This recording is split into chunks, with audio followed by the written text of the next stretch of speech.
All right. Hi, we're still here live broadcasting on Facebook and YouTube. The Spellbinders Telethon for 2020, which is brought to you by our nonprofit Education Renaissance of Nevada Initiative, a 501c3 nonprofit. We're committed to bringing education and arts to school children in northern Nevada. Our mission apparently has been so successful that we have reached far beyond Nevada. I know we have people watching here tonight in Singapore, in London, in Germany, in Australia, in New Zealand, in Palos Verdes. It's a very cosmopolitan show, I must say. We've had an extraordinary lineup so far. We've been broadcasting for 6 continuous hours, and we have another 6 continuous hours ahead of us because there are so many gold medal winning stars of magic that we want to bring on so that they can perform for you, so that they can talk to you, answer your questions. We're able to see your comments on Facebook and on YouTube, and we welcome them. And those of you who would like to be a virtual audience volunteer, we're going to post a link. We're using a StreamYard as our platform. And so you can come right on and use that link. It'll bring you into our waiting room. And then as some of our performers need audience volunteers, some of them do not. We've had an extraordinary time. I have a gentleman I'm about to bring on right now who is, I said before, is a prolific creator of magic. And, you know, it's funny. I knew a couple people who were creators of magic, but they could not perform. They created clever stuff, but they couldn't actually do it. Either they weren't a good performer or for a number of different reasons. This man does not fall in that category. He's an extraordinary performer and simply keeps coming up with new, clever, creative ideas.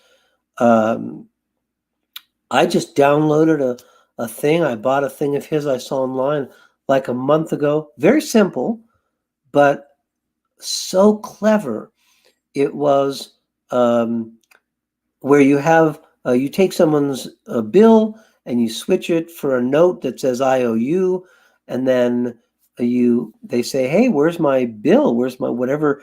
It can be any bill, $1, a 10, a 20, 100 that they've signed, and you've changed it into an IOU note, and you say, where is it? And you say, give me your wallet, and they hand you their wallet, and you reach into their wallet and pull out a folded bill that you open, and it's their signed bill. Now, it was so clever, and the little tiny touches that showed such clever thinking on it. Just a tiny example of some of the stuff he does. But he's going to perform for you now. You're going to love it, and then we'll talk with him some more. Please welcome the one and only Gregory Wilson.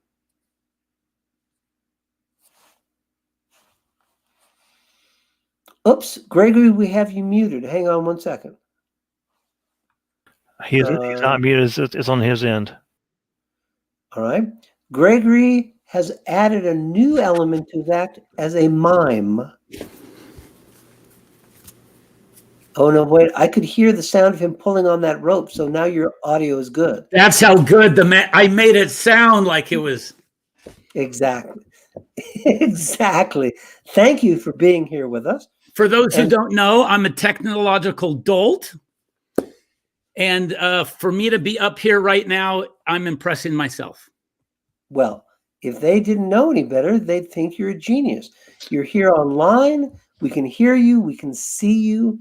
I know you have some stuff prepared. Let me let you perform, and then we'll come back and you and I will chat. But wait a minute. Before I do, did we not get what's going on here?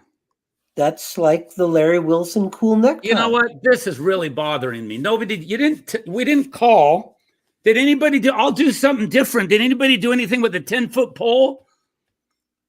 Yeah. That's been done.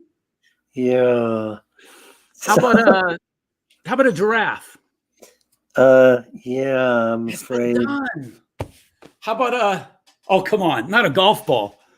Yeah, I'm sorry. Are you guys messing with me? No, I'm sorry, Gregory. How about one that looks like this, where I get paid every time I... What's that say? It says Wilson. What does that say? Wilson. Because every time you say the word Wilson. I get paid from Wilson.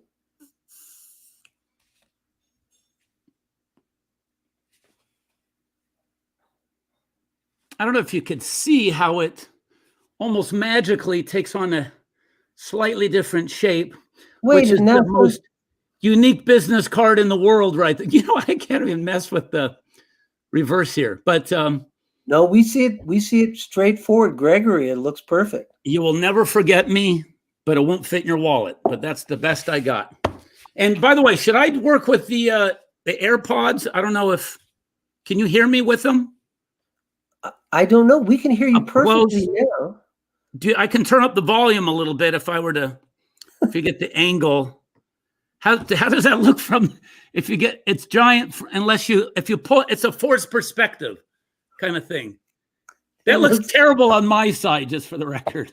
Well, on this side, it looks great. It looks fantastic. So, what are we doing here? Well, I'm going to let you do your thing. And we talked about doing a special something. So I'm gonna, as if the AirPods and the golf thing were nothing. Let me give you one of these. This is for all the laymen in the audience. What do you see right there? Let's participate. Let's engage. No one's had the word engage, right? Oh, sorry, Bruce's. Yeah.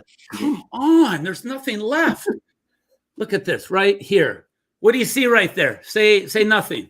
Nothing. Nothing, exactly. If I take nothing, squeeze nothing, you get a little something for nothing over there. And if you get the lighting just right, and notice when I do this, I don't go near my sleeves or my pockets. I don't know. The secret, in case you're wondering, are the two. So if you're looking here, you're not looking over there. And if you're looking here, you're not looking over there. It's the shiny, look, I call it the shiny object syndrome. You're looking where it isn't, not where it, like. Wait. I have to say to the viewing audience, because that looks so good that people are going to think it's a digital trick.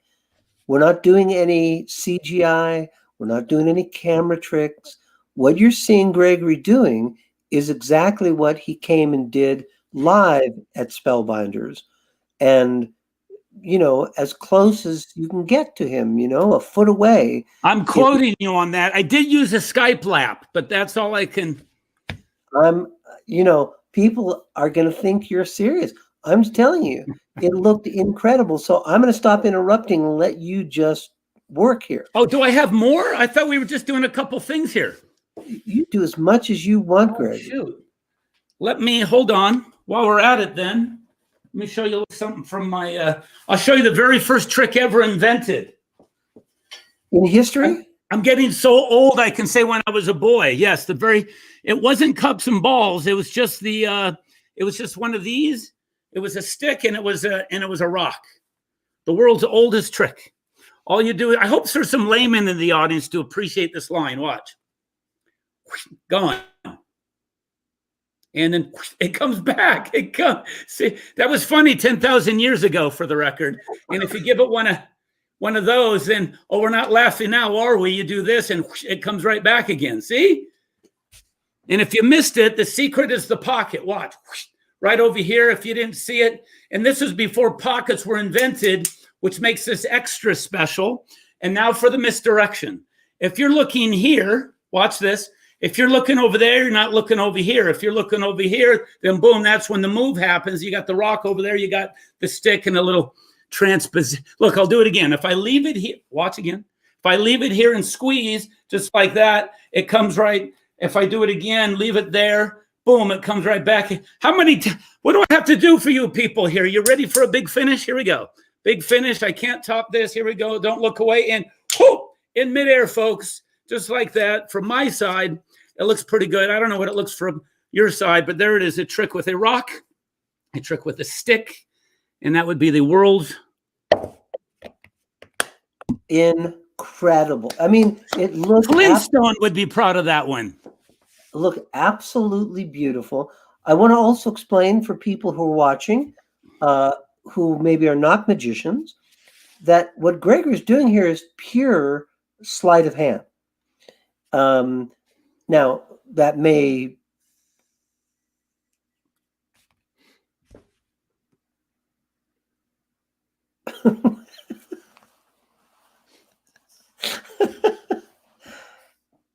it's hard to explain, but there are subtleties. Wait, what state are we in? Is this good?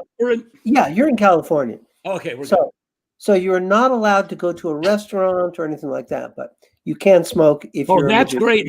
That's great to do this in places you're not allowed to. Restaurants, courts, airplanes. Just the thing about Gregory's work, and I'm saying this for a mix, we have magicians and we have non-magicians in the audience, is that he never stops thinking. You know, we said this before. Craig Dickens was on, and we were talking about David Copperfield, how David will come up with an idea, but he doesn't stop there. He takes it to the next level. And this is something that I always associate with you, that you have an idea, it's great, but then you keep going. And so there are these extra touches, little tiny details that carry it to a new level. I have to give credit where credit is due, because my brainstorm team allows me to do that. So just when I think I'm finished and I get to say 75%, I think I'm done. Most magicians think they're done. They think that's the 100%. There's more juice in the orange if you ask around, and you're not afraid to explore and experiment and to hear that's bad, that's terrible. You could do this, you could do that. And it's just, you completely suspend judgment and you'll get that extra 25%. Oh, there's no question. There's no question. And like you say, there's some people who can't bear to be told something isn't perfect. And so they don't want to ask. But if you're willing to sort of say, I'm open to all ideas and suggestions, you may learn some extraordinary stuff. Now, I never want you to tell tales out of school, but you referred to your brain trust team. Are these people we can name or not? Maybe not. Rather, you know what it is? I'll tell you the number. It's about 9 or 10. So I look at it like a baseball team. This guy's good at pitching. This guy's good at right field. This guy's good at the shortstop. Everybody has their own respective roles, but I can never put them together because there's always a conflict, because they're all pretty big names in magic and they all want to get their 2 cents worth in. So I speak with them individually and independently, and I can extract more out of them. Well, that makes it. No, I mean, it makes perfect sense. And you can't have 2 pitchers and 2 center fielders. Right. Well, the important thing I think that you've touched on is that people have areas of expertise. They have a specific thing that they're really good at. And, you know, it's funny. Like this guy here is always trying to put his 2 cents worth in. My stunt double. Whenever I do a show, the guy shows up, my turn, am I on deck? And, you know, the understudy guy. And which is really weird because we both have the same hat, same look, and same muted t-shirt, which is kind of. That's right. One is clearly in better shape, though. So I can't. Well, all right. I'm joking. No, of course. It's incredible. It's incredible to see the stuff that you do. Let me ask you, because I always sort of want to lead you into this. Do you have something particular that you'd like to share, like something new that? This was new. This was new. You know, it's funny. Alan Wong in Hong Kong found one Mhm. of these. He sent it to me. I started doing it on my Zoom lectures. I said, you should sell those. So he was selling it to a few guys. And then I did it yesterday for a friend. He goes, oh, that old thing. I'm like, well, but that's. Yes, well, that's the price of success, Gregory. The price of success, you know. You know what? What's to do? What's left? I could do my Corona What? trick, which usually comes with a little Lyme disease. Sure, anything you like. What's to do? You could only do about 3 hours of stuff. Let's do let's just try this. I don't know if I can do it with my hat on. Well, we have the same hairline, by the way. Mm-hmm. What do you think, guys? How's that for an illusion?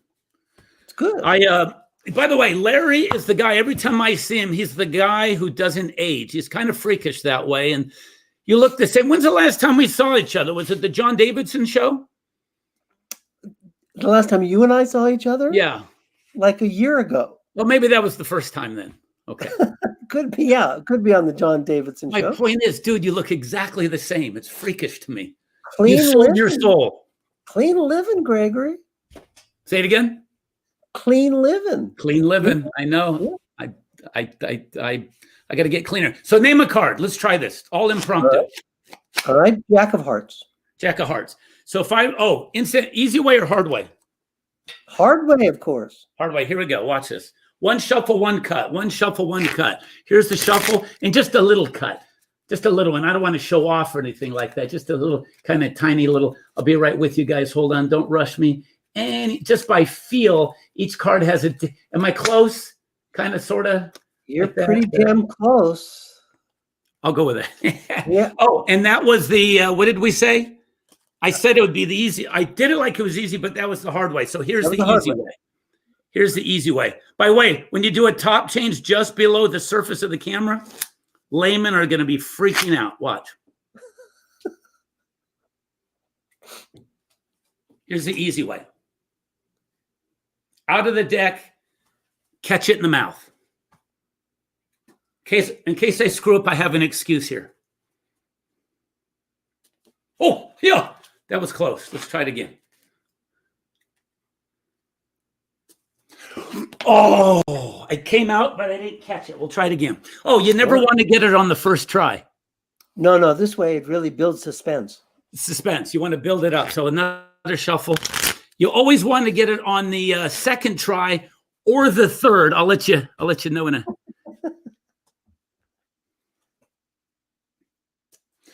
Oh, come on. Really? The nose was the sun was in my eyes. Okay. Come on. Even if it's not the Jack of Hearts, that would have been. It's the Jack of Hearts. First try. Man. The power of editing, my friend. The power of editing. There has been no tomfoolery or trickery. I want to tell you something here. Try that top change right here. It's incredible and it's very clever. Gregory is one of those people who understands the power of the camera and online and how to utilize this. I want to say something. Gregory is one of the people who has recorded. He, of course, has been with us live at Spellbinders and absolutely fried everyone. But Gregory very generously recorded a training video for us for spellbindersmagicyoucando.com. And for those of you who where's this at? This is Spellbinders. I don't remember doing this. Well, I want to see this guy. You were one of the people who didn't hesitate when I asked you. You just said yes, bang. Like 48 hours later, I had this video from you. It was fantastic. It's incredible teaching segment, and it's not, it's not of a expert level where it could be intimidating. Even a beginning performer could see what you're doing. Explanation was crystal clear. Took them through it very slowly, explained. It was absolutely fantastic. It must be an age thing because I sincerely have zero memory doing this. I must No, have enjoyed it, but it is clearer than most hosts because I don't use words like indefatigable and galumphry. well, galumphry is one I think you may want to add to your lexicon. But I actually looked it up when you said it. I have not only have I never heard it, I don't know how to spell it to look it up for the definition. isn't that funny? Galumphry, I think, is Galump. GAL UMPHREY. It's a Gal- galumphry of No, performers. no, sorry, that's not GALIM. Gallimphory. Galumphry. GALIM. I think PHREY. It means an unusual. PH. Yes, unusual. I think it's PH. Maybe I'm wrong. Maybe it's F. I think it's too inexplicable for my diminishing comprehension to below the threshold of my awareness. It's one of those words I love. It means an unusual collection of things is a gallimphory. And truly, the stuff you did was incredible. And I'm telling everyone this because for those of you who are watching this who may not be magicians but are fascinated by magic, would love to become like Gregory Wilson here, I have to warn you, to become like Gregory is going to take a few years of practice. It's not going to happen overnight. But the journey of 1,000 leagues, there's gallimphory. Oh, man, I had the spelling completely wrong. Oh. GALLIMAUFRY. I had GALEMFRY. Closer. Very interesting. Very interesting. Scripts will kick both of you out.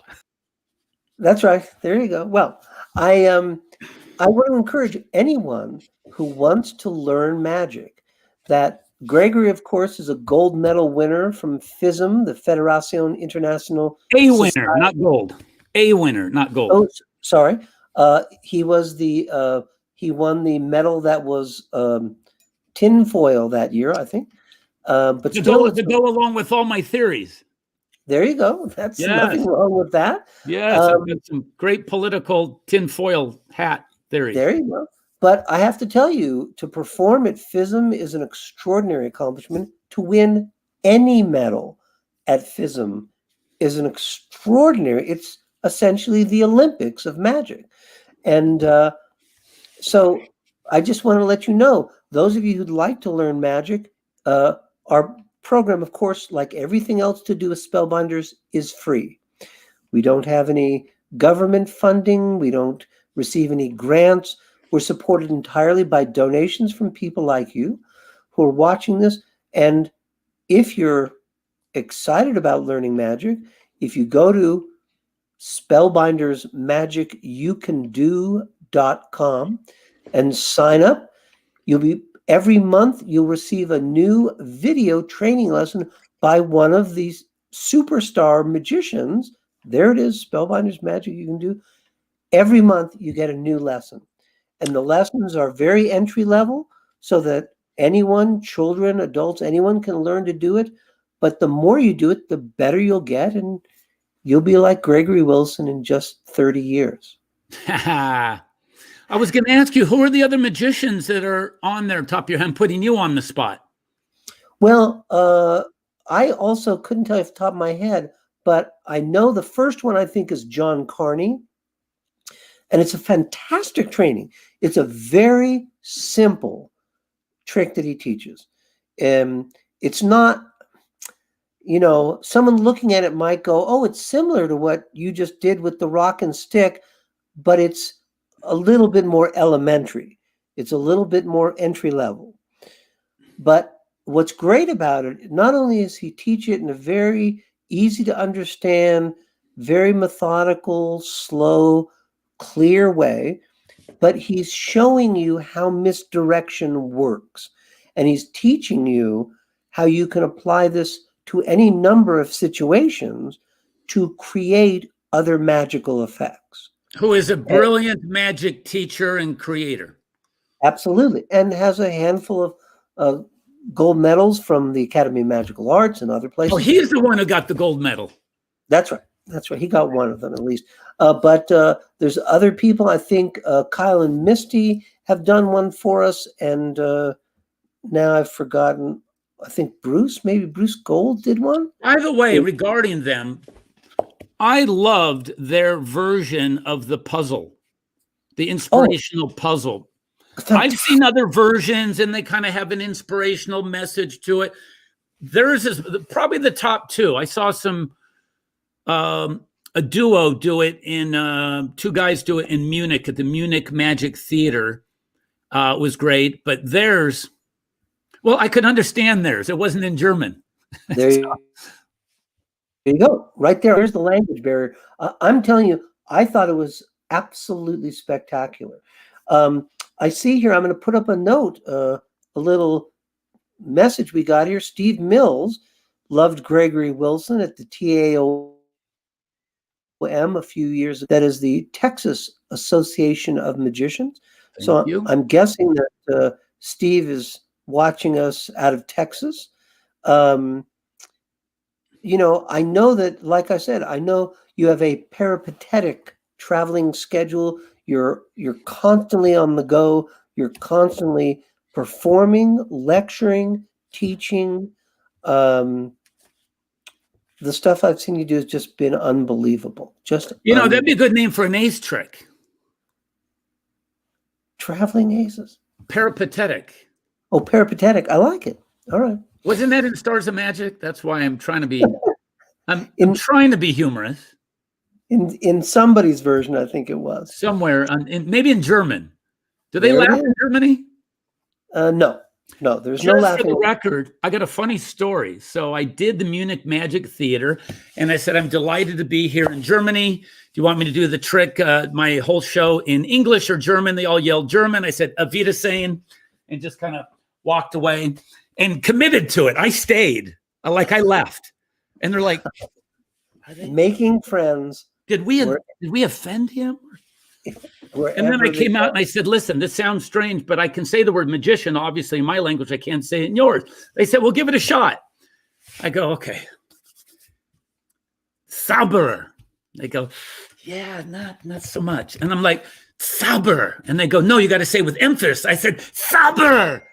And what it means is, the way I'm saying it, what I'm saying is cleaner. Oh, because nice. I can't do that.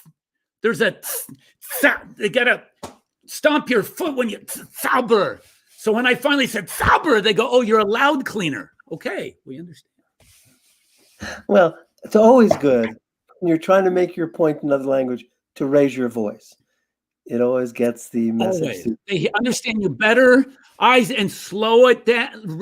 I said, yes. Where is through? Yes, of course. Well, listen, I don't want to burn up more of your life, but I'm so pleased that you're able to join us here. I thank you for the incredible training video you contributed to Spellbinders Magic You Can Do, and for being with Spellbinders and everything. Such a delight, by the way. Let me brag on you for a second. Beyond your magic, because we all love that, but I love what you put together in Reno. Thank you. I'll let you put together. It was fun performing on the stage and throughout the town, doing the coffee houses and here, there, and everywhere in the library. By the way, I created a library trick just for Spellbinders. I now use it in my regular close-up show. I'm not surprised. So what I did is I took a bunch of books from my bookshelf and I had various tricks to match the particular title, like one on physics and one on, mathematical formulations and one on, Newton's first law of motion. I did the bounce, no bounce balls.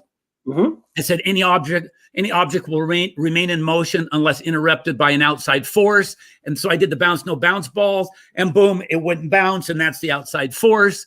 And every trick or every title of the book had a trick. And then remember the big finish at the end. So I thank you for creating my act.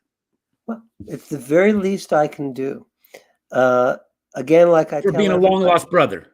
Well, thank you, brother. I couldn't make this thing happen without people like yourself who are so generous to contribute your time and energy and love of performing. So I'm very, very grateful. I look forward, Gregory, as I've told everyone, to seeing you live and in person, hopefully soon.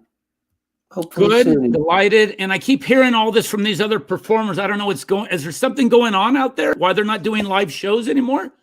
Oh, no. I think that's just a rumor. Because I don't know. No. I've been holed up for a while. Nothing's changed. So it's a COVID, a COVID or something? No. You're fine. You're absolutely Okay. fine. You're doing just great. All good. Delighted to see you again. And how do you turn this off so you can leave them wanting more? At the very bottom, I think there's a thing that says, well, there you go. You apparently found it. And speaking of having found it, it leads me directly to my very next special guest. And my very next special guest, I hope my very next special guest is feeling well.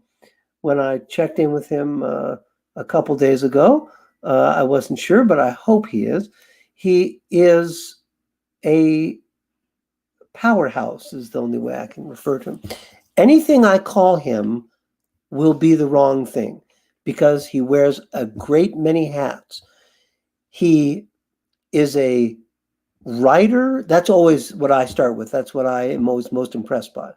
But a writer, producer, performer, comedian, and, strangely enough, magician as well. But I'm going to let him tell you about some of it right now. Please do me a great favor and welcome Larry Wilmore. Hey, Larry. Hey, yourself, man. Nice to see you. Good to see you, man. How long have you been sitting there? Like 15 hours? About 7 hours. About 7 hours so far. That's amazing. Good for you, man. I'll tell you, if it was a drag, I wouldn't be able to do it. Yeah.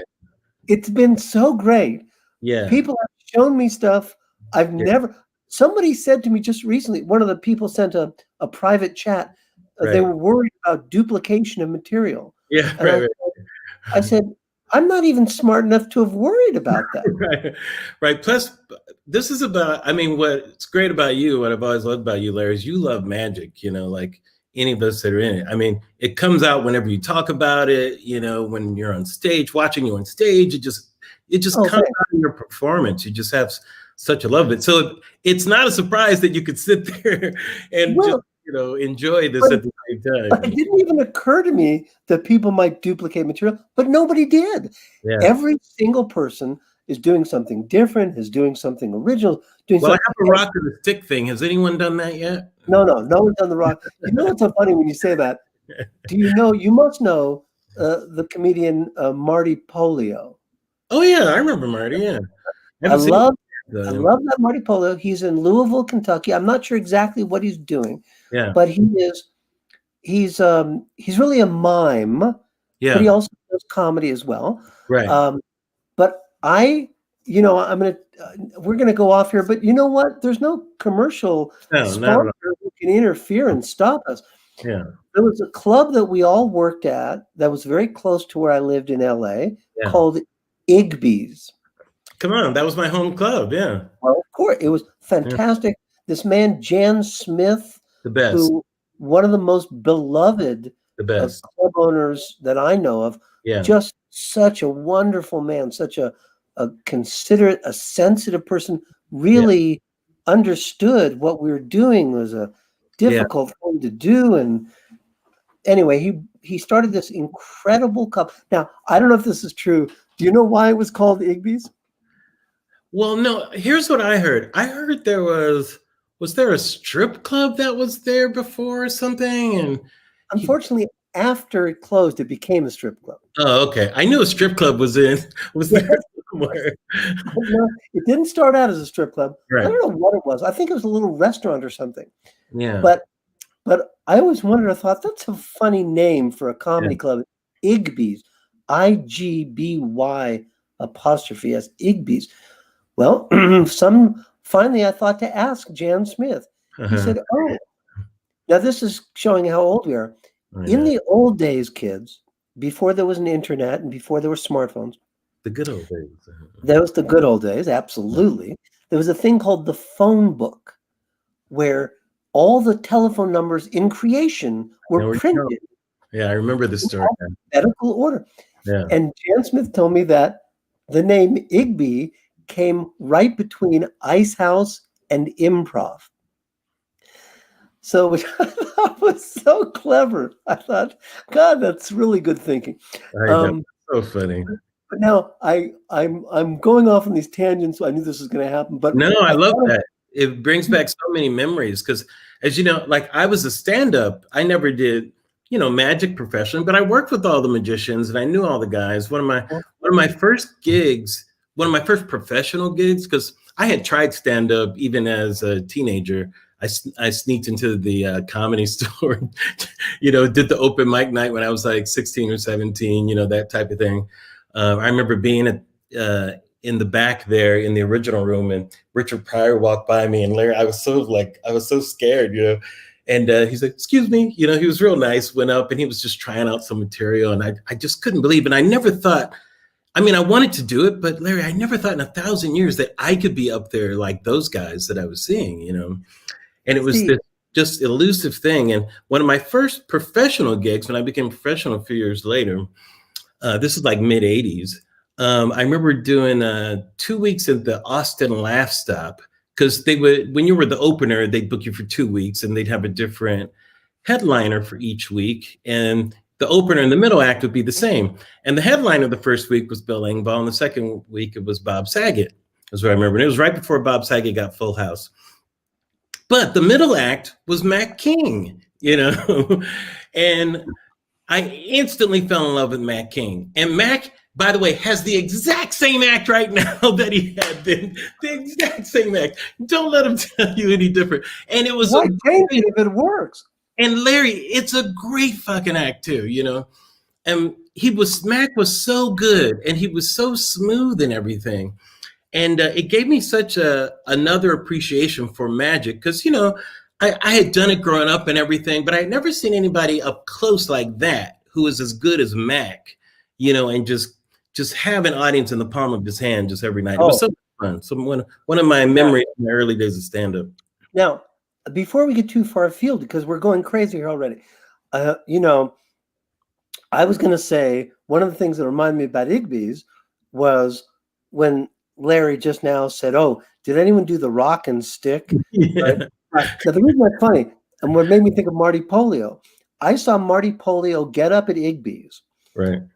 And all he did was material of the guys who had been up just before him. Yeah.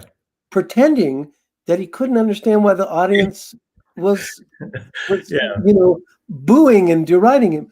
And it was maybe one of the funniest things I've ever seen. Oh, that's very funny, yeah. And Marty Polio, who has this totally deadpan kind of demeanor, and it was screamingly funny. But I also think of Igby's because they had the names of all of us who were performers there regularly painted on a placard, and they had them all on the wall. And then they would put them to show who was going to be outside. It would show who's performing tonight. And one night when I was there, I came up to find out that I was Larry Wilmore. And I thought, yeah, that's close enough, Right. And I said to them, is Larry Wilmore going to be here? And they said, no. And I said, well, I'm just checking because outside it doesn't have my name, but it does say Larry Wilmore. And they said, oh, yeah, sorry, we made a mistake. And I thought, Wilson, Wilmore, close enough, So, but I want the audience, because this audience is watching here. There's a lot of magicians watching, but there's also a lot of lay people. Right. Which I don't what I am basically. I'm a hobbyist is what I call it. Even though I've come up with certain things and inventing stuff, I've worked the castle, that kind of stuff, but I've done it from almost like, I wouldn't say an outsider's perspective, but more of I don't know if there's a right term for what I am. Well, maybe, I know this is crazy, Larry, but maybe we should just tell a few people, and I hope you'll correct me, because your credits are so extensive that I'll get everything wrong. But you may have just seen Larry on his own show recently, The Mhm. Nightly Show with Larry Wilmore, but then you may have also seen him on The Daily Show. I was the senior Black correspondent. Right, And I senior did Black a show on correspondent. Peacock called Wilmore, which was my own show. It was we covered the election, and we did like an 11-week special that just aired. Oh, wait, didn't you have your own? Wasn't there a sitcom there? No, it was the Wilmore was a special that I did kind of for the election, and it's on Peacock right now, which is free, by the way. You guys can download it. But I've created sitcoms and written on sitcoms. The Bernie Mac Show was a show that I created. Well, that's what I was going to say. Bernie yeah. Mac. The PJs So- I created with Steve Tompkins and Eddie Murphy. Insecure is a show on HBO right now that I co-created with Issa Rae. Grownish was one I did with Kenya Barris, and I helped launch Blackish. So all kinds of stuff. I worked on The Office first couple of seasons. I was a producer and was in the Diversity Day episode, that kind of stuff. So I've been in front of the camera, behind the camera. I've worked on stage. I've done a little bit of everything, you know. Yeah, but again, he's being so modest. If you go back and look at some of that stuff for the first couple seasons of The Office, it's brilliant stuff. And that episode that he just casually, tossed off like, oh, the diversity episode is unbelievable. He plays a character there on the show, Mr. Brown. Is that right? Yeah, if that's your real name. That's right. That's right. I mean, but you do a thing that's so interesting that to me has a funny magic quality to it. You sometimes walk a line where we can't tell exactly where you're going. Oh, that's great. I love that. Thank you. Doesn't that seem like magic to you? Oh, absolutely. That to me is informed. That's somebody who has some background in magic. And of course, it's not conscious. We, the audience, don't see it. All we see is this stuff is really funny. This stuff is because, of course, and if I belabor this too much, just say, give it up. No, it's great. The reason I'm saying is because there's an interesting thing. Yeah. Comedy works a lot of times when you surprise us. That's right. Exactly. That may be a very gross oversimplification, but a lot of times when you surprise us, we laugh in surprise of recognition of what you're saying or meaning. Right. And now, magic. Yes. I have a term for it in comedy. Like I teach writing sometimes and that kind of stuff. And I like to come up with my own terms because sometimes I like to come up with something that gives you clarity. Not so much that it's the right definition of something, but I come up with terms to help give you clarity. So when you're writing, you kind of know what you're doing, and you'll love this term, Larry. One of the terms I came up with, I call it the inevitable non sequitur. And what the inevitable non sequitur is in the moment, it feels random, but in retrospect, it could only have happened that way. That's in the inevitable non sequitur. And good writing pushes towards those kind of surprise moments that they may feel like a random thing, but when you look back, it's like, it could only have happened that way. And they're golden things to find. Magic has a lot of inevitable non sequitur. Something is a surprise to the audience, but then it's of course, it's yes, and those types of moments are so great to find when you're writing, and you push yourself to find those. And I'll give you an example. Casablanca, which is one of my favorite films. At the end, when Rick says, you're getting on that plane, it comes as a surprise to us that he says that to us. This is the woman he loves. He just professed his love to us. He says he doesn't get involved in things. So it's a surprise. It feels like a non sequitur. But after it happens in retrospect, it's the only thing Rick could have done to remain Rick. Absolutely. It really is the only thing he could have done. So that's what I call it the inevitable non sequitur. And so I look for those things. And I'll tell you one more example if I'm going too much, just tell me. But one of my I have a lot of different influences in comedy, like everything from the Marx Brothers to Flip Wilson to Johnny Carson to Buster Keaton, right? Buster Keaton I adored. A friend of mine showed me a 16 millimeter print of his when I was in college, and I fell down a rabbit hole. And we would go to his house. He would order these 16 millimeter prints. We would rent them out. This is before You know, you could just watch something digitally. We would actually put these 16 millimeter films on a projector, Larry, and project it for ourselves and watch Buster Keaton in the middle of the day. And it was like a comedy lesson. And one of my favorite jokes of Keaton, and this is classic, and this is what I love about when you mention surprise and how it works in magic. So I think the movie may have been 1 week, and he and the femme fatale with him, their car is stuck on a railroad track, and you see a train coming, and they're trying to push it off. The train's coming, it's getting closer and closer. Like, oh no, and they can't do it. They can't move the car and put the fingers in the air, and you see the train go by on another track, and it misses it. And that's funny. That's a good joke, but that's not good enough for Keaton. That's him setting you up. As soon as they relax and they're happy, a train comes from the other direction and completely destroys their car. And to me, that's what magic is. It takes you, it builds up your expectation for that first train hitting the car, and it misses it. And as soon as you relax, magic happens and hits the car from the other direction. That's exactly. I mean, that is the perfect metaphor for it. I also have to point out to our young viewers who are watching, the artist that Larry is referring to, Buster Keaton, appeared in films that do not have sound. Yes, they do not. And they're also in black and white. Yes. So I don't want you to be alarmed. Yes. If you look at some of these, I'm sure they're on YouTube. It's brilliant stuff. It's truly brilliant stuff. And it holds up, by the way. Oh, there's no question. It holds up marvelously. It looks completely fresh. And what's so incredible is it was in the early days of film where these guys were inventing the medium as it's going on. So, and of course, and it was called, Larry, that the term movie magic was coined back then because it was like a magic trick, the things that they were doing, Well, of course. The father of modern cinema, Georges Méliès, a Frenchman who was a stage magician, saw this newfangled thing, this camera that could record, and he realized, oh, you could do some pretty cool magic tricks with this stuff. And his very earliest films, like A Trip to the Moon, all these wild and crazy magic effects, some of his early stuff that aren't really, I don't think they're considered actually a real narrative film because they're just tests. Yeah. It's him filming his magic act and then using the camera to do certain tricks and stuff. Yeah. Now, and I knew this was going to happen, Larry. I'm so thrilled that you were able to do this with us. Oh, it's my pleasure.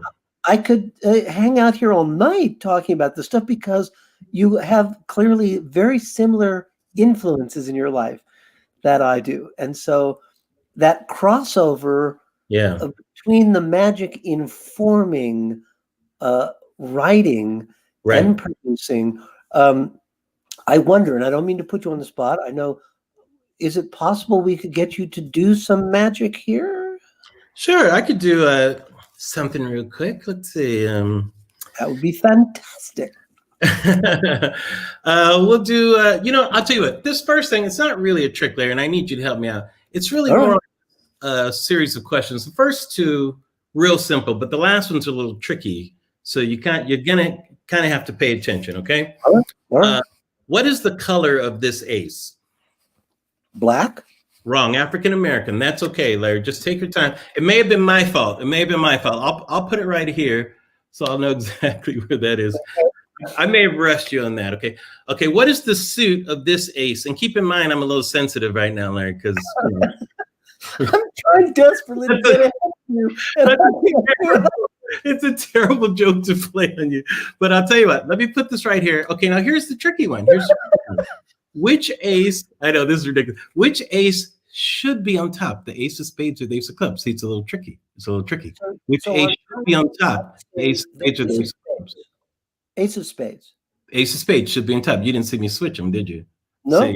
No, because the other one is there now. See, it's the ace of diamonds and the ace of hearts. It's because it wouldn't be politically correct if these were here. Beautiful, beautiful, beautiful. Oh, there you go. So I like to have fun, like kind of sometimes use my stand-up background when I'm doing tricks, things that maybe, as you say, you know, you kind of get up to the line of inappropriateness, but maybe don't cross it. But what's interesting about your writing that I see, and I'm not always sure because I know that it's a collaborative process, and I know that there may be a lot of fingers in it, but sometimes I'll see something that I'll go, I'll say, that's a Larry Wilmore line. It'll have a rhythm that I'll sort of feel, and I may be wrong, I don't know, but I appreciate it. It's not just coming up to the line of inappropriateness. It's just sometimes a line of, we don't know exactly where you're going. Yes. And to me, that makes us pay attention. It makes us like we're really pulled in by that because we want to see where you're going. Right. You know? And then when you surprise us, you know, we think you're going, suddenly you veer off in this other direction that. Yes. It's fun. It's fun. You know, it's fun to do that. You know, I always say the best jokes are have the least amount of words, and I call it truth concentrate, you know, are the best jokes, you know. And it's just fun coming up with that stuff, you know. You know, it's funny, Larry, when I was first starting out and I was like a middle act, I worked a lot of weeks just by chance with Jay Leno. Yeah, Jay was great. Such a great club comic. Oh my God. And I've told people this because sometimes people who only knew him from the Tonight Show didn't understand, because on the Tonight Show, Jay's getting new jokes every day. Right. And he's sometimes maybe doing them. He's only seen them that day. Maybe he's seen them the day before. But when you worked with him, I would see him at the beginning of the week try out new material. Yes. And it would always get a good response. But every night, I would see him carve words out and get rid of those extraneous words. Yep, that's it. I would think, well, this joke can't get any better. And the next one is better. And by the time we got to like Saturday night, he was hurting the audience. Yeah. And he would never quit trying to pare down any excess material. Like you say, no extra words. And, you know, so many times working with Jay, I would see him. This is also actually more commentary on my naivete. Right. I probably worked with Jay a couple weeks before I realized that he had constructed his set consciously, that there was a rhythm of boom, boom, boom. And then about 30 minutes into the set, he downshifted and it became boom, boom, boom, boom, boom, boom, boom, boom. Right. It took me a couple weeks of seeing him every night before I realized, oh my God, that's the way you're supposed to do this stuff. Absolutely. Upset the audience expectation. Plus, if you're doing, especially when you're headlining, you're working in a nightclub, there's a lot of things. Like I used to do audience participation stuff about 30 to 35 minutes into my act. And one of the reasons why is because the waitresses were handing out the checks at that time and people would be so distracted. I said, I can't just do like slide jokes, you know, let me do something with a bit more energy. And so I consciously would construct my act kind of based on working in a nightclub as well. And also, what's a good opening? You know, you're kind of constructing it to have a certain flow. What are you going to close with? You know, I should say, how am I going to dismount? You know, how am I going to do that properly? Like some of the things were when you were doing those 5 minutes at Igby's, because it's like, well, what am I going to do? Although usually at Igby's for 5 minutes, I'd be working on new stuff then and experimenting with the audience, playing. I liked playing with the audience a lot. Sure. You know, and discovering, it's fun to discover material on stage. There's two ways to write stand-up. There's writing it in your room and writing it on stage. There are some performers who, like Lewis Black, only writes on stage. Some people do a combination of that, and some people only write at home. Like Stephen Wright only writes on the paper, and Lewis Black only writes on stage. Those are the two extremes, you know. But most comics, you start with a joke. You don't know what's going to happen. It's a baby joke when it starts out. Then it's got to get its walking legs, and when it becomes a real joke, it's done. You never mess with it again. You tinker with the joke until it works, and then you leave it alone. It's in the act, and you move on, and you're messing with other things. People don't realize that a good joke, once it's cooked, never has to be touched again. Like I have jokes from my act back in the 80s that when I tell it, it still gets a laugh. When I mention it to people, I go, "Man, that was a good joke." Oh my God, absolutely. It's so funny what you're saying there about the writing. It's really interesting. Yeah. It's also funny when you're talking about the waitresses putting the checks down on tables. You're so much more observant than I am. I won't. There was a club I worked in the Bay Area once, where about midway through my act, a fight would break out every night. Yeah. I couldn't for the life of me figure out what it was. I thought, am I doing something weird? But like serious people yelling and arguments, and I thought, gosh, I don't know what's going on. So eventually, someone either told me or figured out this club, which shall go nameless, they encourage people to run a tab. And then someplace had a little tiny sign in fine print that said 18% gratuity will be added to all checks. Oh, no. And I guess they had a 2-drink minimum. And so there'd be a party of 4. And suddenly this check that was much more than they expected it to be was dropped on their table. And like you say, in the middle of your act, but I had no clue. So I think of those days. I think of so much fun, man. Just classic. I'll show you one more if you want to see there. One of the things that, because I like to dabble with things and I don't have an act. I'm the kind of person that I'll take a trick and I'll mess with it a lot, and that kind of stuff, and show it to friends. So I love to take the classics. I don't know if you can see the queens here. The name of the trick is called, one of my favorite tricks is called twisting the aces. I'll use the queen so you can see it clearly. And you know how the trick works. You twist the cards and every time you twist it, it turns over. It's real magical. And I thought, well, what if I did it and I didn't use sleight of hand? I just held the cards, and I just imagined that they were twisting. I wonder if it would still work. So I tried that. All I did was just hold the cards and just imagine. And just by imagining, would that cause one of the queens to turn over? Oh, sure enough, you can see one of the queens actually does turn over. All right, I'll do it again because a lot of people might have missed it because it goes kind of fast there as I'm showing you. I don't know if you guys can see there. It's hard to get the lighting right because it's kind of the reflection. Can you see that okay, Larry? Looks good. Okay, there you go. Okay, so the thing is you just want to imagine that it's just, no one's looking at this hand over here, everybody's looking over here, but that's okay. It doesn't matter because just by imagining it twisting, just by imagining it, that other queen kind of turns over. So you can see, let's do that way and to this way. Now, a lot of people ask me, they say, hold up, Larry, are those queens really turning over? And I say, no, they're just slowly becoming the other side. It's a distinction without a difference. I'll show you what I mean. To this way, doesn't matter. All you have to do is imagine it. Just imagine that it's twisting and that third one actually turns over, and that really did turn over, as you can see. Now, a lot of people think that I cheat when I do this. They say, hold on a second. Is he like flicking it with his thumb or something like that? So here's what I do. I'll place this queen right here. So there's nothing I can do. I'll just trap it.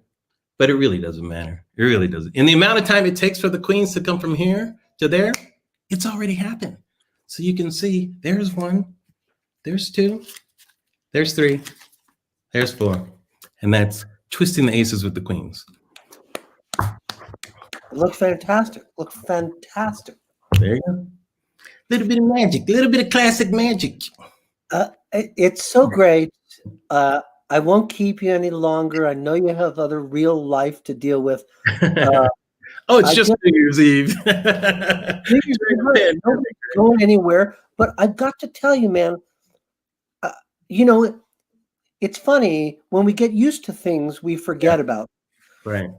You casually mentioned before, you said, I'm just a hobbyist, like I'll go and perform at the Magic Castle. Right. There's people watching this broadcast going, perform at the Magic Castle? Yeah. Are you kidding me? Right. but when we do stuff like this, we just think, yeah, it's one of the reasons I'm so thrilled to have you on here is because I think magicians need some role models who go beyond magic, and so I think it's easy to get used to certain stereotypes and limitations. We get used to. We say, oh, well, that's all I can do, or this is what I'm supposed to do. And so, I mean, you have a career in television and film that people would kill to have. I mean, you've had enormous success and very, very well deserved, of course. But it's so great. Well, it's true. It just doesn't matter what I think. It just happens if people look at the body of work you've done. If you can watch the body of work you've done without laughing, something's wrong with you. It's some funny, consistently funny, clever stuff. So to see somebody who has a connection to this world of magic, I think is just a really powerful thing that might affect people in ways that could surprise you. That's all. I appreciate it, Larry. And I'll just say also that there are many of us who aren't what we call professional magicians, but we're lovers of magic and can contribute to the art form in a lot of different ways. I've actually been published in Genie too for some of the, I've come up with different moves and strategies and that kind of stuff. And it's fun to do that. I look at somebody like Larry Jennings, who really wasn't a professional performer, really, but look how much Jennings contributed to the art of magic, Sure. People like that. And it's really inspiring to see people who love the art and just want to contribute and be in it, hang around it. And I love nothing more than being fooled by something, and seeing a good show. Just love it, That's it. Sometimes people will ask me, lay people will ask me, they'll say, when you see another magician perform, do you always know what they're doing? And I'll say, no, I don't. A lot of times I do. Now, sometimes I might, but a lot of times I'll see stuff I have no idea. Yeah. And I always feel bad if I think I'm going to have to learn how to do that, because I like the feeling of seeing it, having no idea how it's done. I know, it's great. It's unbelievable. Or how about this, Larry? I heard you mention John Carney earlier. Somebody like Carney, like, I know how it's done, and I'm like, well, how about that? Somebody who's good, how it's done, you're still like. That's another level. John Carney, we talked a lot about tonight. It's funny he's not here. I approached John, but John said he was completely zoomed out and off. So we'll get him another time. But John, when he was up here for Spellbinders, he did a false count with bills. Oh yeah, and brilliant. Those are not magicians. It just means he can take a handful of money, and count it, and it doesn't matter how many times he does it. It keeps changing. He's not going fast. He's not doing any sudden movements. Right. Just moving it from hand. It just keeps changing. And he was doing it under my nose. And of course, the way John does it is he keeps saying, "What? I'm not doing anything." I know.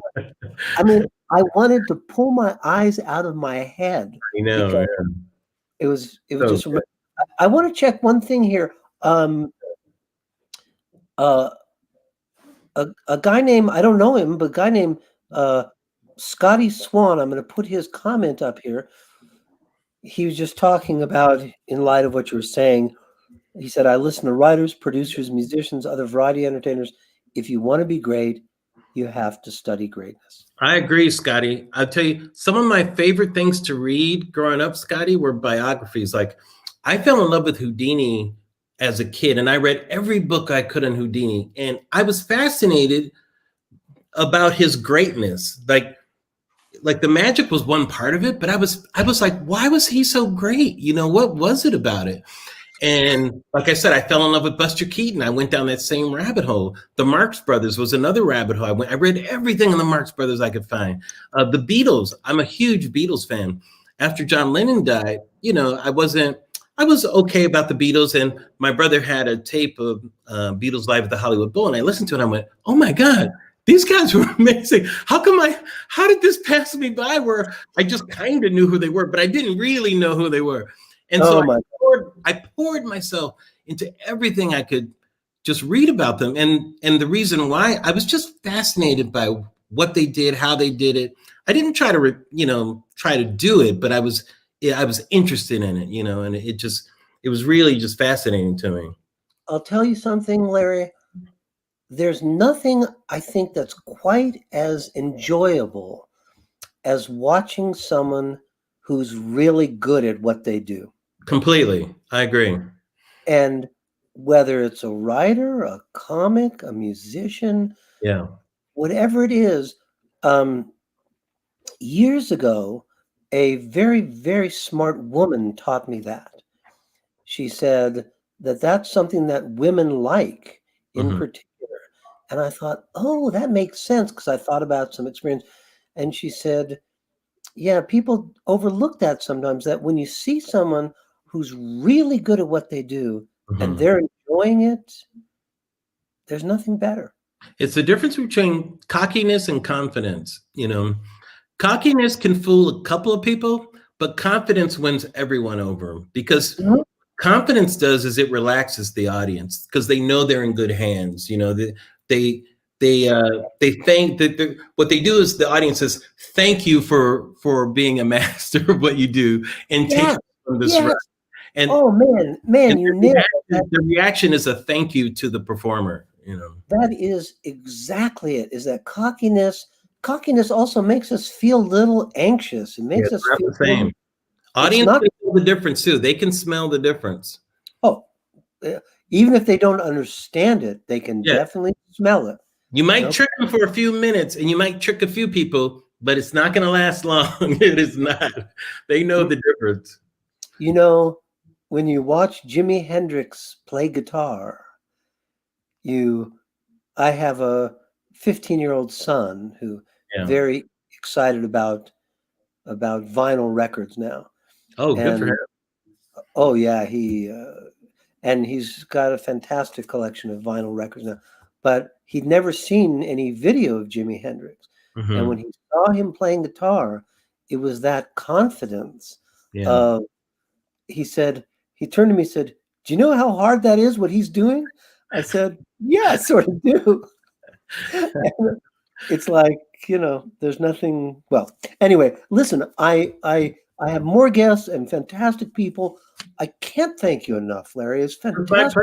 It was so much fun talking to you, Larry, and hoping your telethon is doing what you need to do, and people are seeing, how good of a cause it is. And I love your love of libraries too. So. Oh, thank you, man. I hope that it's doing it. If I was a really professional, I would have a whole team of people, and there'd be someone back there who was studying and who would be sending me notes saying, ask people in the Midwest to do this. And I have no idea. When it's all done, we'll see if anyone. I know some people have sent me some IMs saying that they've donated money, which is fantastic. Great. Awesome. I only do it this way because I don't know. I'm sure there are people who are very sophisticated at this sort of thing. I'm not. All I know is I had an idea for a thing, seemed to resonate with people in the community. People seemed to love it. And so they were willing to support it. I don't know any other way to do it. So I thank you. I hope that when we get Spellbinders working again, live, I'm hoping maybe we can get you up here. If for no other reason, we'd love to just have you as our guest. But yeah, I love that area and everything. We talked about it the other day. I would love to come up sometime. It'd be great. Oh, you would love it. You would love it.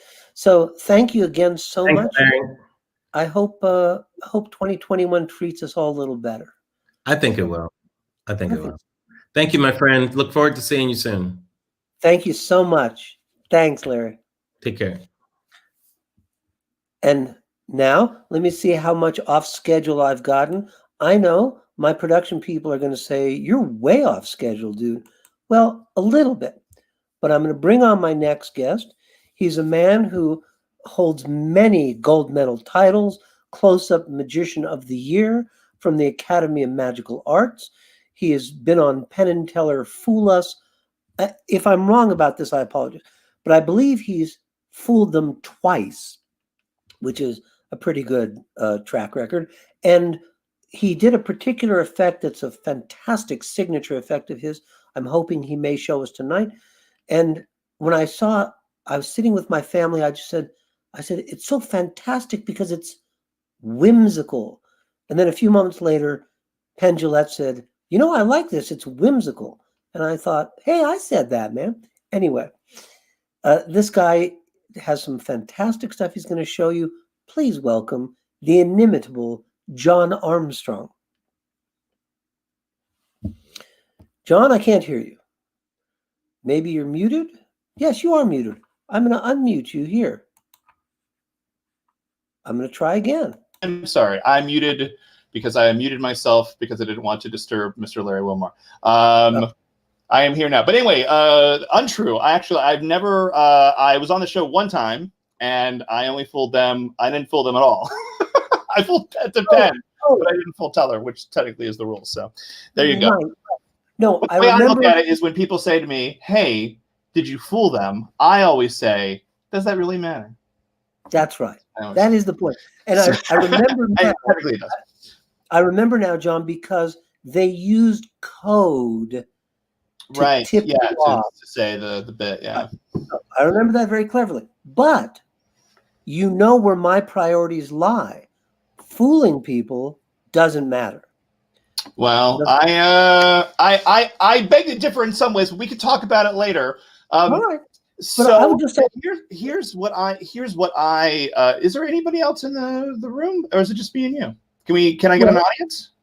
I can bring Deb Newman in for you right now. I see her right there. She's a lay person. She's a regular non-magician person. Hi, Deb. How are you? Are you great? I had to take us off of mute. Yes, I've had to say I had a similar issue earlier. Things going okay? Yeah, it's good. Good. We didn't set anything up, and I could tell we didn't because you had no idea that Larry was going to call on you, correct? No idea. I just got it a few minutes ago. So I thought I would actually show you something really cool.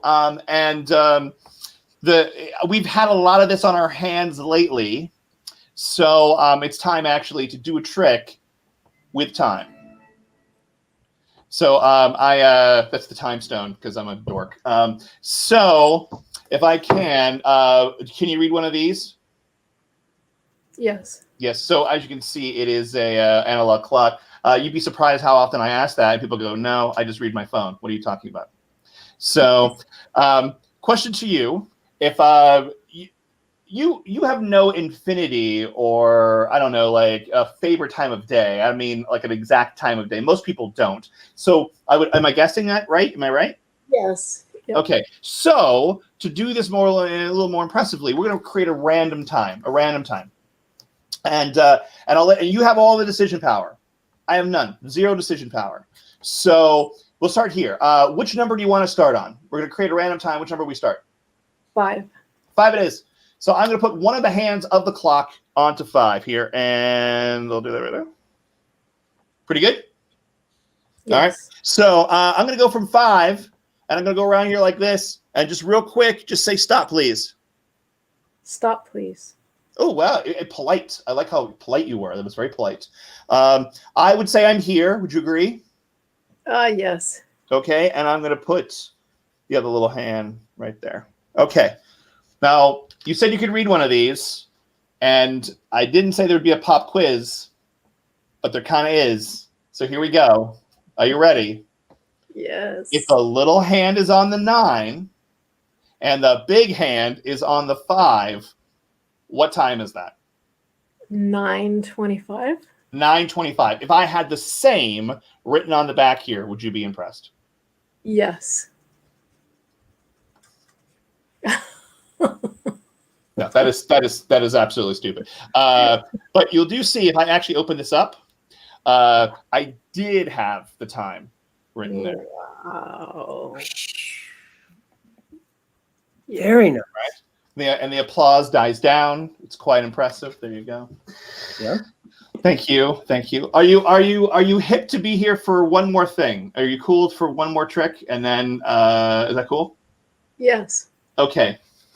All right. You wouldn't by any chance have a deck of animal tarot cards, would you? No. Okay, great. I brought mine just in case. I just wanted to make sure that because if you had your own, I was happy to use yours. So I have here. I don't know if you can see it. In fact, actually, I'm going to change my camera so you can actually look down on my hands. There you go, and on the cards. And so it's a little deck, and they have little animals on them. See, little animals written here on them. Yes. All right. So here's where this gets interesting. Right now, here I'll mix them up a little bit. So this is fair. What I'd like for you to do is you're going to name a number. You're going to name a number from 1 to 10. Whichever number you say, I'm going to turn the cards over and count down to that number. All right. So go ahead. Name a number for me. 2. 2? Are you sure? Yes. Okay, so I'm going to turn the cards over as I do so. So, like I said, I'm going to turn the cards over. That's as a cat, pig. You said 2. This card here will be your card. These are the rest of the cards that you did not choose. Let's see here. There it looks like you got quite the selection of like random things here. Okay, you got that. There's a mouse. I don't know if you can see. Let me keep everything on like that. Let's see. There's a right there. Oh, here. I'll move this down. There's a horse and a lizard and a snake and a fish and an owl. But this is what you chose right here. You chose this. And again, these don't matter. These don't matter.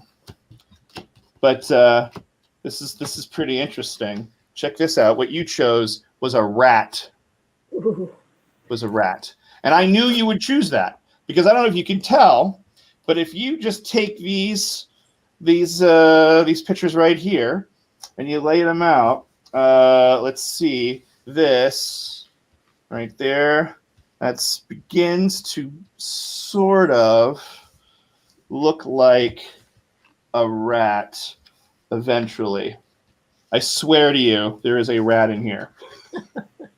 It's just, here you go. Wait, that's the top part. I had to seriously sit around thinking of how this would actually work. And that's the bottom part of the rat. I think I got the bottom part. This makes a rat. I swear to God, it does. This makes a rat. I can see it. You just have to believe me. I don't know why you're not trusting me on this whole rat thing. It really does. It makes a rat. Here, I'll do it one more time. I'm sure that it actually will make a rat. We just have to keep doing this. Here, go. Hold on. 16 down, 32 to 1. See, there's that. If I turn these over, this is going to be amazing. If this actually works, Larry, you're going to be very impressed. If this works, I will be very impressed. I will have no idea how this works, but here you go. I don't know what's going on, and I'm impressed. Huh? I don't know what's going on, and I'm already impressed. Oh, good. All right, so look, did it? Wait.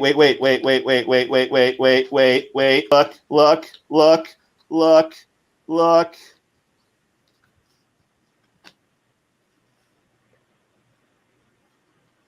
It's upside down, but that is totally a rat. Can you see it? That is a rat. That is a very colorful rat. There is a rat right there. Look at that. So, all right. Well, no, they're not all winners, but that clock thing was pretty good, huh? That clock thing was great. That clock thing was great. I mean, I'm not getting. I'm working on new material, so to 1 out of 50%, batting 500, not bad. That is. There you go. There. Picasso rat. Yes, I would say that is exactly what that was. It was Picasso rat. It's Picasso-esque ratting.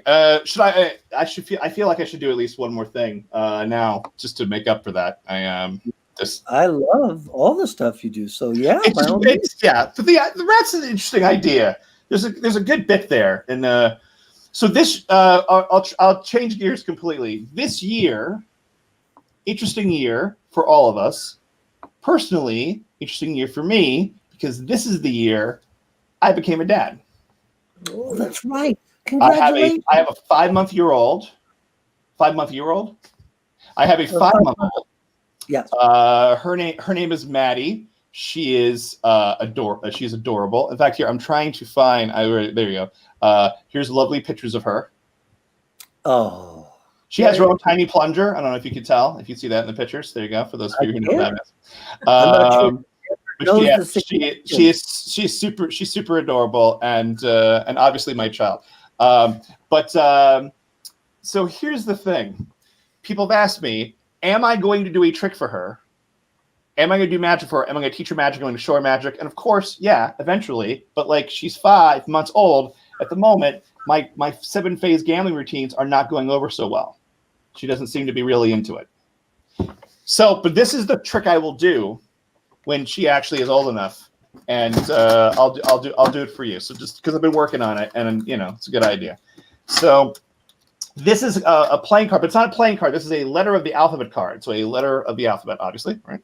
And the concept basically here is you're going to name a letter of the alphabet. Let me make sure I got the card here. Perfect. Okay. And my new friend who chose the number, you can name a letter of the alphabet, and if this card matches that, totally makes up for that whole rat thing.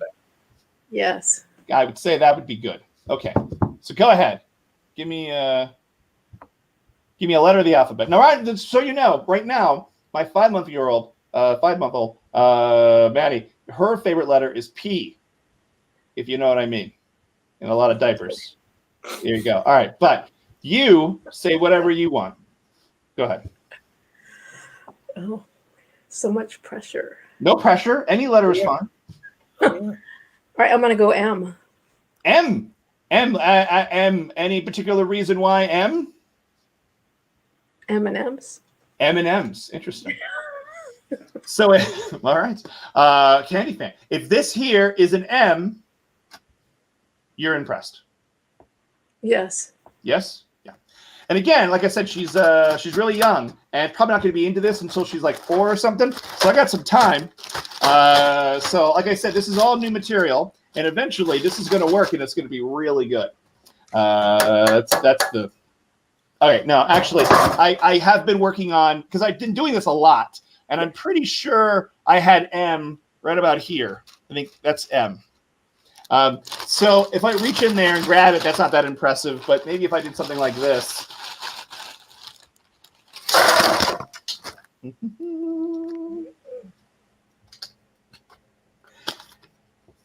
M. Wow. There you are. Thank you very much for sitting through all of that. I appreciate all of that. How do you know Larry, and why are you here? I am friends with Larry. We met when we were both going to professional coaching school. It was professional speaking and these kinds of things. But Larry's actually a former speech coach of mine. Oh, that's very cool. And you're helping out with the telethon here today? I've just been hanging out. Even better. I like that. See? And you got to be a participant. I really appreciate you being here. She's a live audience volunteer. You were perfect. You were exactly what I needed to make that make any sense. Yeah. No, she absolutely was. And I love that. And I think your daughter will love it when she's old enough. Yeah, well, eventually that's going to be a good trick. But right now, she's just really drooling on herself. So it's, there's not much more going on there. Right. Well, she's super cute. She's way cute. I've seen you posting pictures of her. She looks very cute. And the best part is you seem to be thrilled about being a dad. Oh, I dig it. I really like it. I waited. I turned 45 on the 3rd of January. I'm an older man. You may think, maybe, I don't know. Maybe you think exactly how old I am. I don't know. But we waited. I waited much later in life to do this, and I'm glad I did. I'm fully ready for it. We've been This year, like I said, has been a year of ups and downs, but the big up has been this wonderful little girl who honestly has been just great. Just a great kid. So. Well, that's fantastic. That's fantastic. Now, John, of course, has been with us for Spellbinders live here. Killed them. I mean, the people I'm bringing in of this caliber, of course they're going to kill them. There's like, there's no weak link. They're all heavy hitters who are coming in. And I was thrilled that you're able to join us here. Well, it's so great. I hope, as always, as I keep saying to everyone, I'm looking forward to 2021 being more normal and being able to see you live and in person and, you know, not hearing all this craziness. And let me ask you now, are you doing a lot of online shows? Yes. Yes, I am. So long story short, I would have been on Disney Cruise Line this year. It's been my big sort of, I've been doing ships for a while, but lately Disney has been my big, I guess, client. And I had a what's called a week on, week off contract with them for 7 months. I was going to be performing on a week, taking off a week, so on and so forth. And we did one of those cruises, me and my wife, who was at that time pregnant. We did a crossing, and during the crossing is when all the lockdowns happened. Is when everything happened in March, and this has been when people still, you know, foolishly believed, oh, we'll just be closed for a week or 2 weeks or a month, and right. So, and then I realized after we got back into land, and I would say there was a good week of just being completely miserable. I realized very quickly that if I didn't do something, that I was either going to be driving for Uber or you know, like doing Uber Eats or something, or if I didn't transition into a different model. And so I invested in doing the online stuff. I'm very lucky that I have a strong mailing list of people who have hired me throughout the years. I've been performing professionally since I was 16. And so a lot of them took the leap with me. And from that, I was able to actually develop a very good client base, and things have been going pretty well. I mean, I'm not bragging. We got lucky. Basically, I've been able to like sustain the amount of money I lost this year from all of the live shows that were completely canceled. And I've been able to, again, raise a kid and do okay. So, yeah, I mean, I think there's challenges, you know, with this. But if there is something really great about magic, about the magic community and about what's happening here, is that we probably could have died out. There is a good chance that the art form could have been totally, you know, snuffed out.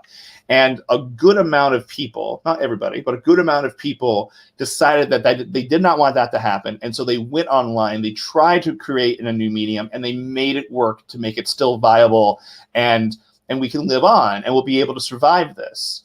And I think that says something really great about us as performers and as, you know, as people, really, that we weren't going to like just let it die, that we had to find a way to make it work. And yeah, there's a lot of us who did that, and really, really strong shows out there, both ticketed shows. I've been mostly working in a corporate market for very particular clients, but there's been a lot of people who've been doing ticketed shows, who've been doing, you know, kid shows. I mean, I think Paul Draper does every single Zoom show. I mean, like, there's guys who are like really, really into it, and have been able to find their own markets, and those who really put the effort into it have been rewarded from it. Let me ask my technical director, genius, Brett, do we have a crawl that has a website for John for people who would like to inquire about virtual shows with him? John, tell me, what is the... I currently do not have one. Oh, well, let's find out, John. What's the best way for people to get a hold of you? You can just go to my website, which is cardjon,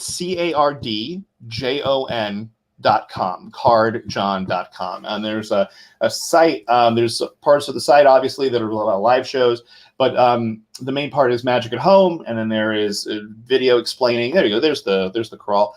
And it explains what I do. It has a video basically of that and what I offer in that regard. And also there are, I am doing a ticketed show. I don't do them very often, but I do. This is a public ticketed show that I'm doing on the 30th and 31st. I call it Amazing Acts in 3D. And the concept is that it's a bunch of new ideas that I have where everything is tactile and hands-on. So like everybody who is watching at home will be able to do stuff along with it. And it doesn't involve a package in the mail or printing things out. It just, you take things from around your house, pieces of paper, writing on things, and you have an actual tactile experience during the whole show. Great. So we'll be doing that the 30th and 31st, 6 p.m. Pacific Standard Time, and myself and a really great performer named Nathan Comarsh. We're working on that, and I also have a couple other special guests who are doing like musical stuff, and I have a crazy weird act that I don't want to ruin right now. You just have to see it, and so stuff like that. I just my audio started to hiccup there. I just want to make sure that you said Nathan Comarsh. Nathan Comarsh, yes. A very clever young magician. Yep, want to make sure that his name got out there so that people heard that. Oh, great. Of course. That'd be fantastic. So they can find out more about this, get tickets at cardjohn.com. Yes, they can get tickets right at cardjohn.com. Beautiful. Well, I'm thrilled to hear that you managed to pivot with this weird and wiggly world we find ourselves in.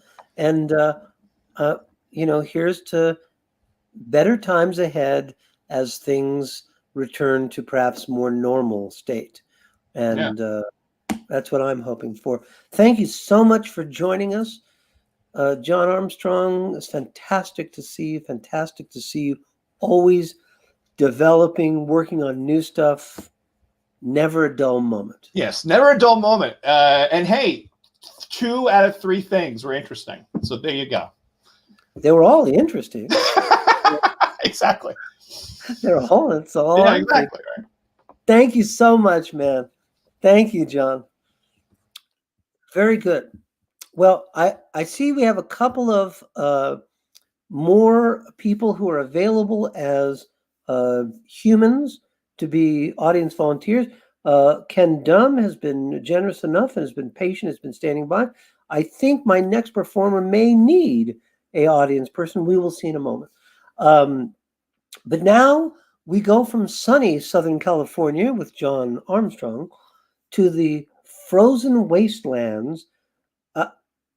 Now, I'm not sure where she is, but I'm assuming she's in Minnesota. Give me a thumbs up if that's right. Looks like I'm right. She is in Minnesota. And for those of you Southern Californians who have no idea what cold really is, this woman lives it here, at least during the winter in Minnesota. She has a great many honorifics and awards of her own. She is also, I believe, if I've said this wrong, I apologize to everyone. I believe she is the first woman to win Close-Up Magician of the Year from the Academy of Magical Arts, which is no small feat. And she has gone on to incredible success and performing all around.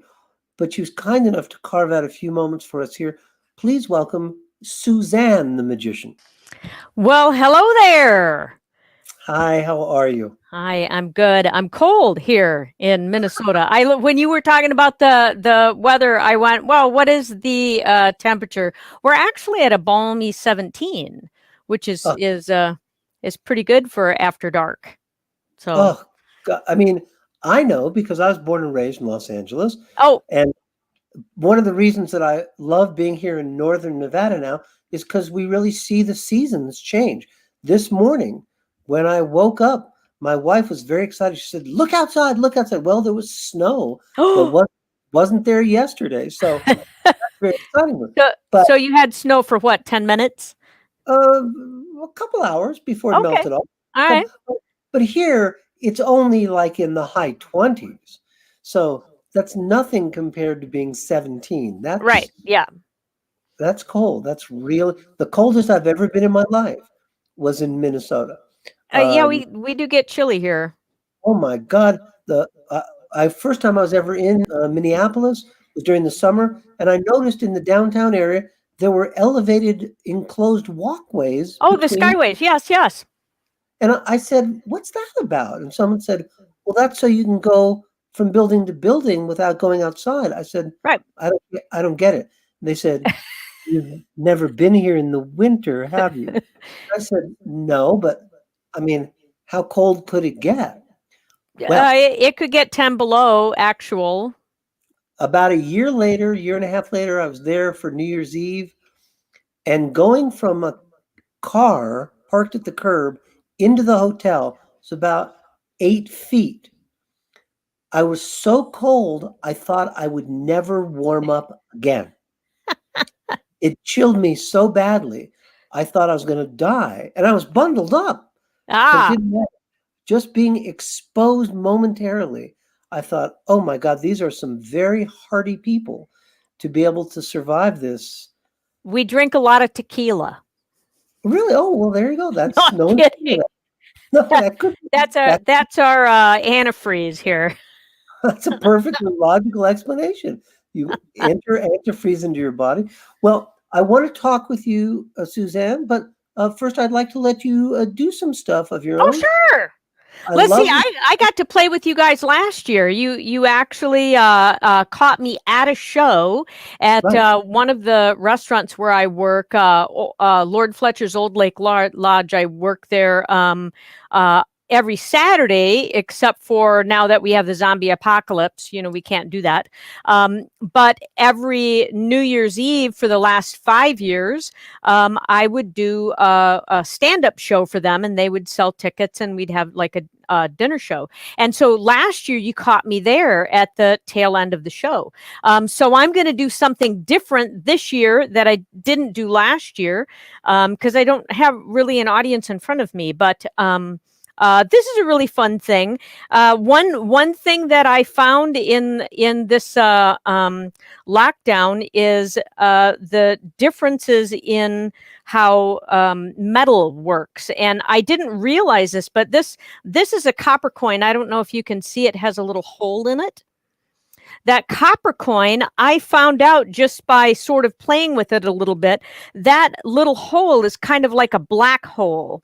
And I read up on black holes. Now that I've got a lot of time on my hands, I read up on black holes, and some scientists believe that black holes are more like wormholes, to where if you go in, you can come out the other side. Something can come through as well. So I started playing with coins, and so I have 3 silver coins here. And I've got my black here. I'll put those here. I've got my black hole in my this is my right hand here, and if I knock like that, it kind of opens up that black hole, and I feel it vibrating there, and then it'll grab one of the silver coins. I know you guys think I'm nuts. This is what happens with the lockdown. But it does actually take one of the coins across. See how that works? I know you guys think I'm crazy, but that's really weird, right? It's science. That's what we're doing in the lockdown. So let's try that again. We take a coin, we put it in the left hand. We take another coin, we put it in the left hand. That one's already gone over. There is the black hole. They go here. If I knock, it starts that black hole vibrating, and it goes across. There we go. That's all it takes. Then we have 1, 2, and the black hole, and only 1 here. So weird. So science-y. One more time. Last coin hasn't gone yet, right? These 2 have gone. There is the black hole. They go here. Little knock. It's vibrating. Now it's going across. Wait. There. Yep, it's across. Isn't that... Okay, I know what you're thinking. You're thinking, hold on, little sleight-of-handy lady. That's what you're thinking. The fact that I'm touching it could mean that the black hole's not really doing it, that I'm really doing it. That's a possibility. I see how your logic is working for you there. I get it. I would do the same type of critical thinking. So instead, I'm not going to touch the coins, and you'll see how the black hole works. Don't get hung up on what the cards are. Doesn't matter. These are just covers because you have to have the black hole covered for it to work. Okay, we have the 3 coins. We have the black hole. If I cover up the coins with the covers, see we have the 3 coins in the black hole. We cover up the coins with the covers like that. Got to get under there. Nothing in the hands. Here we go. Nothing. Here we go. That's all it takes. Did you see it go across? Larry, I'm not sure if you saw that go across, but it did.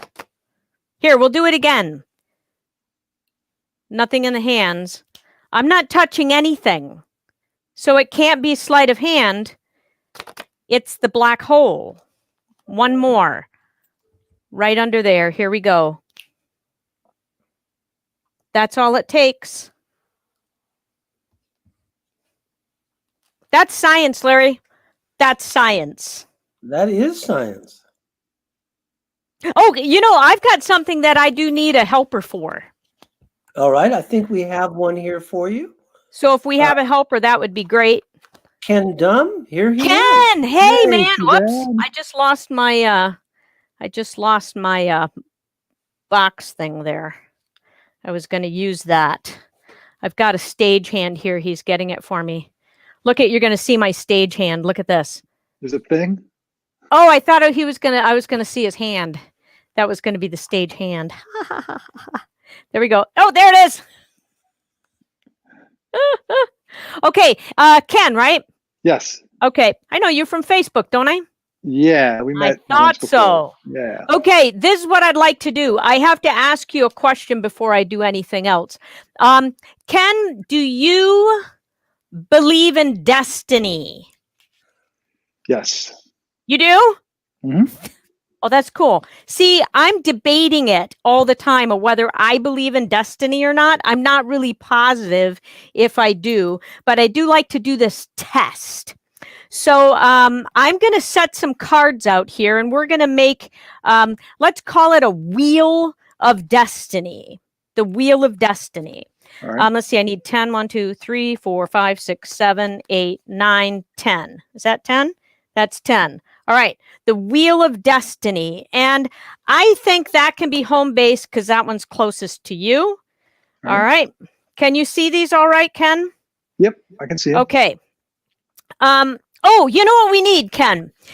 We need a random number generator. And since you're where you are, where are you? Outside Detroit. Outside of Detroit. Oh, I grew up in Battle Creek, Michigan. We could be neighbors. Yes, 2 hours away. Okay, so since you're all the way in Detroit, which you also know the cold too, then, and I'm all the way here in the Minnesota, I'm going to toss you through the camera this pair of dice, 6-sided dice. Okay, are you ready? Ready. Right through the camera. You going to catch? Yep. Here we go. Here we go. Good Got catch. Woo! I got him. That's good. Okay, shake them up like that. Okay, shake them up, shake them up, shake them up. Yep. And then as carefully as you can, toss them right into the middle of the wheel of destiny. I'll block. You ready? Yep. There you go. Oh, whoa, that was great. Okay, can you see the numbers that you ended up with? Yes. What did you end up with? A 5 and a 1, so 6. A 5 and a 1. That's really good.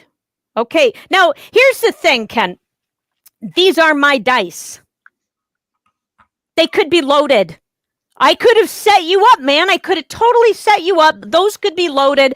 I could have forced that 5 and 1 on you. So do you want to roll again or? No, I think we're good. You're good? Yeah. Okay. I think that's pretty good. I think then we should add them together. That's going to make 6, right? Mm-hmm. Let's see. 1, 2, 3, 4, 5, 6. Let's do that. 1, 2, 3, 4, 5, 6.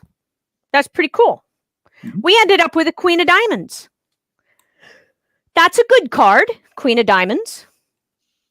Do you know what's so cool about that card, though? What's so cool about that card is, see these? See these right here, Ken? Mhm. These right here have absolutely nothing on the back. Because it's not really about what the card is. It's really, Ken, about what is on the back. Spellbinders. Spellbinders. That's it, Ken. Thank you very much. Look at that. Awesome. That was destiny. How That we're was- destiny. That was Fantastic. destiny. Ken, And- you're amazing. You are was too. Great good as job. a volunteer. There we go. Thank That was you fun. Well, you were fun. I'm so thrilled to see you do this, and of course, it's fun for me because I see you do different stuff every time we're doing this. We'd hoped this year we were going to get Suzanne out for the live Spellbinders, and I guess the Cootie Fest interrupted that. Zombie apocalypse, as I like to call it. Well, zombie apocalypse is much more colorful expression. Somehow cooties came to mind. The younger people may not know that term, cooties. They were just sort of a vaguely generic bug of some Right. kind that was considered unpleasant or distasteful. Cooties. Cooties. Yeah, but you know, there's always next year. I'm still hoping we're going to get you out. And I also, you know, without putting too big a deal about it, I never want to embarrass anybody, but I'm always asked by people saying, why are there not more female magicians? Ah, And, you know, like somehow I'm in charge or something. I don't know why there aren't, but I want to point to people. There's people like Ginger Kalen.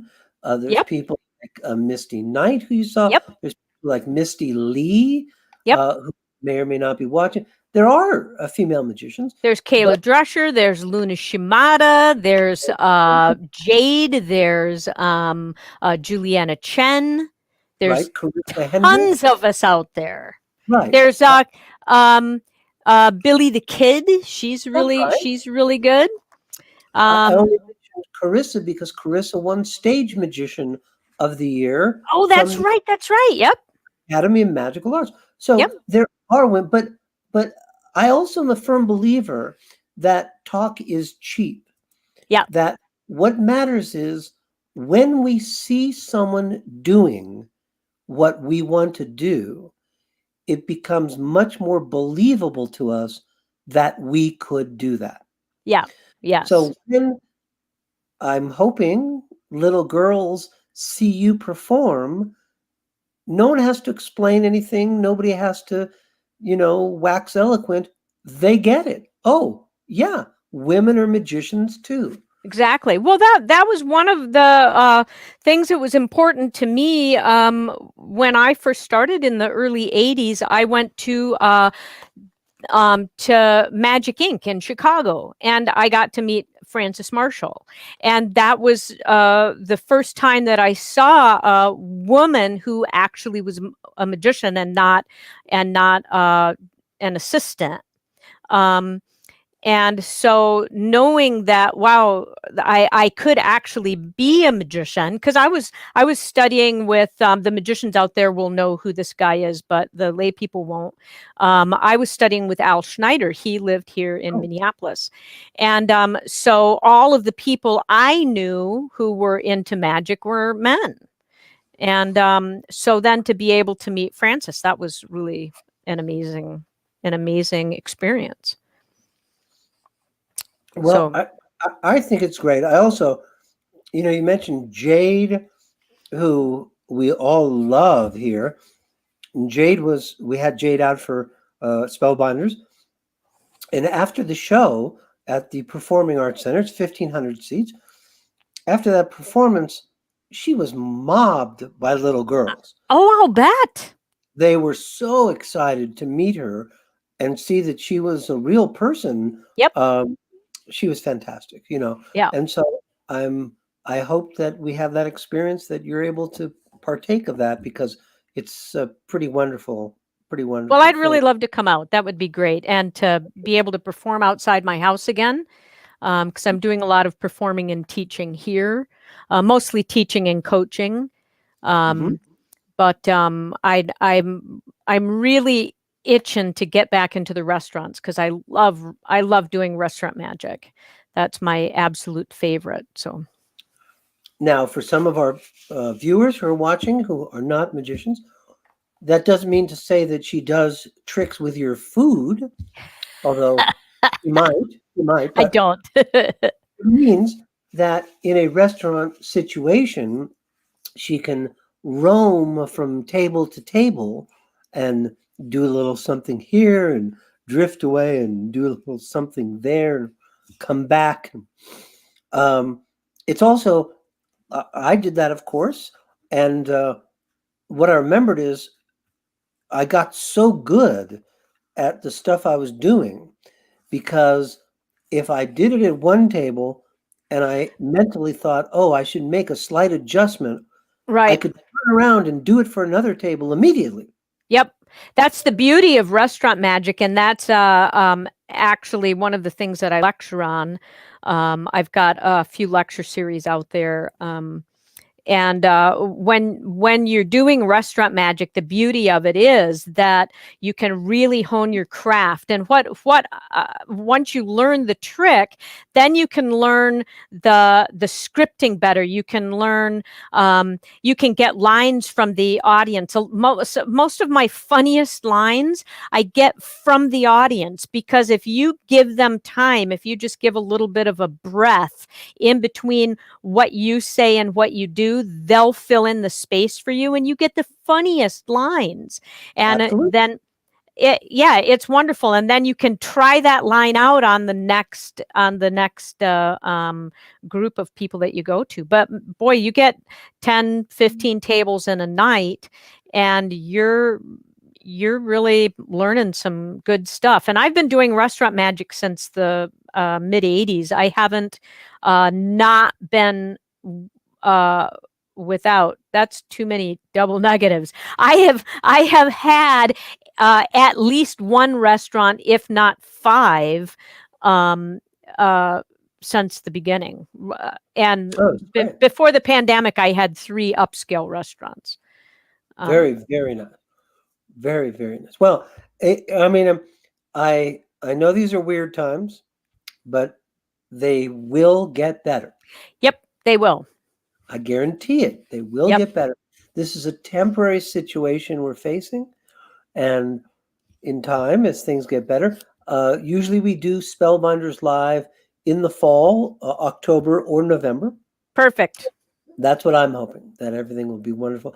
Well, thank you so much for being here. I really thank you. It was great to see you. And please stay warm there.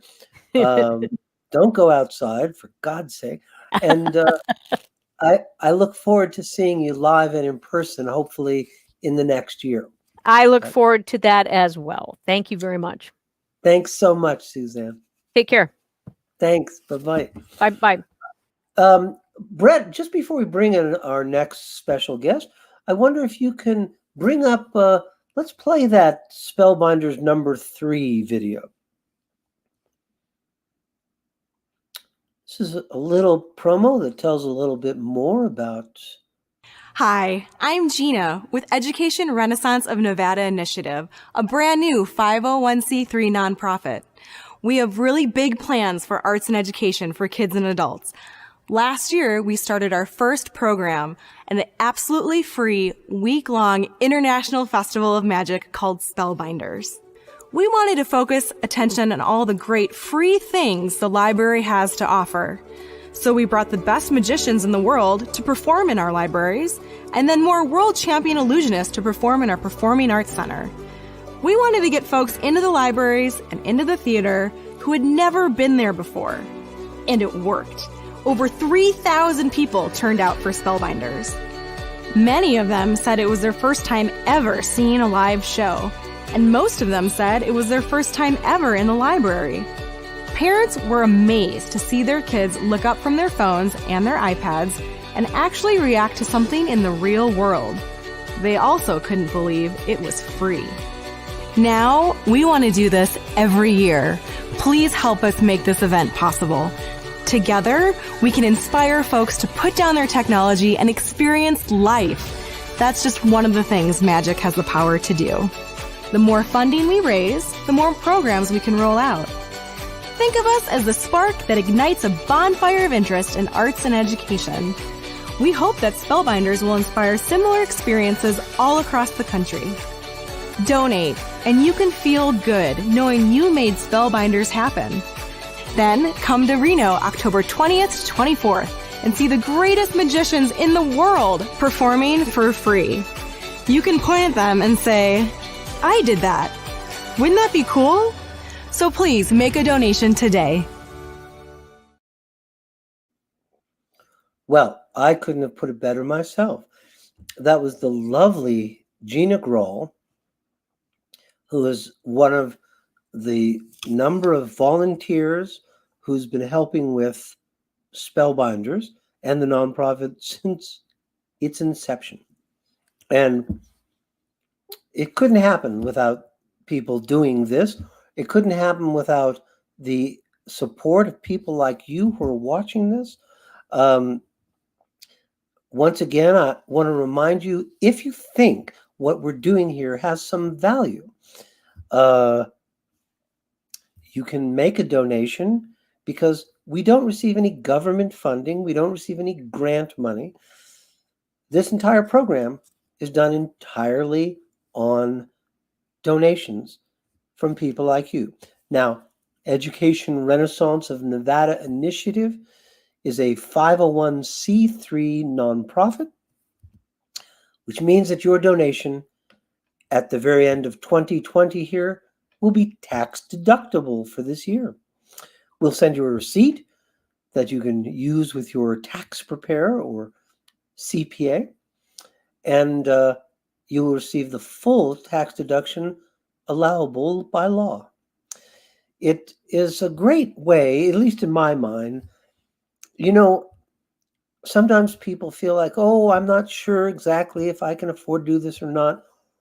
But there's an awful lot of people watching this broadcast who've reached down and helped us. In fact, right this second, I'm going to tell you who a few of them are. I just see now Sarah Lyon. And I'm wondering if Sarah Lyon is related. I bet you Sarah Lyon is the daughter of some other people who are huge supporters of ours. These people don't live in Nevada, but they support what we're doing.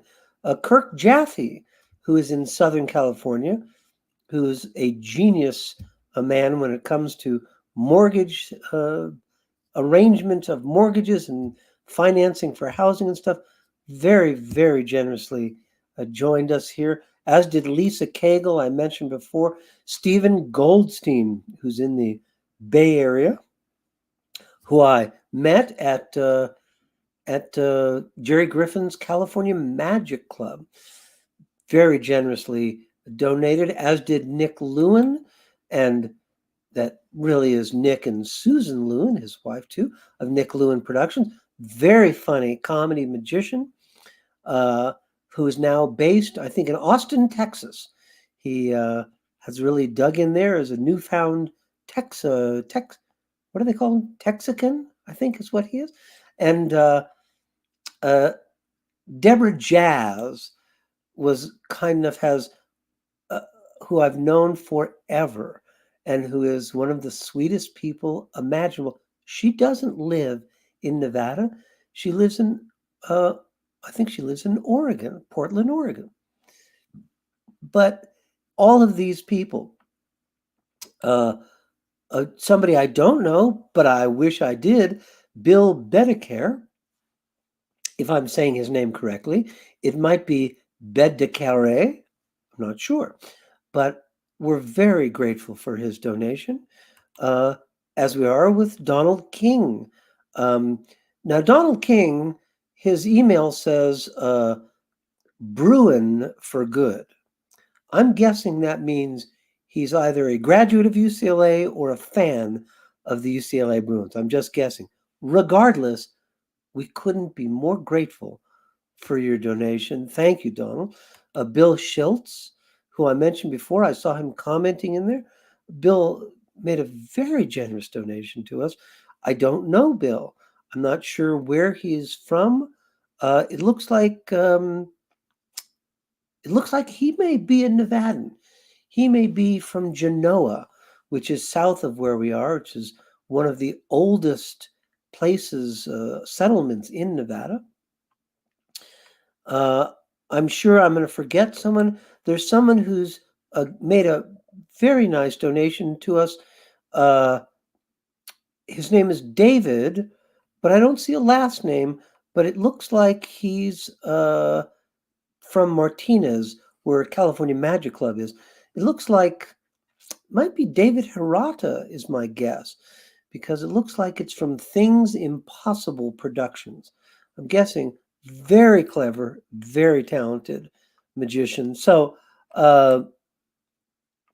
again, I wish I could come up with more dignified ways of begging and pleading, but I don't know what those are. So I simply ask you to use the URL you see on the screen, nevadashines.org/donate. It's a drop-down menu. You can donate as little or as much as you want. This entire program has been going all this time. I'm going to tell you a story here, and then I'm going to bring in a very special guest, a very famous, extremely famous guest I have here. He's famous for many reasons. But I did want to share this one story that I alluded to earlier in the day. When we first did Spellbinders, one of the people I brought in was this phenomenal Swedish performer, Leonard Green, genius, unbelievable, just unbelievable, off the charts. And, we moved them from different library, different days, we moved them around. I heard this story later in the day, repeated by several people. I thought it was made up. I thought it was apocryphal. But then the head of the Washoe County Library System called me at home that night and told me, no, this really happened. That's the only reason I'm going to share it with you. There was a boy who was being tutored by some of the librarians. His family was going through a very rough patch. Rough patch financially, and with his family unit, his mother and father were splitting up. Just bad time for anyone, but for a kid, just terrible time. And his grades were suffering because of it. So one of the things they do at public libraries, not all of them, it's not guaranteed, has to do with their level of commitment. But these librarians here in Washoe County, they go the extra mile. And so they'd set up a tutoring program for this kid.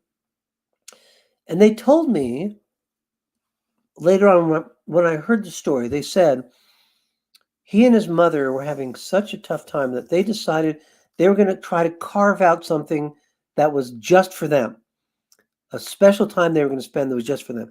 And somehow or other, they decided that would be magic. And so they got books on magic, and when they're in the library, they'd see videos on magic. And so the librarians knew this kid was very interested in magic. And one of them came up to him while he was there studying and said, "Did you know we have a live magician today?" And, she didn't know it was Leonard Green. She would know who that was anyway. But she just knew he was a magician. And the kid said, "Are you serious? Well, what does it cost?" She said, "It's free. It's free." This kid went running over there, sat in the front row, and was absolutely enraptured the entire time. Now, at the very least, I would like to think that for the time that Leonard Green performed, 30 minutes, 40 minutes, that kid was able to forget about some of the tough things he had to deal with day to day. But when it was over, the kid came up to Leonard and said, "I'm a magician too." This kid's about 11, I think, 11 or 12 maybe. And Leonard is such a gentleman and such a lovely, gentle soul. He took time for everyone. He said, "Oh, you're a magician. That's fantastic." Kid said, "Yeah. Would you like to see me do a trick?" And Leonard said, "Sure." So the kid said, "I'm going to hold your wrist so I can feel your pulse. I'm going to ask you 3 questions. And depending on how you answer, I will be able to determine information."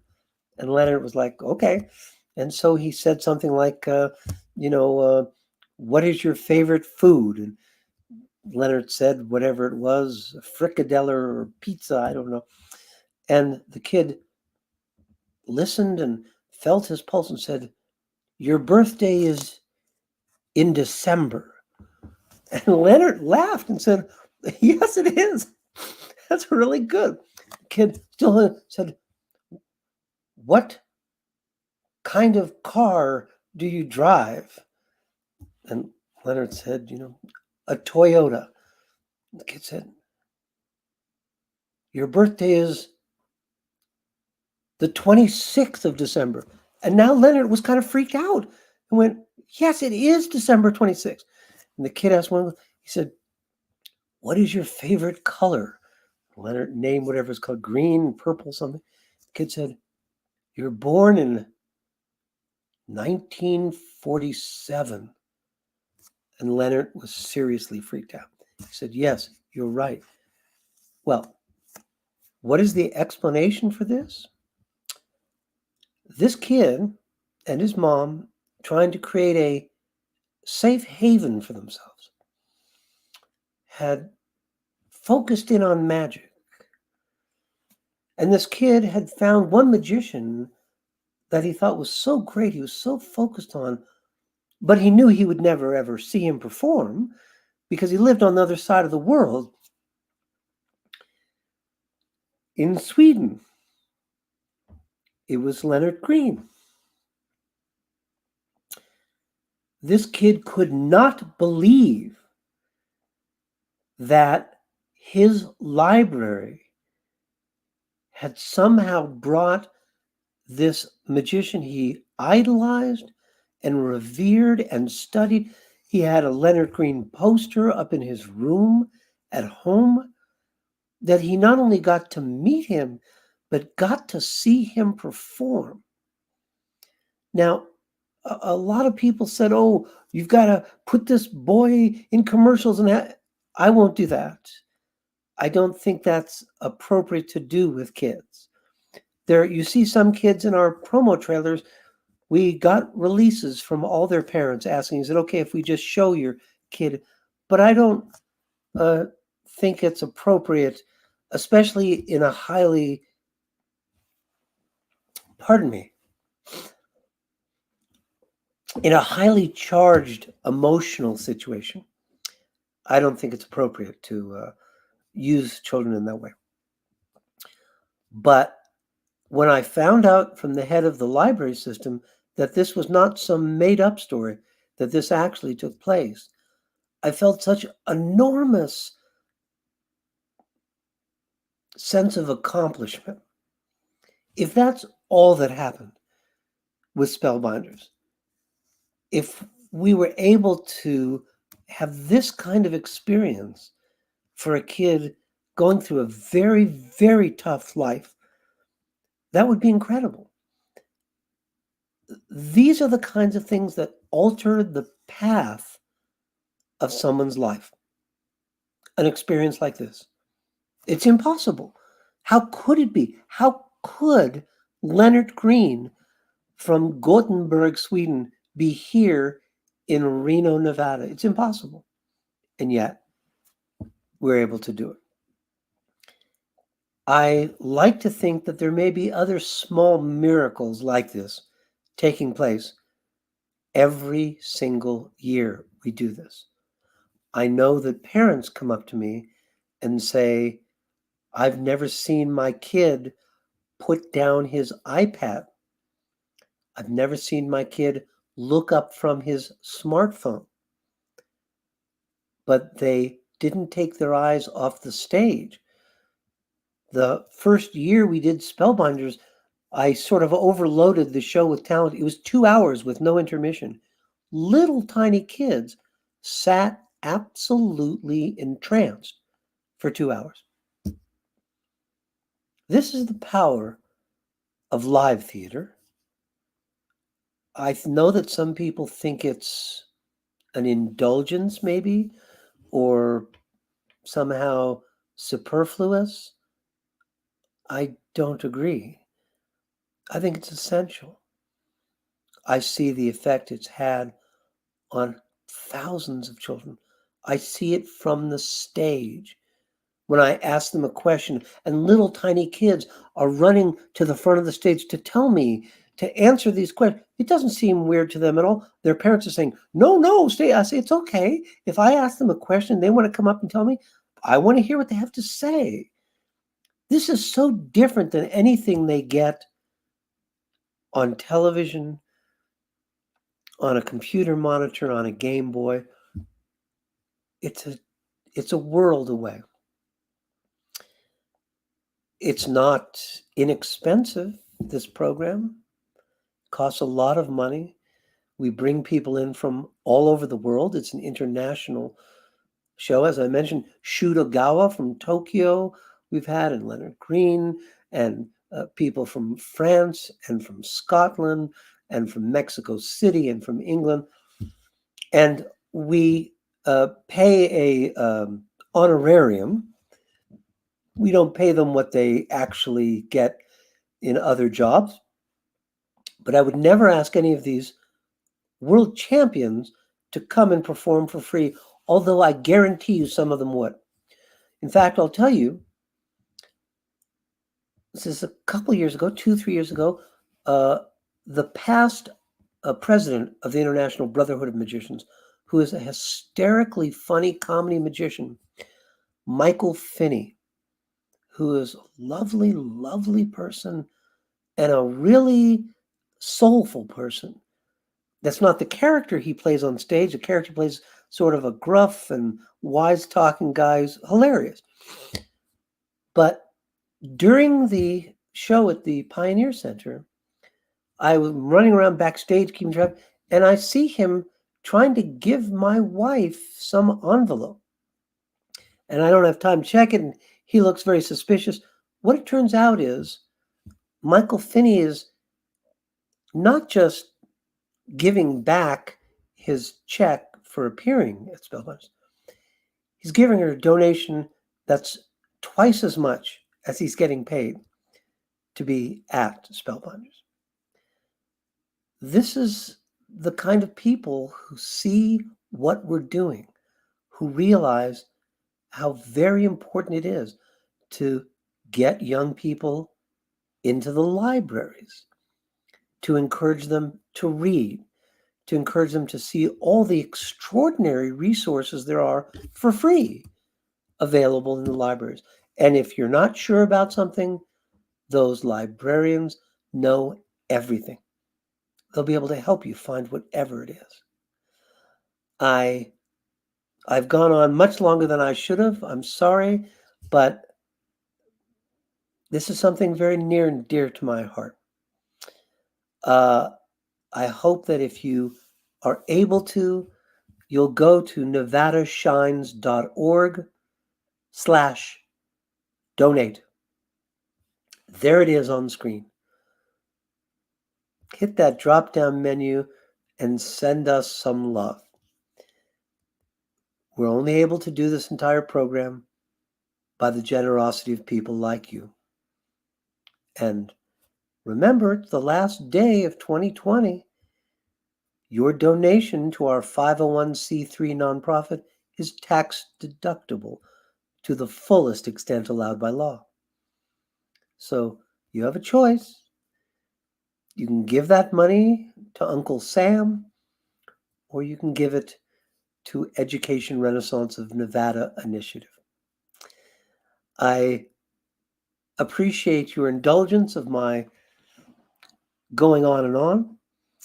I want to bring on a very special guest I have right now.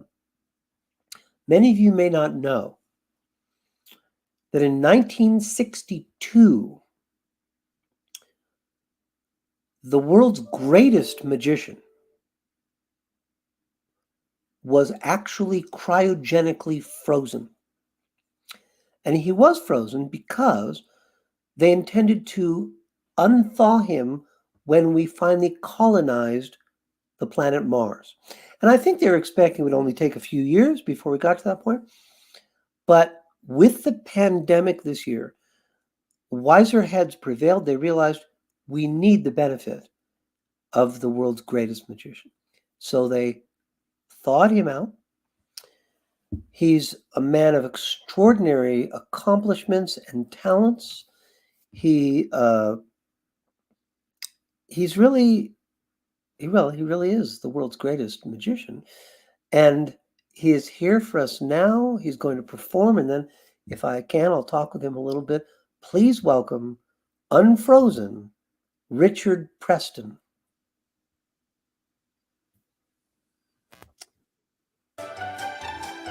Please give a warm welcome to the well-thought-out party magician, Richard Preston.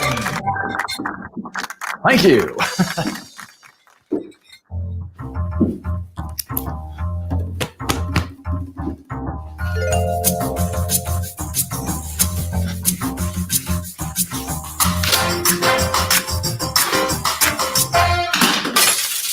Sorry.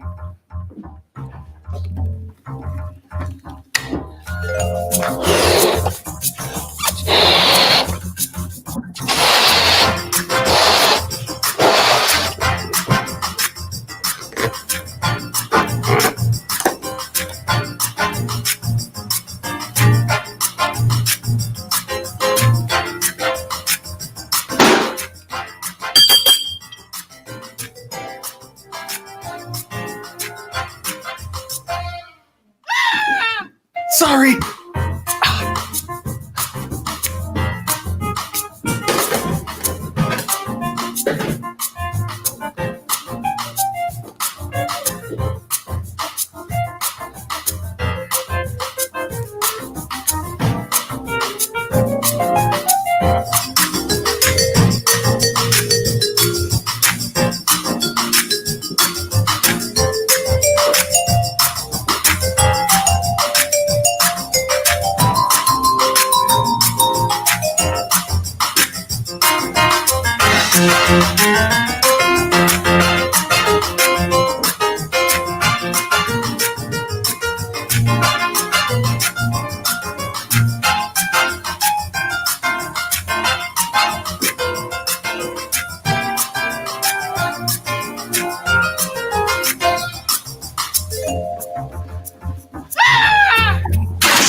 Thank you. Thank you very much. Welcome to my show.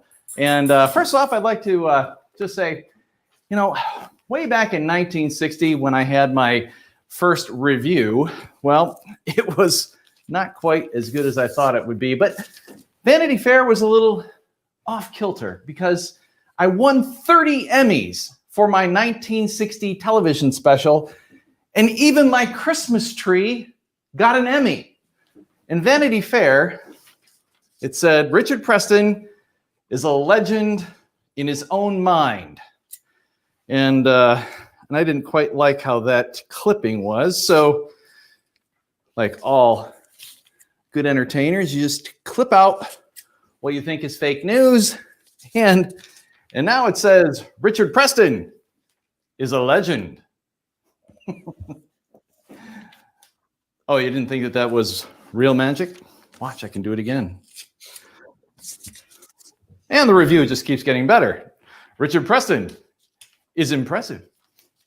Pardon me, I thought I heard somebody say, hey, Richard, did you want to cut it again for me? Because I think you're the world's greatest magician. Is that what I heard somebody say? Okay.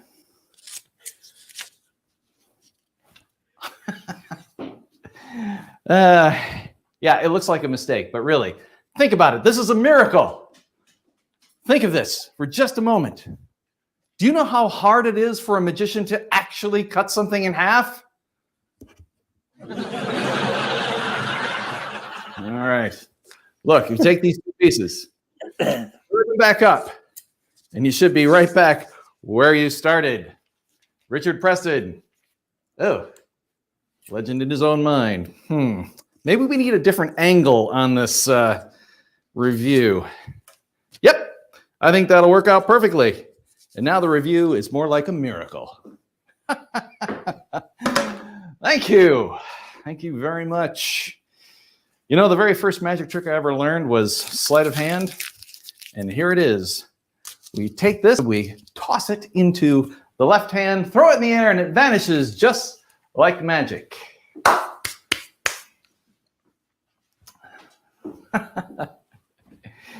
Well, I'm so glad that we're having such a good time here, but you know, there's one crucial piece missing, and that is my hot toddy and Christmas cookies. Yeah, and that's perfect. I think that'll work out just fine. We'll just put these over here. Get this out for later. Oh, I have a New Year's joke for you. What is a New Year's resolution?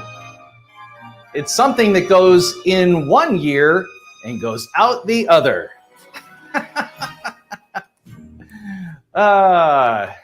More laugh tracks would be helpful.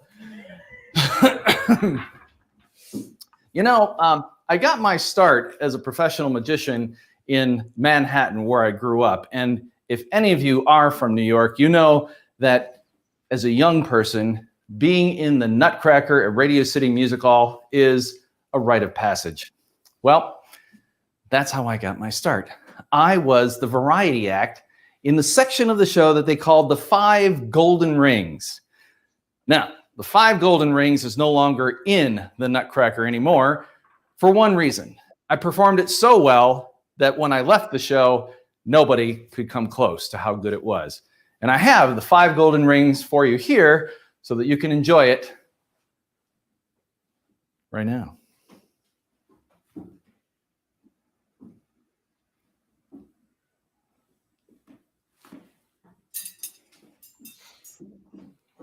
Here they are. Well, I lost 2 of the rings. It's really the 3 golden rings. And the gold is flaked off. Now they're just steel. But you get the idea. So this is the 5 golden rings from the Nutcracker suite that you will never see again, except in this TV special. Here it is.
Thank you.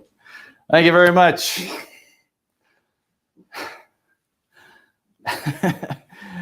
Well, I guess it's time for another New Year's joke. What was Dr. Frankenstein's New Year's resolution? To make new friends.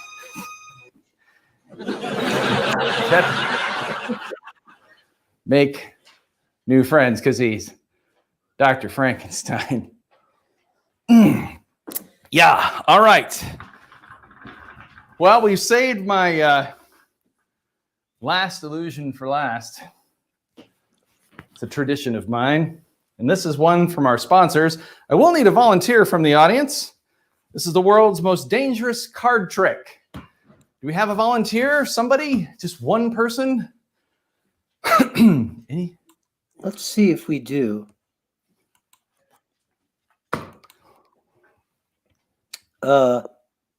Let's use Brett. Brett. Hi, Brett. Hello. Hi, nice to meet your acquaintance, Brett. Let me swap things here. There you go. Hey, hello. Now, Brett, you and I are going to do the world's most dangerous card trick, and I won't let you down. Now, I have a deck of playing cards here, and I just want you to see a card and tell me which one you would like me to use in this trick. Okay, I see the Queen of Diamonds. Good choice. Queen of Diamonds. And now to identify that card as yours, let's have you tell me, what would you like me to write on the Queen of Diamonds? Happy New Year. HNY for Happy New Year. HNY. There we go. It is now officially your card. And you can see right here, HNY, and it's in green. Okay, now, just say stop whenever you like, and that's where we're going to hide your card. Stop. Right there. All right. Here is your card. Okay, we'll place it right here, and it'll be totally lost in the deck. Do a little shuffle, and like magic, your card is floating through the air, and it has landed in my pocket. Seriously, it's going to land in my pocket. Watch this. Brett, is that your card? No, that looks like a joker. Well, the lunge, that was part of the danger. I'm sorry. Let me just check here. No, that's not it. Queen of Diamonds. Did it fall on the floor? Well, there's only one way to solve this problem. It's simple. We use the New Year's buzzsaw of death to find your card. And here it is, the buzzsaw of death. Making it literally the most dangerous card trick ever invented. Now, here's how this is going to work. This blade is going to be rotating at 70,000 RPM. And as it gets closer to my hand, I'm going to magically make your card appear at my fingertips, and then I'm going to draw it before the blade chops my hand off. Now, if the red light turns on, that means there's imminent danger and we're going to have to shut everything down. And that's why I have this kill switch. I guess we'll have to really do it. All right, we'll have to fix that later. But we do need some electricity for this. And now remember, your card is going to magically manifest itself before the blade falls, and it's going to happen right at the very tips of my fingers. So here we go. All right, safety is off. Perfect. All right, the blade is reaching speed. Okay, are you ready, Brett? Yes. Here we go. Okay. Manifest. Come on. Come on, let's go. Anytime now. Just come on, card. Let's go. Come on. It's getting Whoa, that's not supposed to happen. Just, come on, hurry up. Ah! Ah! Ow! Oh, look! Something happened.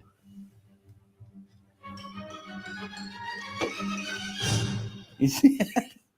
It's a Christmas miracle. Look. Just as my hand was falling, I caught something. And it's wrapped. Whoever wrapped this. I've only got one hand. It's not easy. But there's something in here. There we go. Look at that.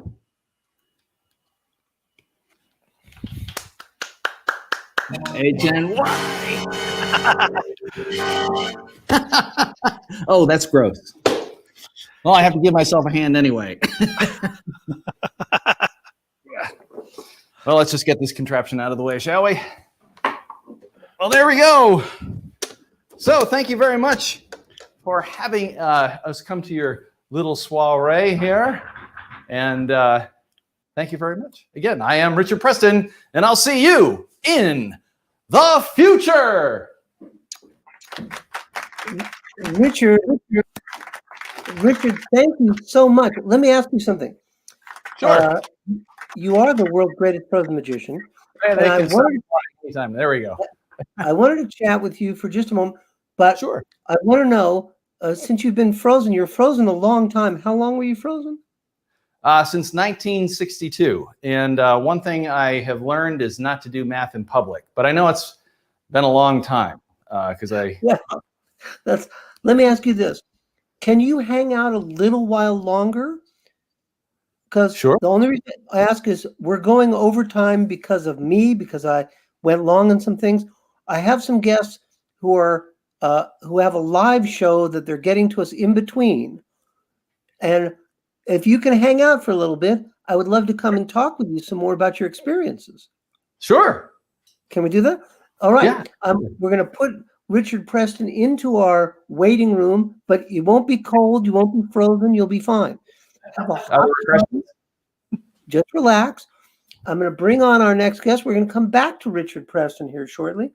But I know that our friends up in Canada, a world champion magician, a multiple gold medal winner, Grand Prix, I'm going to say it wrong, but I want to say Grand Prix world champion from FISM is here with a couple of special guests of his own. Please welcome Sean Farquhar. Hey there. Hi, Larry. How are you? Wow, I can't believe that I made it on time and everything is great. The telethon, I guess it's not called telethon. It's like a videothon, right? What we're doing right here? Yeah. What are you calling it? You're calling it like it's something a thon, right? We're calling it a telethon. Telethon. Because we're using it not only to bring out a lot of people who we love, like you, for people who love magic, who want to see magic, but also to talk about the people who are doing shows online, who are doing virtual shows online, and what's going on, and all kinds of exciting things. But Sorry? I remember coming to do Spellbinders and visiting all the libraries, and all the good work that was being done with it was absolutely fabulous. I had such a good time, and I met so many other magicians. That was a really exciting time for me. And to see Nevada, Reno, especially from a different point of view. Most people just see the casino or hotel, but to go out to the outlining areas, I think we went to like 5 counties that year. It was pretty exciting. Yeah, incredible. You want to see something really weird? Of course. Let me show you something fun. Maybe you've never seen one of these before. It's kind of cool. It doesn't look familiar to most real people, but to magicians, this is a pretty obvious thing, right? It's a deck of cards. Okay, it's just the box for a deck of cards. And I mean, it's just a box, but inside is the deck of cards. It's a deck of cards. Kind of crazy, right? Yeah. Look, this is a regular deck of cards. You can tell because it's got the advertising cards. Look, it says Facebook, Twitter, YouTube. Follow me. Okay. And the other end has the jokers. I have 2 jokers. Yeah. Well, there's 3 now. Okay. The backs of the cards are all the same. You've probably seen that with a regular deck of cards. All the backs are identical. They all have this little tiny angel riding a bicycle without a helmet. Probably how they became an angel. Yeah. There's angel riding a bicycle without a helmet, and there's no seat, which probably is a health and a safety issue. The rest of the deck is in new deck order. They run like this: Ace of Hearts, 2, 3, 4, 5, 6, 7, 8, 9, 10, Jack, Queen, King. And then they repeat again until they get to the middle. When they get to the middle, these are the kissing kings. Then it goes King back through Ace, King back through Ace. That's a deck of cards in new deck order. That's the way they start. But it's not the way you should be using them when you're playing a game of cards. I'll just give them a little light shuffle. Yeah, that's very good. This is called a triple cut. I should point that out. Oh, and this is a quad cut. Quad cuts look like this. I break them like this, make those little piles. That's a quad cut. That's good. Oh, I should point out one more thing. When they're in new deck order, it's always hearts at the back. Then it's the clubs.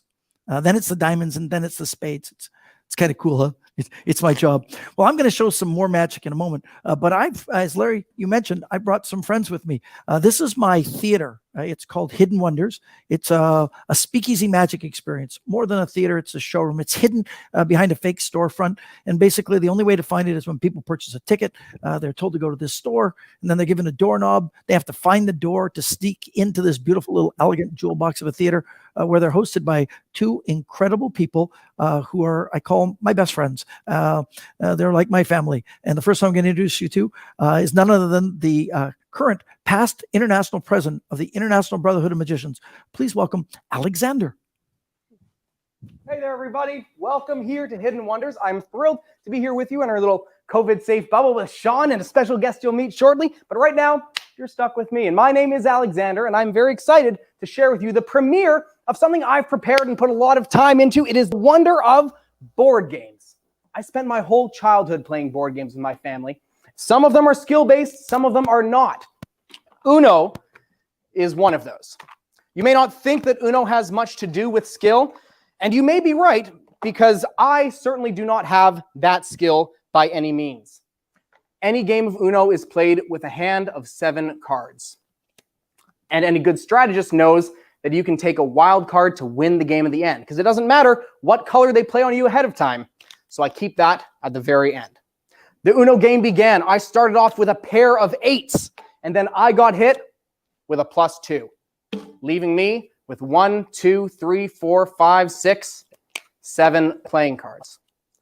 Well, doesn't do much for me, so keep playing another round with 2 3s. That's a double. And then I got hit with a +2.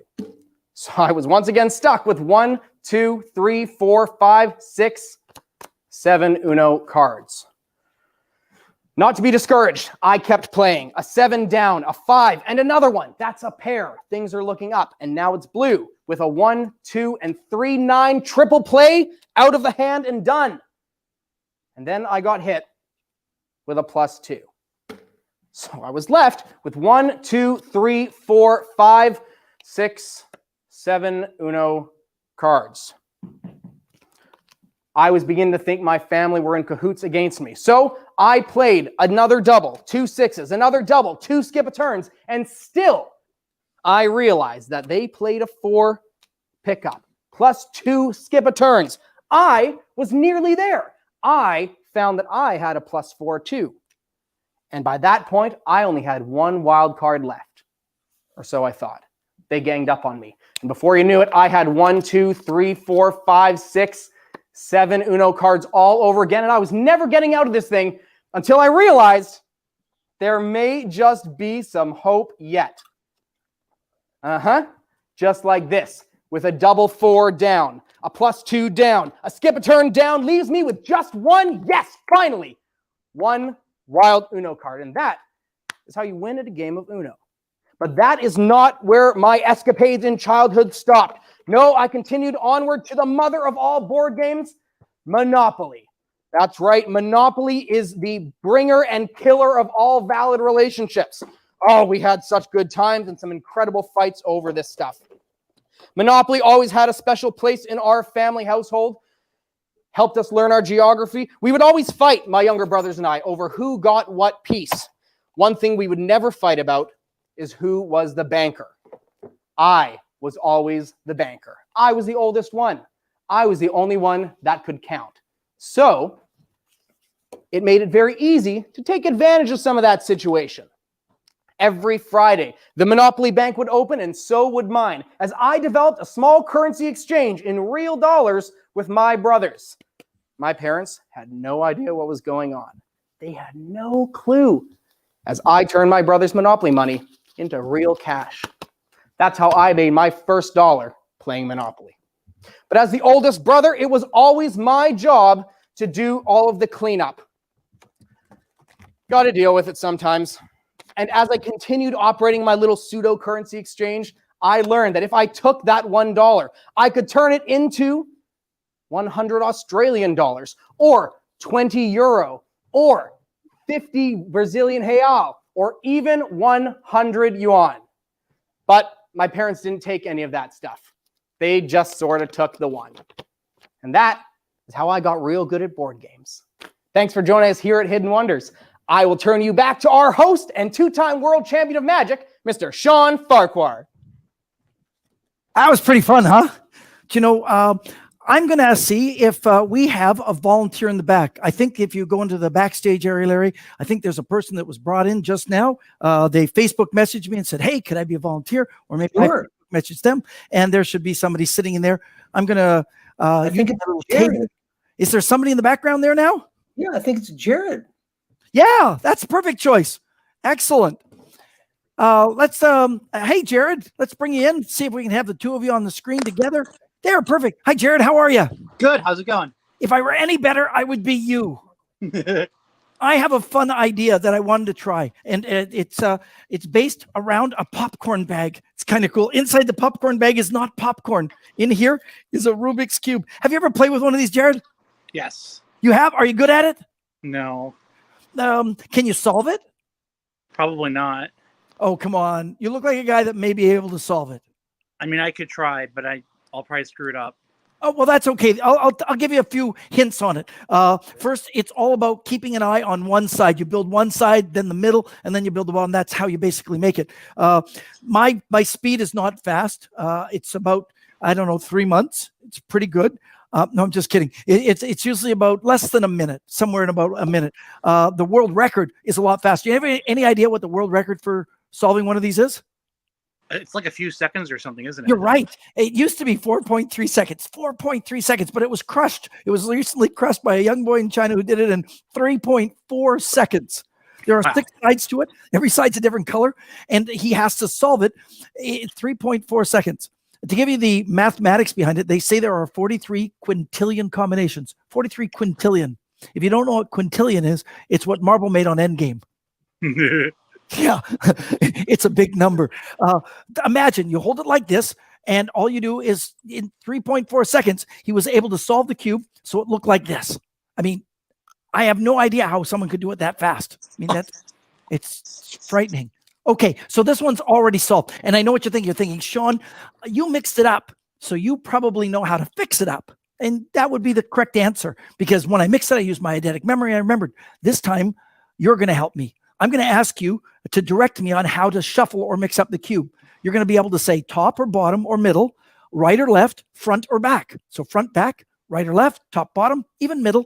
And you'll give me a number, 1, 2, or 3. Don't say 4, because I'm going to rotate it like 1, 2, 3. But 4 just brings it back to the front, and that means nothing really happened, right? Got So it. you can say top 2, bottom 3, right 4, or not 4, 3, etc. Got the idea? Yep. And you can say as many as you want to until you are satisfied that you think the cube is mixed up. And I'm going to remember everything that you said and then going to reverse the order. Won't that be cool? That would be impossible.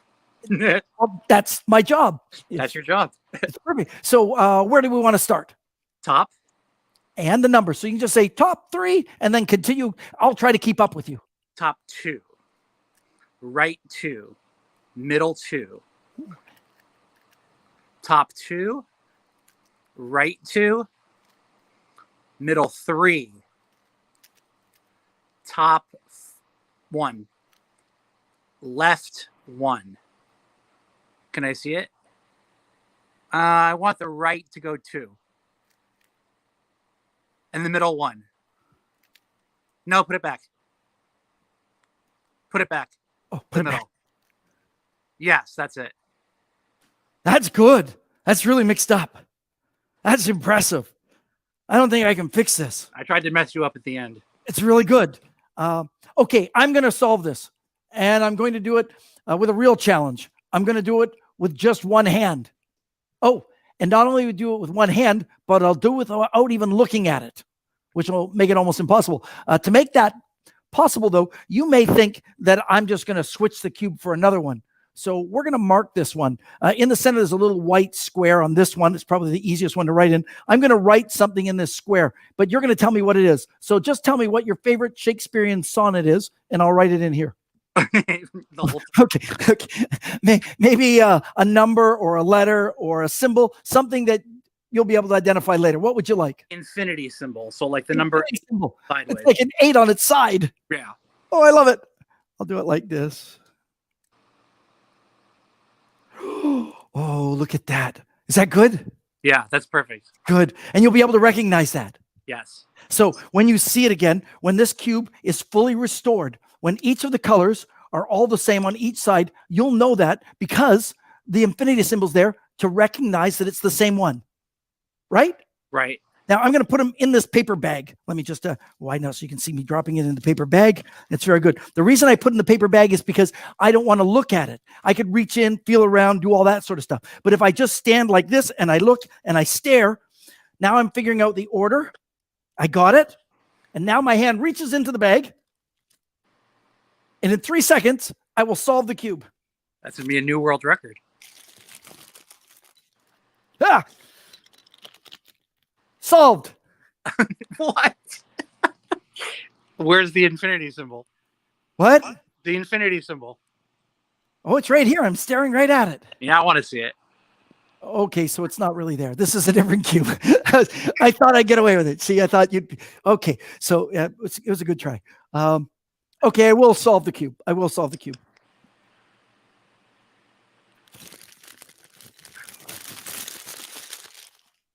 There. All solved. Look at that. Can you see that? It's stuck inside of the jar. Can you see that? That's a glass jar, isn't it? It's a glass jar. I hate you. It's I a hate solid you glass so jar. much. It's cooler. Look, it can't come out. It's too big. for the I mouth. hate you. It's. If that infinity symbol is on that cube, I hate you. Unbelievable. It's my job. It's just what I do. Well, thanks for playing and being a volunteer. You're super cool. You know, my next performer here at Hidden Wonders is a dear friend of mine. As I said, both the people, this is my COVID bubble. We have been together basically from the very start of this pandemic. We're the only people we see each other. It's my world. I consider them my family. This next performer is the current international vice president of the International Brotherhood of Magicians. I'm going to move this out of the way so the stage is nice and clean for him. Very good. He's going to perform for you something very artistic and very cool, and I'm sure you're going to enjoy it. Please put your hands together for Billy Shui. Thanks, Sean. Good evening, everyone. My name is Billy Shui, and I can't wait to share this with you. You know, back in high school, I took Japanese 11 and 12, and Sachiko sensei, she loved telling folk stories. And frankly, I love to listen to them. And so upon graduation, she gifted these. She gifted these to me, knowing that I have a love for storytelling and theater. These are called the Tama Su Dare, traditionally performed on the streets of Japan. Made with 52 individual bamboo reeds, tied together with 110 knots. Tonight, I shall share with you my favorite story, the tale behind the Mid-Autumn Festival. Ladies and gentlemen, I present the legend of the rabbit in the moon. Every night, the old man in the moon looks down from the sky, hovering over rivers and lakes, lighting the waves and the shores. He sails throughout the lands until one night he stopped in the sky over a forest in Japan. The animals below seemed to live in peace and harmony. Suddenly, he spotted a monkey, fox, and a rabbit who were living side by side. "I must know more about my creatures," he said. And so, he transformed, disguising himself as an old beggar, and descended down to earth. He walked through the forest until he came to a clearing where the monkey, fox, and rabbit lived, underneath a weeping willow tree. "Welcome to our forest," the animals said. "Oh, friends," the old man said, "I'm not doing well. I'm tired and very hungry. Do you think you could help?" "Of course we'll help," the monkey chattered. "We'll go gather some food for you." And so, the animals ran off in search of food for the old beggar. The old man sat down and leaned against a weeping willow tree, looking up into his sky. He smiled and thought, "These are good animals, but I'm curious to say who is the most generous." Before long, the monkey returned, carrying an armload of fruit. "The bananas and berries are delicious, and take these oranges and pears too. I hope you will enjoy my gift," as he laid it before the beggar. "Thank you, my friend. You are very kind." However, before he had finished speaking, the fox raced across the bridge, over the river, and into the clearing. He carried a fat, fresh fish between his teeth. He laid it before the beggar, and he bowed. "I offer you this fresh fish to ease your hunger. I hope this will satisfy you." "Thank you, my friend," the old man said. "You are also kind." Meanwhile, no matter how hard he tried, Rabbit could not find any food. And at long last, he returned to the clearing. "You have returned," the monkey cried. "I have," the rabbit said sadly, "but I must ask you guys a favor. Fox, would you go gather some firewood for me? And monkey, with this firewood, would you build a big fire?" The old man sat in wonder as the two animals ran at the request of their friend. With the fire blazing, the rabbit turned to the beggar. "I have nothing to offer you but myself. I'm going to jump into the fire, and when I'm roasted, please feast upon me. I cannot bear to see you go hungry." And with that, Rabbit prepared to jump into the fire. And at once, the old man cast away his stick and threw away his disguise. The animals, seeing this transformation, began to shake with fear. "Don't be afraid," the old man said. "Rabbit, I have seen that you are more than generous. You don't need to sacrifice yourself for my comfort. I know. I will take you home with me, where I can watch over you and make sure you are never harmed." And so, the old man lifted the rabbit into his arms and carried him up to the moon.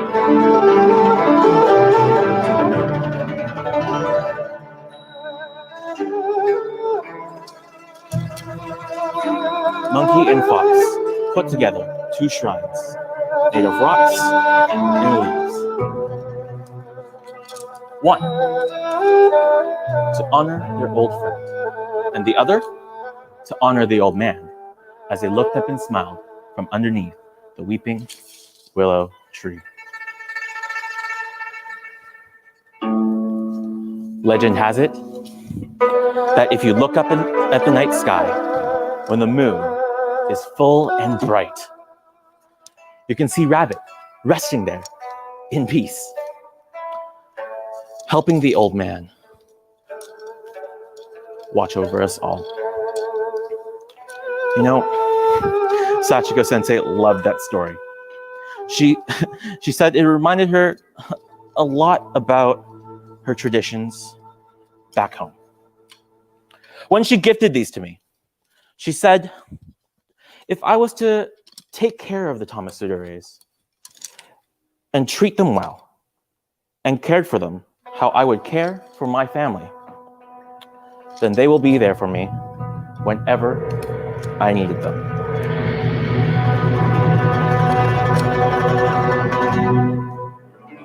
So, remember,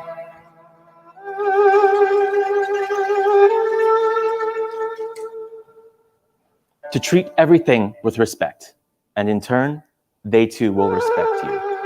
Arigato gozaimasu. Thank you, Billy Shui. Well, Larry, that's our show for you. Yeah. I really appreciate that you could slide us in between, and I'm super excited that I got to follow Richard Preston, that you put on ice for a few minutes, and I look forward to hearing his interview as we race and prepare to do our next performance. And then we have a little thing after that. It's crazy. It's insane. Thank you so much for doing this. I love what you guys are doing. I want to come up there. You're in Vancouver, right? Yeah, just outside, a little place called New Westminster, very close to Vancouver. Well, I'm dying to come up there. I want to see this jewel box. It looks fantastic. Please thank Billy for us. Please thank Alex. It's just great to see you guys. I appreciate so much what you've done for the nonprofit, and I'm just looking forward to getting back into normal life in this coming year. Let's hope 2021 is super awesome. Thanks to you and Brett for putting this all together, working so hard and helping the community. You keep well and keep safe. And thank you, man. We'll see you again. Thanks. Thanks very much. Grand Prix World Champion of Magic, Sean Farquhar. And now, hey Larry, real quick, in my time zone, I'm in Eastern time zone. I've got to do this. It's happened. Oh, that's 10, 9, 8, 7, 6, 5, 4, 3, 2, 1.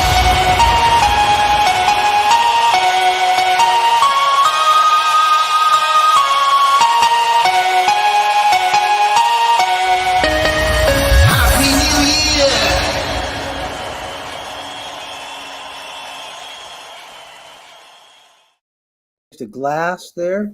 We're going to get to you in a moment. I have some very special guests coming up, but I promised I want to get back to Richard Preston here for a few moments real quickly. Richard, I know time doesn't mean anything to you at this point, does it? No, not at all. But, I said before, for those of you who are joining us, Richard Preston is the world's greatest magician, frozen cryogenically in 1962. Yep. Richard, did you ever think that you would be unfrozen before we got to Mars? No. I joined forces with NASA at the time, and I fully thought that I would wake up on the first colony of Mars to be the world's first off-planet entertainer. And they woke me up and gave me a new mission. Well, so here I am.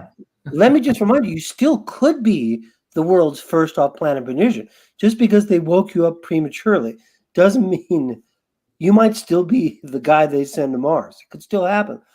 Well, it kind of did, because I woke up to a whole new world. Everything that I knew was gone. That's what I wanted to ask you about. Can you tell me what is the strangest thing that you were not expecting to find when you woke up? The first thing was color TV. The amount of televisions and just the technology. I mean, look at what we're doing right now. Who would have thought, right? Not me. God knows. I remember 1962 pretty clearly, and there was nothing. I mean, all it makes me think of 1962 in the comic strips in the newspaper. Dick Tracy had a two-way wrist TV, right? Yeah. Do they have those now? Well, yeah. Every kid in America has one, You see, these things just keep unfolding time after time. The longer I'm sticking around, I haven't been able to get out much because the government's telling me to stay in my house because I don't have all the vaccines that have had to happen over the years while I was gone. So I've been in quarantine. So I'm only getting what I can find on television, and what I'm finding on television is very, very challenging to watch, for sure. Well, I don't blame you. Let me ask you this. What about food? Are there foods here that you didn't have in 1962? I will say this, the quality of the TV dinner has tanked, in my opinion. I really miss those thick aluminum trays that you put in the oven, but now this nuclear microwave concoctions with plastic, and I just really like that thick metal. And the hot lava apple cobbler. I miss that so much. It's gone. Many a child's tongue was burned on that hot apple cobbler. Well, I understand your dismay. There have been a lot of health food nuts who have sort of moved away from what we know was good, wholesome American TV dinners. But is there anything that you really miss from 1962? My friends. I miss them all. They're all gone. That's the biggest thing that I miss. But if you were to, like I said, I haven't been able to get out much, but I've watched documentaries on what's happened to Las Vegas, and I kind of miss the feeling that Las Vegas used to have, where you would go to Las Vegas and you could go see a show with famous people in it, just sort of having a good time, like the Rat Pack. That whole era is gone, and I think that that's a shame. They've got these big production shows, and it seems a little more impersonal. That you have a production show, but you don't have the performer, and that's. No, I can't argue. You're absolutely right. Things have changed. Now, there's one performer I think you might like. Do you know of this magician, Stuart McDonald? He's been sort of mentoring me for a little while. Yeah, we've been in contact with each other. The International Brotherhood of Magicians, actually, Sean Farquhar put us in touch with each other, and I thought that was really nice of him to do that. Well, the only reason I say, for people who are not as familiar with Stuart, Stuart is an incredibly accomplished magician. He's modern. He's not from 1962. He's modern day. But Stuart pulled off an incredible coup in competition at the International Brotherhood of Magicians. He won a gold medal in every category. This is a couple years back, I think 3 years ago. He won a gold medal for best in show and creativity and stage presence and on and on and on. I'm sure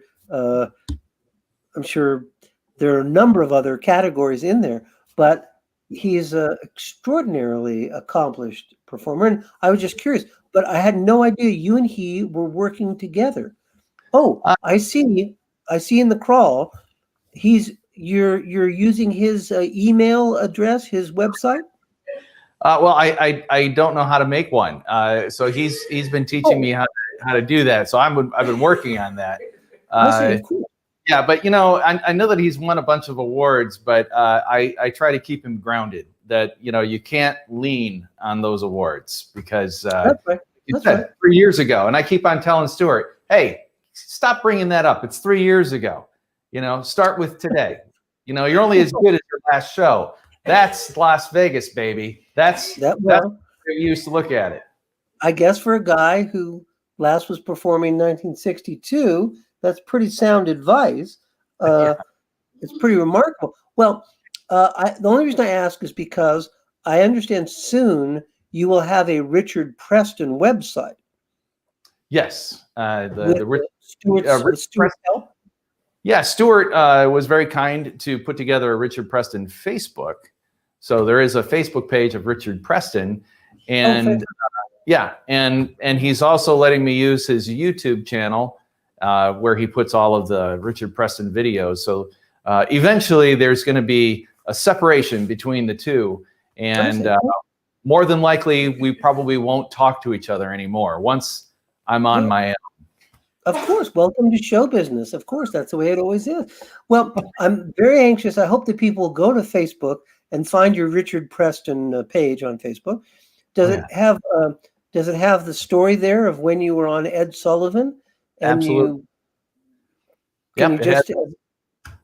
Yep, it has everything there. You know, the whole cryogenic ordeal that I had to go through. It's all there.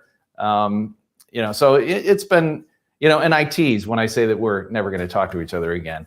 That's just how Stuart and I, you know, we have this, we're trying to put together some sort of a feud between the two of us. It's not working, but, you know, that's what we used to do in the old days is of course. That was a very common thing, 50, 60, 70 years.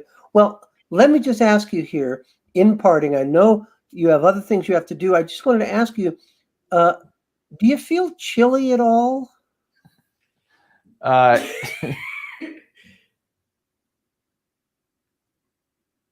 Oops, he froze up on me. Oh, sorry. Sorry about that. It's a little brain freeze. It's one of the after effects from being frozen. It just happens spontaneously. Well, Richard, I can't thank you enough for being here and giving us a taste of 1962. It's fantastic. I'm thrilled that you still have the Christmas tree up. It's wonderful. I'm hoping that as you start to separate from Stuart McDonald and go your own path and serve your own identity, I hope that we see more of you and get a chance to see you live. I'm looking forward to that. Oh, so am I. And I just want to say thank you very much for giving me this platform tonight during the New Year's celebration. It's been an honor to see you in the historical documents, by the way. You're a very famous magician in your own right. Oh, thank you. Thank you. Yeah. Well, back in the 20s, I did some pretty good stuff in the early 1920s before the crash. So I'm pleased that you're able to see that. And I look forward very much to seeing you live and in person in 2021. Well, thank you, Larry. Appreciate it. And I will see you in the future. Thank you, man. All right. See you later. See ya. Very, very good. That is the world's greatest magician who was frozen cryogenically. And when I think of frozen cryogenically, I think of cool. And there's no one more cool than my next guest. The gentleman you're about to meet, well, we'll get into. There's a lot to talk about. I want you to see some of the stuff he's doing. He is the only American to compete in FISM, the Olympics of Magic. FISM is an acronym for the Fédération Internationale Société de Magie. It takes place every 3 years in a different city around the world. It's the very best magicians in the world competing. This man I'm about to introduce is the only person I know of who's won a gold medal in 2 separate years competing in FISM. To win a single gold medal is extraordinary. To win more than one is unheard of. Please welcome the one and only Rocco. Larry, you are funny. you love these gold medals, huh? Well, because I think people should know your incredible accomplishments. Thanks. And I'm thrilled. I should point out, Rocco, you're joining us from New Jersey. Is that right? New Jersey. I'm here with Diana. We're spending New Year's Eve together. Happy New Year's to everybody. Larry, you know, and congratulations on what you're doing here with Spellbinders, man. What you do is you don't just bring magic to the public in the world. You're bringing proper magic to these guys. So I recommend everyone to make a donation, because what you're seeing tonight and what you're going to see in the future is because of what Larry Wilson does. I don't think a lot of people would know who I was if it wasn't for Larry Wilson. Back in 1987, you put me on the map. You had a competition that I entered in with some of the greats. And that's how I kind of got discovered and started working in Magic Castle because of you, Larry. So I'm glad what you're doing for so many young magicians. Well, thank you. I'm gonna say this.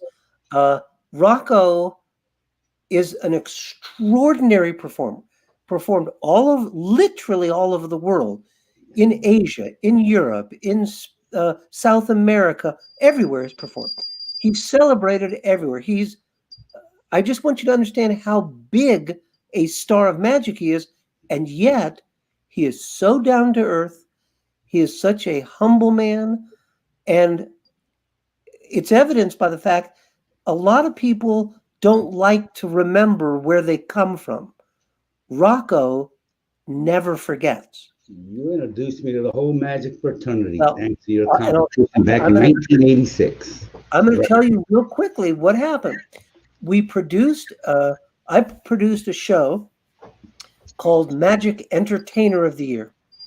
And it was the first time that I'm aware of that magicians competed in front of the public who were not necessarily magicians.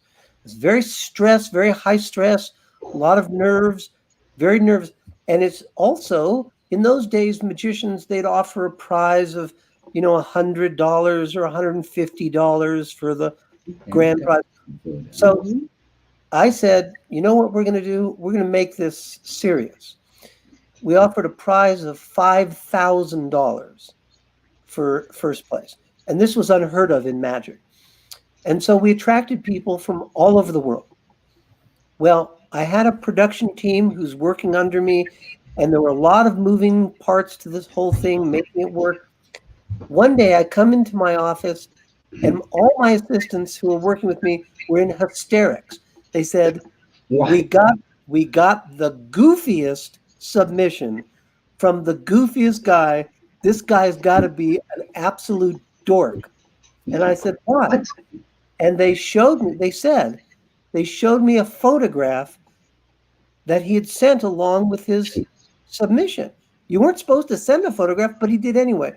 I'm going to ask Brett if we have a copy of that photo. There it is. That's my first promo shot. I was doing an act with guns back then. Now, I just want to make sure that people can see he's smoking a cigarette. Right. He's wearing a shoulder holster. There's the gun. There's the gun. Right. There's the gun at the bottom of the frame. He's laying a rose on a tombstone.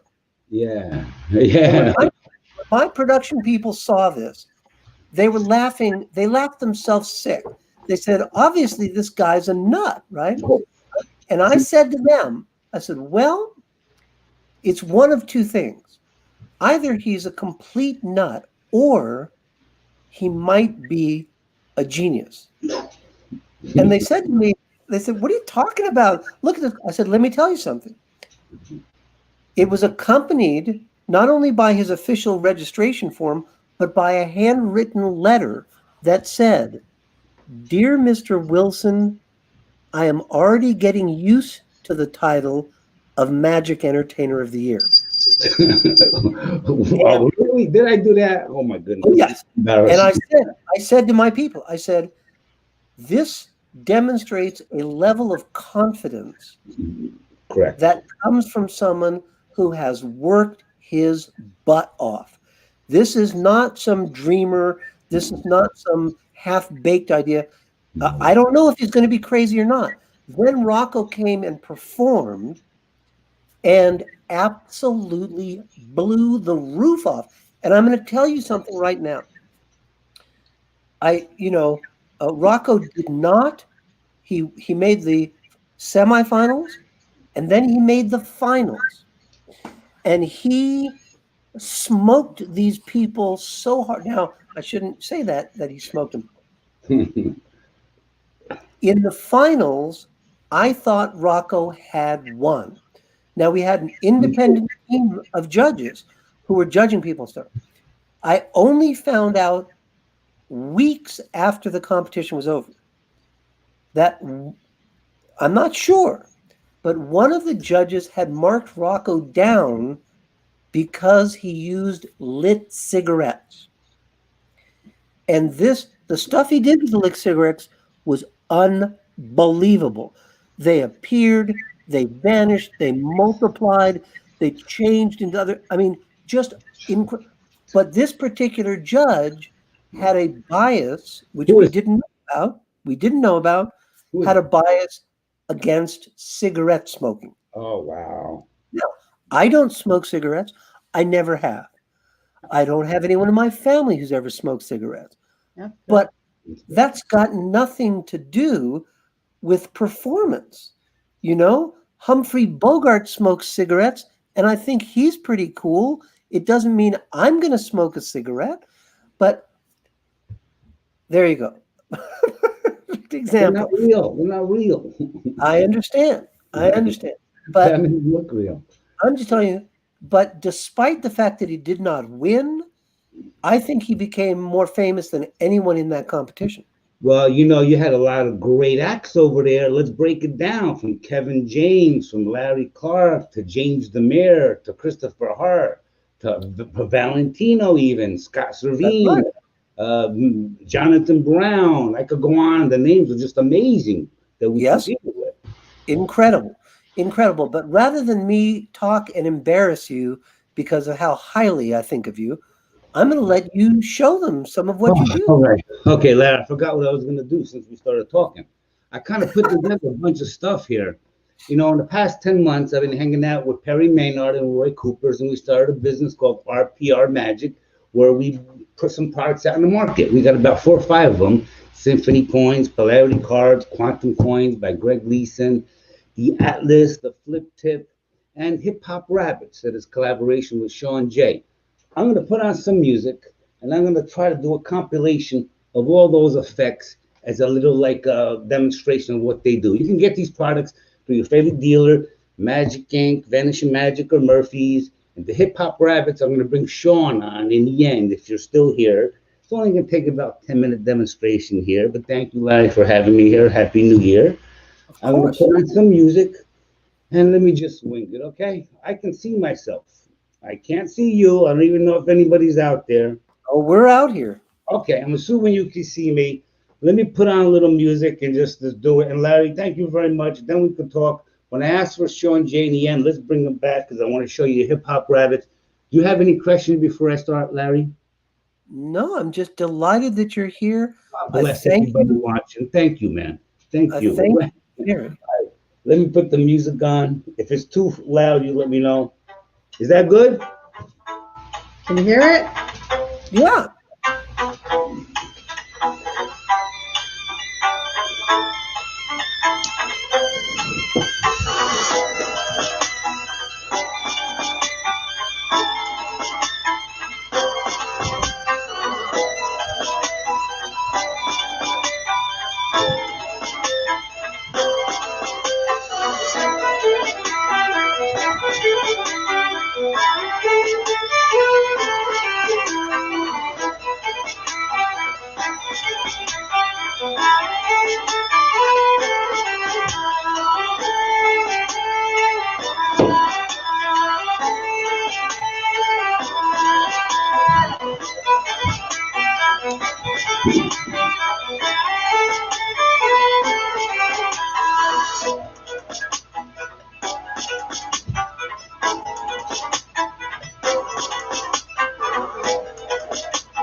Let that thing go. All right, what is it going to do now? This is an Italian candy. I like it. You like it. So go on. I can't open it. But that's okay. Look. Yeah. I'm going to turn this. I'm going to turn this now into the.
If everything go right, music froze.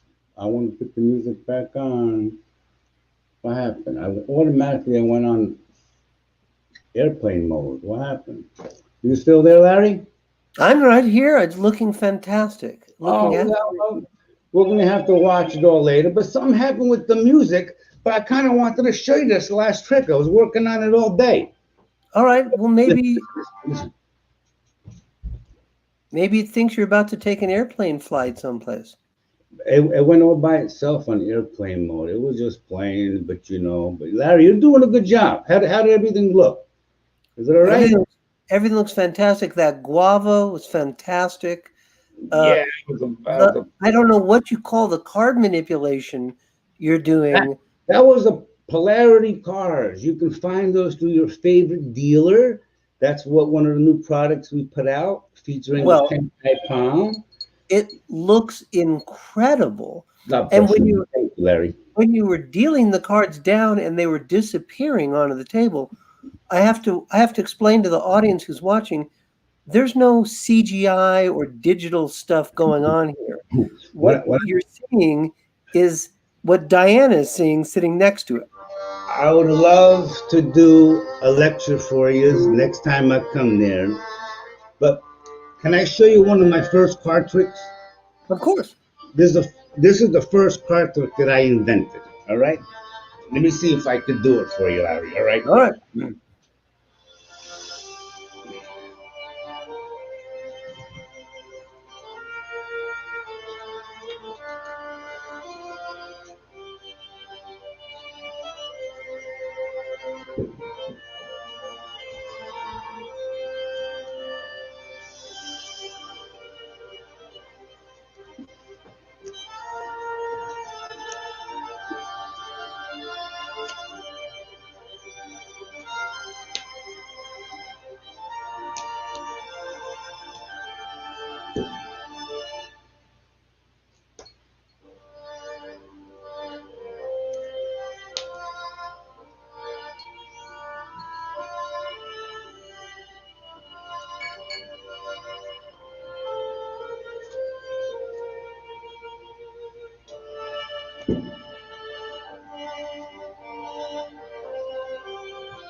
Gorgeous.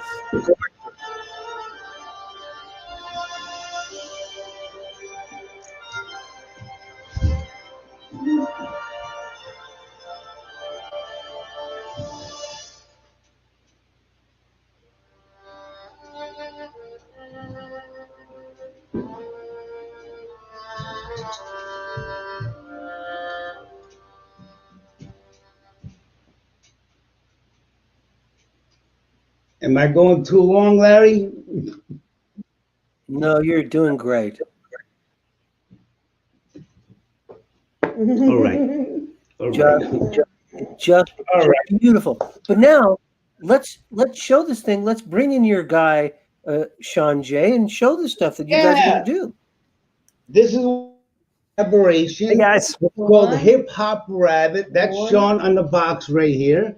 And sorry if I'm flashing a little bit because I'm looking at the camera. Tenyo just picked it up, and Magic Ink and Vanish Ink, and they all have it. This is one of our creations. Sean, here's Hip Hop Rabbit. You ready? Bang, I'm ready to roll. Bang, bang, bang, it's gone. Look, bang, there it is. Sean, go ahead, take it. There's a jump, back and forth, and back again. Rocco, I'm going to toss it to you now, okay? Really? Okay, go ahead. Ready, go ahead. set. All right. Boom. Whoa, whoa, whoa, this is fun to do. Here, take it.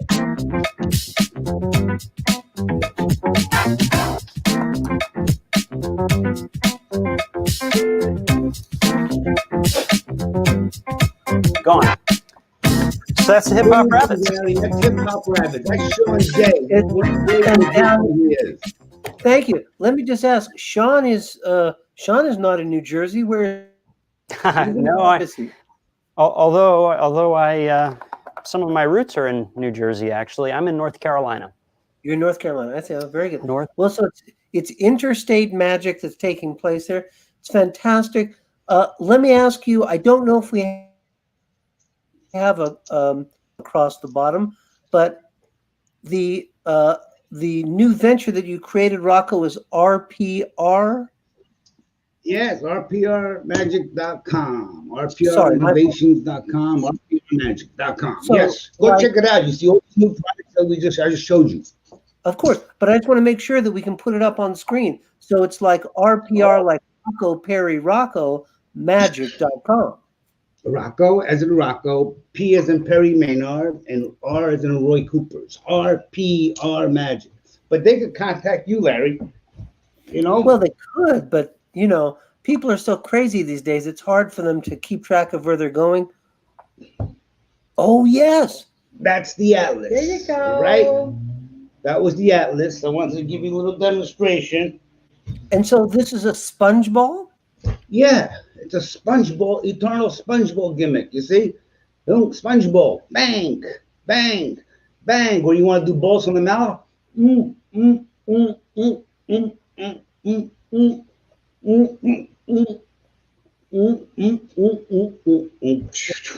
That's the atlas.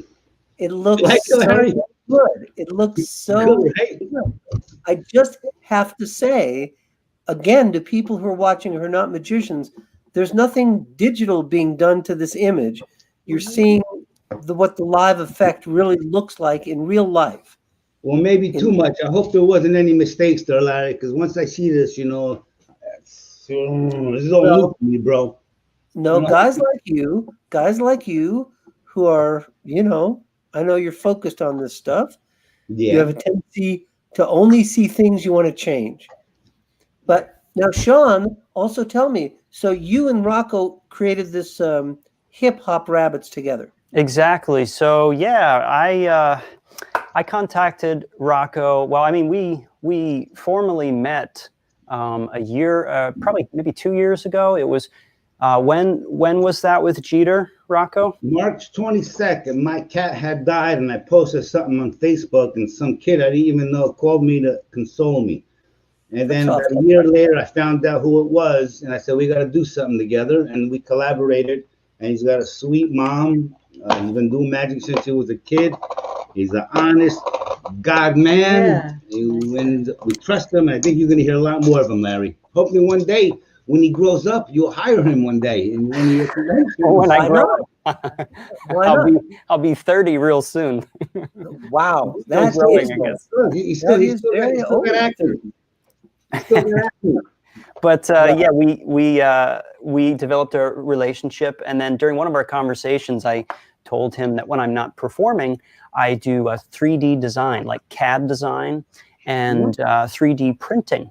And I was making my own props and prototypes for myself because I always like creating original magic. And so when I told him that, he said, "Oh, Sean, I got a really great idea. Got an idea for these rabbits. Do you think you can make them?"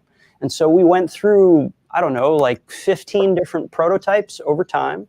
And I would send them samples and we'd get feedback. And eventually what we have here is the finished product. And it comes in a nice, cute little velveteen bag, the rabbits. And there's a video instruction card in the box with instructions on Murphy's that where I teach the effect. And we shot a very nice professional video.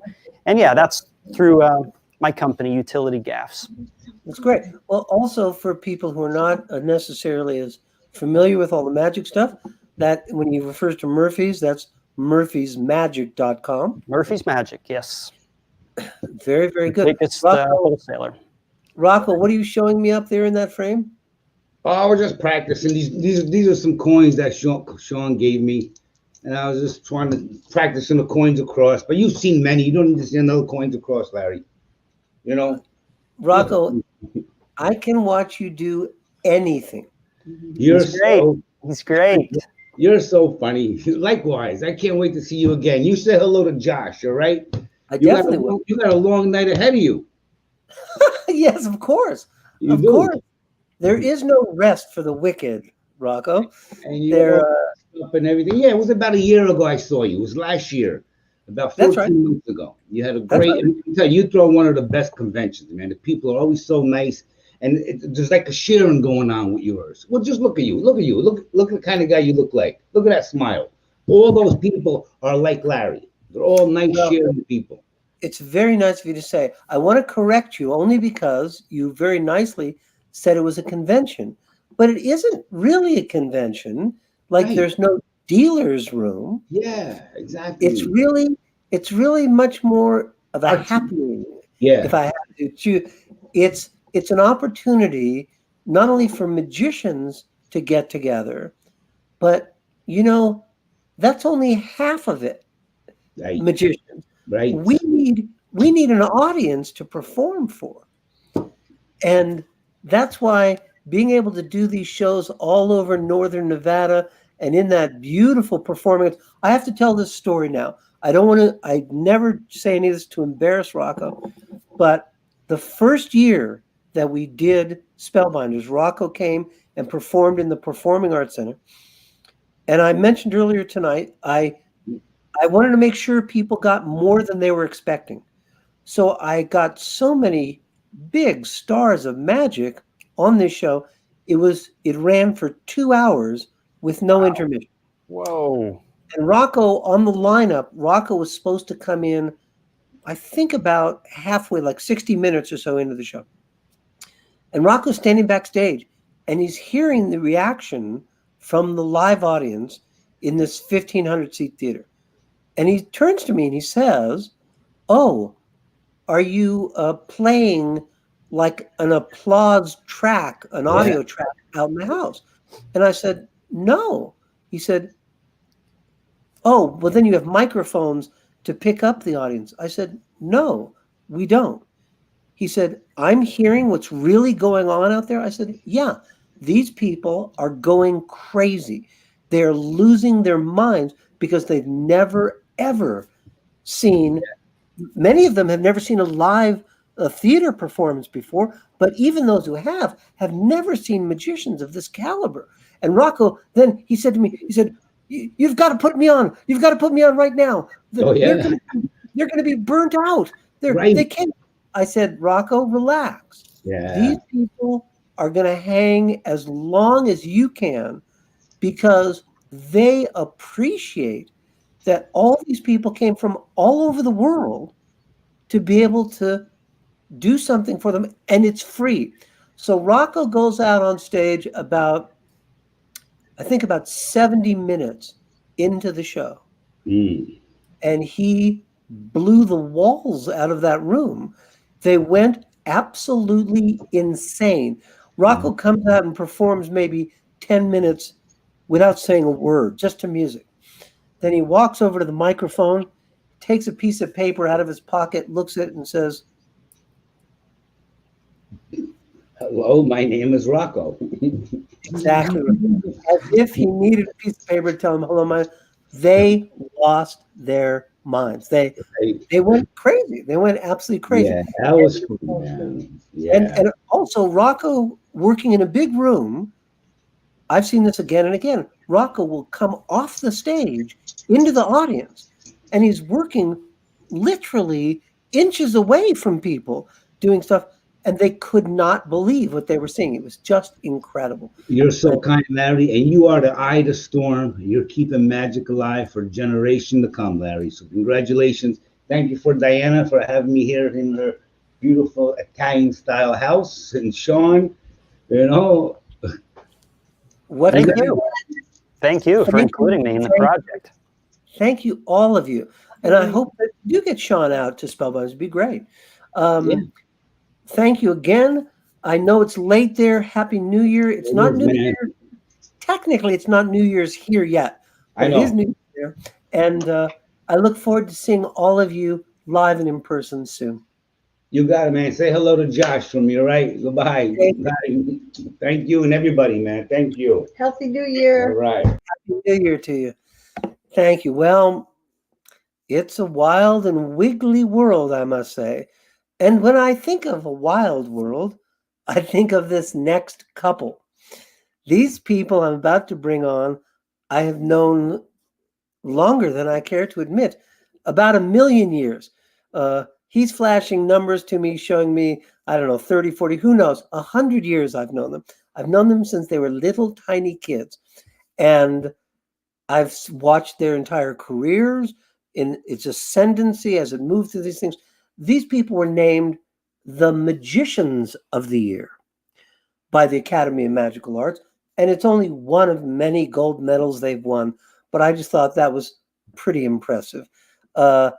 They're lovely people by coincidence. They happen to live here also in Northern Nevada, in Reno. They're usually traveling. They're all over the world. They both were stars of the touring show The Illusionist, and were on Broadway with the show Illusionist 1903. Their credits go on and on and on and on. But please help me welcome Kaylin and Ginger. Ah, Hello. Larry. Hi, so nice to see you. Not one gold medal. We've never won any gold medal. I think it was metaphor. Oh, metaphor. Okay. Just wanted to You point two- that at the year. Yes, no gold medals. You two are so cute that I'm going to give you a gold medal for cuteness. Okay. Thank you. That's what's going to happen. And it'll say on it, for cuteness, gold medal. But if we know which one is the cute one. Who cares about gold medal if you're named Magicians of the Year by the Academy of Magical Arts? Yes. It doesn't. I don't think there's a higher honor that you can receive. These two. Well, I'm talking about you like you're not here. It's so great to see you. Not only are we close, I could ride my bike to your house right now. Yeah, That's how But close I wouldn't let you in. well, okay. But you could. You could ride your bike to my house. Kaylin and Ginger. It's funny how some of us wound up here in Reno. Why you know, not? Well, no reason why not. It's so beautiful. I almost feel like I shouldn't tell people because I don't want it to get all crowded. I said that for years. It's so nice here. But I remember That though, our secret is out. well, it is now. It is now. California is locked down. People are coming here from California with bags full of money. They're buying homes or property. They don't even know what they look like. It's just, is it in Nevada? I'll buy it. You know. Yep. I remember when Mark and Ginger were in Spellbound in Las Vegas. I remember hanging out at your house in Las Vegas. And I would never have predicted in a million years you guys would have wound up here. But I also would never have predicted I would wind up here. Yeah. Well, So- you come here, but you don't want to leave. Yeah, exactly right. It's so gorgeous. Yeah. It's so. I'm When sorry, Ginger. we moved up here, I guess it was in '99. We moved up here, the January of '99. So we'll be 21 years, right? No, 22 years. Anyway, I can't do that. we moved up here because we sold our show up here, the big show, Carnival of Wonders. The big show. The big show. Well, compared to the others, some of the other shows. Yes. Well, anyway.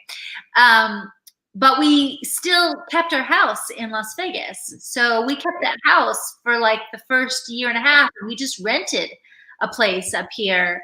And then I would say at least after a year or so, I said, you know, I don't miss, I mean, I like Las Vegas, but I don't miss it. I preferred living in Reno. And I just said, this is a much greater quality of life. Let's live here. And so we ended up buying a house here and then eventually selling the house down in Vegas and starting a family. It's so funny because you have encapsulated it. It is a more wonderful quality of life. Mhm. I was born and raised in Los Angeles, lived there all my life, thought it was the greatest place in the world, but I didn't realize things that I was missing out on. Like, and it may not seem like a big deal, Like fresh air. like fresh air, Fresh air. like being able to drive wherever you want, in Los Angeles. By the time we came up here in 2005, it was very common that from 3 o'clock to 7 o'clock p.m., you could get caught in traffic on surface streets in Los Angeles where you could go a couple of miles an hour. Yeah. Just normal. So people would make plans, and I remember having to call people sometimes. We're going to meet somebody and then having to call, say, well, we've been in the car 2 hours. We've only gone a couple miles. I don't think we're going to be able to meet you in time for dinner. Stuff like that just seemed normal.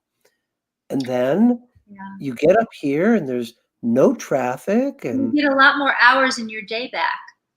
well, yeah, I mean, You get a lot more quality, a lot more life back. and we woke up this morning and there was snow on the ground. Yeah. See, to me, That's so exciting. So exciting.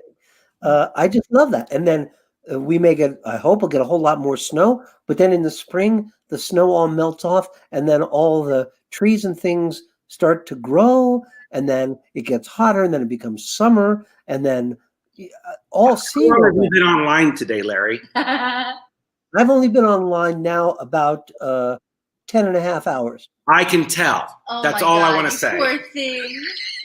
All right. Now, you cannot tell. I was just like this 10 and a half hours ago.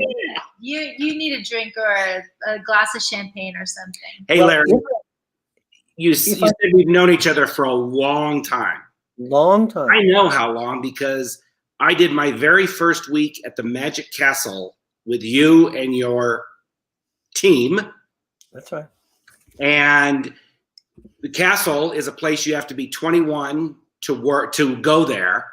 That's right. And we're supposed to be 21 to work there. But as long as I came in the back door, they let me work there, which I worked my first week. And that was 1977. Yeah, that sounds right. You're not even. I was 17. Absolutely right. I remember it very, very clearly. Didn't Larry do something to you Yes, in the wings? it was. No, he didn't do it in the wings. It still stands out as one of the most terrifying moments of my life. Are you not going to remember this? I have photos of this. You had. It was you, Larry, and who were not the Raspini brothers. What's your team? The Flying Cavettis. Cavettis and Kim. Okay. Okay. Sure, Kim. All were on stage. And at the time, I was working, doing a manipulation act by an assistant, Linda, and she wore like a saloon outfit, like a corset and fishnets and a thing in her hair. And for whatever reason, I thought, this is going to be really funny. I'm going to put this on with lipstick and makeup, and I'm going to stand in the wings because you guys had so much fun on stage. I thought, I want to be part of that fun. Okay. And so I put on the high heels and the fishnets and everything, and I stood off stage, and you guys look at me. You're all on stage, and then there was a moment it changed. And that's when I realized that you guys were going to come and get me. Here's You don't what's so- remember that? Oh, I remember like it was yesterday. Flying Cavettis on me like two henchmen. And But they I don't know if you realize what was so extraordinary about that troupe, and I still perform with the troupe. We have like Cavettis 3.0, who are Okay. usually the Platt brothers. It could be Cy Platt and Cheetah Platt or Boone Platt or even Flynn Platt. There's a whole family full of them. They're all fantastic. So I work with them, and I'm just telling you, there's a weird rhythm with my stage troupe show where it's almost a little bit like ESP. I didn't have to tell them anything. No, that's what I told you. It turned in one moment. That's right. We were working and doing all this crazy manic stuff that we do. We looked off stage, saw Mark dressed in this Merry Widow corset, all made up. There was no hesitation. My two guys ran off stage to get him and drag him on stage. And I had already been on performing. Yeah. I didn't really want the audience, the whole idea. I don't think I got very far on stage. It's like I clawed, I attached myself to the backstage. He developed anything I could do. Superhuman strength to break free.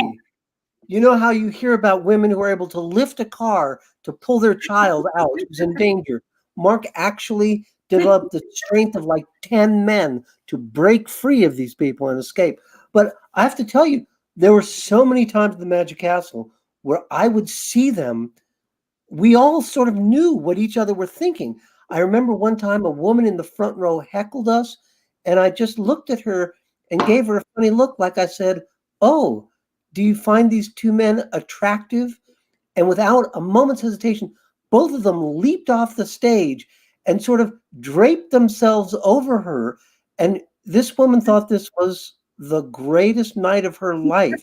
She was squeezing them and kissing them, and people in the audience were confused. They thought, is this part of the show? Is this like is this woman in the audience? Is she part of? Because she seemed completely rolling with it, and they seemed like it was the most natural thing in the world. There was a lot of that where we didn't know what was going to happen, but we knew we'd have fun with it. So, and that's the joy of live entertainment. that is exactly Right the there. joy. That, you know, it's a shame that 2020 is what it is, but it's great that people have figured out ways to overcome it somehow. You know, there are some guests, I don't know how much of the broadcast you're able to see, but there are people who have done like 500 online shows so far this year. Unbelievable. Unbelievable, you know. But the people, you know, I would never argue with a guest I have on. The incredible John Armstrong, I don't know if you saw him before, but he said he was afraid that live performance might disappear. And I didn't want to contradict him. I don't think live performance can ever disappear. Because, like Ginger just said, there's something going on in live performance that you cannot capture on video. You can't capture it on your computer, on your phone. You have to be there. That, of course, was part of the whole genesis of this Spellbinders live show, is that, you know, when I'm hanging out with people like you, I remember sitting with the two of you up in Sam's, up in Lake Tahoe. Yeah, I remember that. Having a pizza, and I was encouraging you because you were in a show at that time where you felt and I felt they didn't really appreciate how much you had to offer. They liked you. Well, I wasn't going to say what show it was. I'm just going to say that. And you guys were saying, we were thinking about doing a show of our own. And I was really encouraging you, saying you absolutely should do this. And don't pay any attention to those people. They don't know, you know. But we have a tendency to forget that people who are not in show business don't see live performers every day of the week. And for people who don't, being able to go to the Pioneer Center, you know, I've said this before, we had so many people come up every year after the Pioneer Center show and say, we've lived here 28 years. We've always wondered what was inside the golden turtle. Because this theater is a big rounded shell like a golden turtle. And I would say to them, well, what do you think? They'd say, well, it's like a theater. I said, that's exactly right. It's a theater. You could put on a concert. You could put on a play. You could have a lecture. You could have a dance show. You could have anything you want in there. And I just thought the only way to get people in there is if we make an opportunity that's free. That, you know, and so part of the thing with Spellbinders is that you have to have tickets for the show at the Performing Arts Center, but you get them for free by going into any library and asking for them. That's a great gift. Well, thank you. I just was trying to think how to. My experience in life has been that people don't do things because it's good for them. People do things because it's fun. So telling people you should go to the library, there's great stuff, that's not going to work. But if I say, oh, look at these magicians, they're the greatest magicians in the world, they're at the library, then people will go there. And if I say, oh, you know, the Performing Arts Center, there's all these magicians, it's free. You have to go to the library and ask them for tickets, but they'll give them to. So I started it and I thought, maybe it'll work, maybe it won't. But it's been so surpassing any expectation I had. And you know, I wouldn't wish 2020 on anybody, but it has created some great opportunities just because everyone's schedules got all shuffled around. Now, I know you people are doing a ton of incredible stuff, and you know, I rake the leaves. I organize the garage. Tell me about it, man. My garage has never looked so clean. I know. Yes, keep going, but I just I have been busy. These are the kind of opportunities I'm referring to, but also I'm hoping segue. one of these years, part of the deal with Spellbinders is, of course, we can't pay our performers what they really deserve, but we can pay them a little money. But I always tell all of our people, if something else comes up that's a real job, obviously you have to take that. I keep hoping that one of these years we may get you two to come in and do some of your big illusion stuff, because it's not just sensational, but there's a thing that you guys have going. Besides the fact that you have great chemistry together, you also have a... I'm sorry, Ginger? I said after all these years. From the very beginning. But also you guys have there's a style and a rhythm that's just, I really like things that are theatrical, and you really bring that. So, I'm hoping that one of these days we'll get that. But in the interim, I know you've been working on a project of your own that you might not have done except for this crazy COVID. You know what? I'll tell you, it's a project. Speaking of the Pioneer Center, we used to have a theater underneath the Pioneer Center called Magic Underground, which we had for about 5 years. And an idea popped into my head then that we started. This would have been 2008. And then the timing wasn't right, so it didn't go forward. And then I think again in 2014, I was thinking, boy, that was a really interesting idea. And we've had a number of projects in Reno, and had been talking about for the last few years, we need to do another hometown project, something in our own backyard. But, stuff comes up and you never get around to it. Well, pandemic. And the idea was, if not now, never. Just throw it at the wall. What's the worst? And so we are about to open a brand new project called Weird Reno. You can go on weirdreno.com.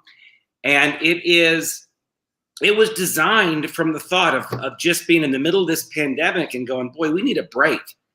You know what? Everybody needs a break.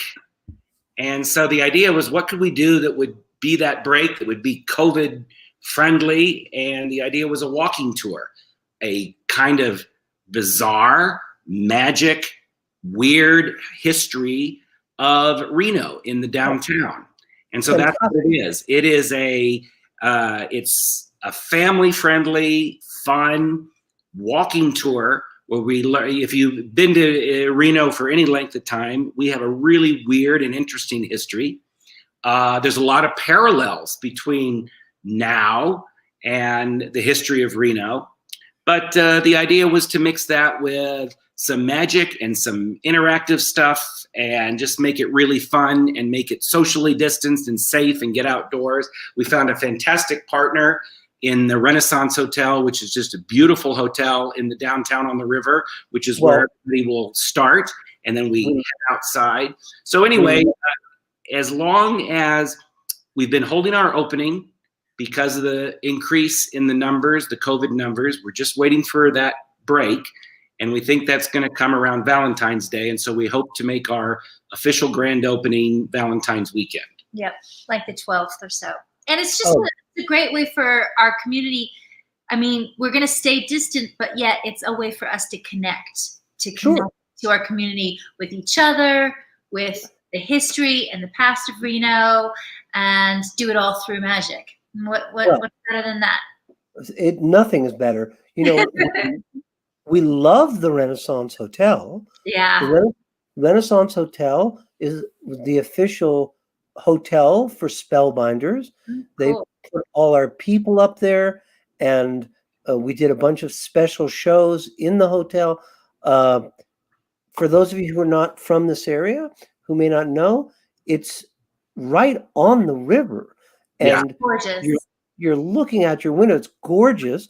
But you're also right close to everything downtown. You're about 85 feet from the Performing Arts Center. And there are all these restaurants and clubs and stores and all kinds of stuff right there. It's fantastic. And also it's interesting because it doesn't have a casino in it. It's not gambling. Nope.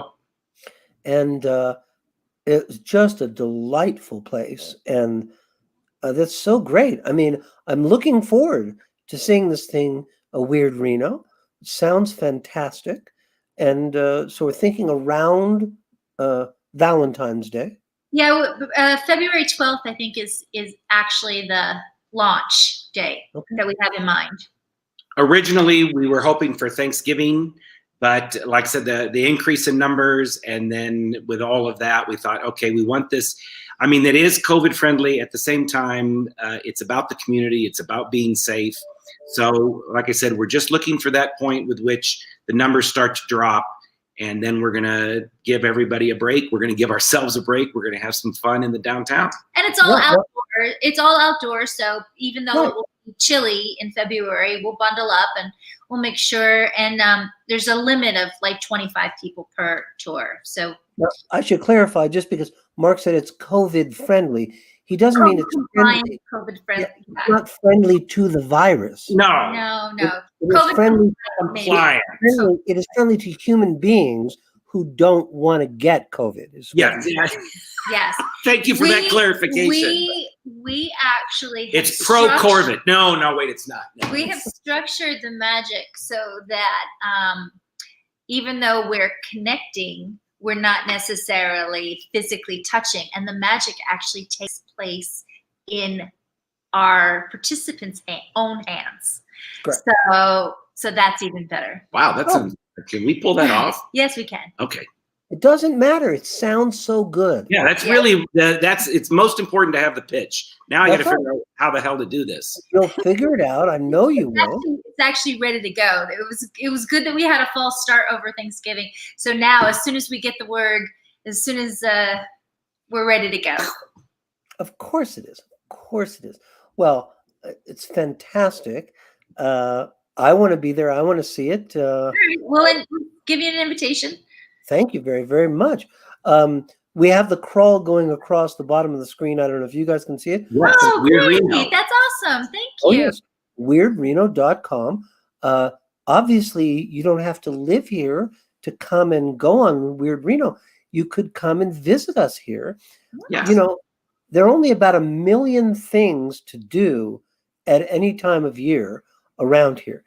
If you are into skiing, we're 45 minutes from Squaw Valley, from Lake Tahoe, from I can't think of all. They keep changing the names of some of the Heavenly, North Shore, Mount Rose, Diamond Peak. In-N-Out Burger. Right, In-N-Out Burger is only a few minutes away. From Mount Rose, we're less than 40 minutes. We're probably 20 minutes or 25 minutes. There's fantastic world-class skiing, and there's just so much to do here. It's so beautiful. It's so wonderful. Well, I'm very excited to see this Weird Reno. Very, very excited to see it. And I really appreciate. Now, did you guys have? You will experience it. Well, that's what I'm looking for. I always like an experience. You know that. Tell me, before we got too close here to New Year's, did you guys have plans? Were you going to do something, or? We had. You mean as far as like our work? No, New Year's. You mean work or play? Did you have anything? Well, we've just kind of been chilling. We haven't really planned on going anywhere. You know, we just do our own thing. I cooked chicken parmesan tonight for dinner.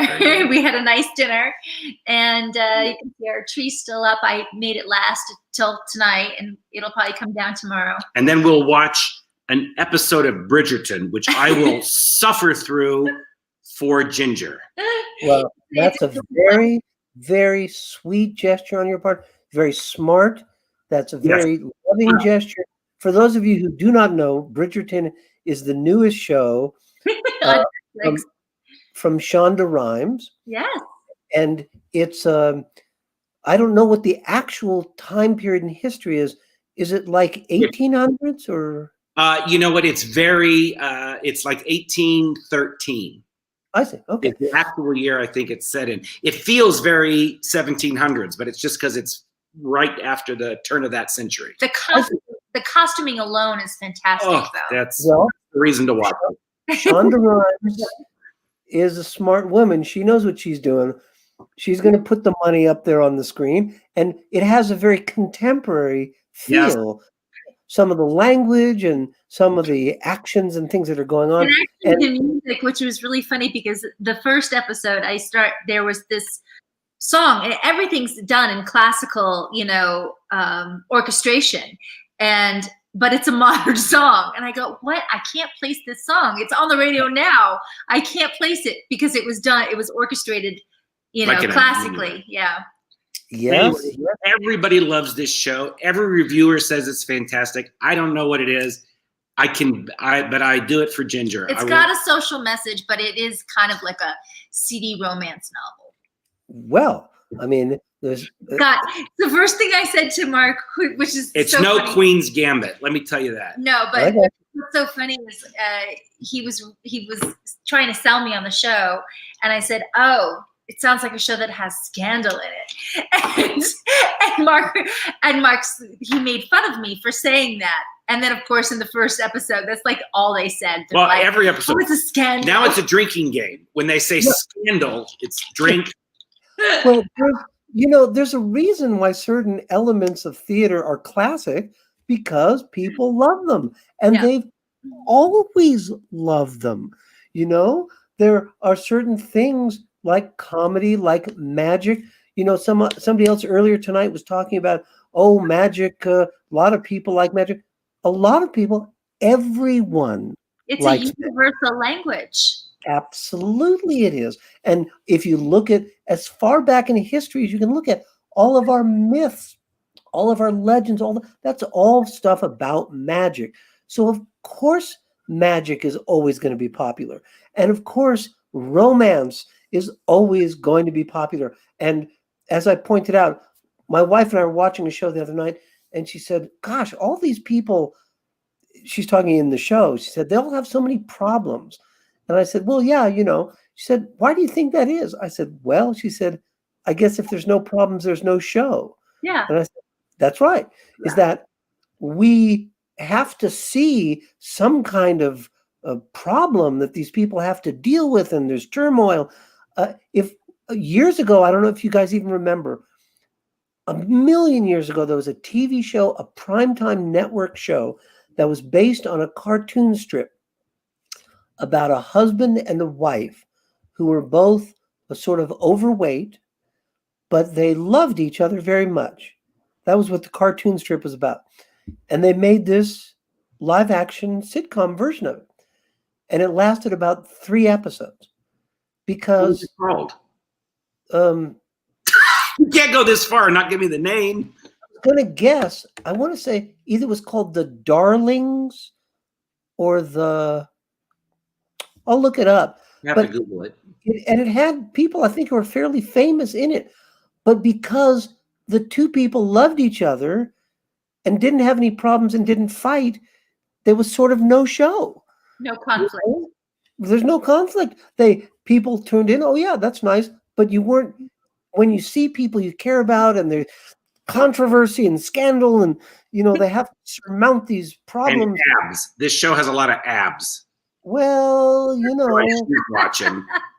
Abs are always very, very popular. How come there's more man butt in this show than I haven't seen one female butt in this show? But Bridgerton. You've seen other female parts. It's okay. We can stop about the show. No, you two are doing a fantastic promo for the show. I guess so, apparently. I suspect that Netflix will call you and ask you to do your own show that's just a review of Bridgerton. So that was your big excitement, is you're going to watch Bridgerton.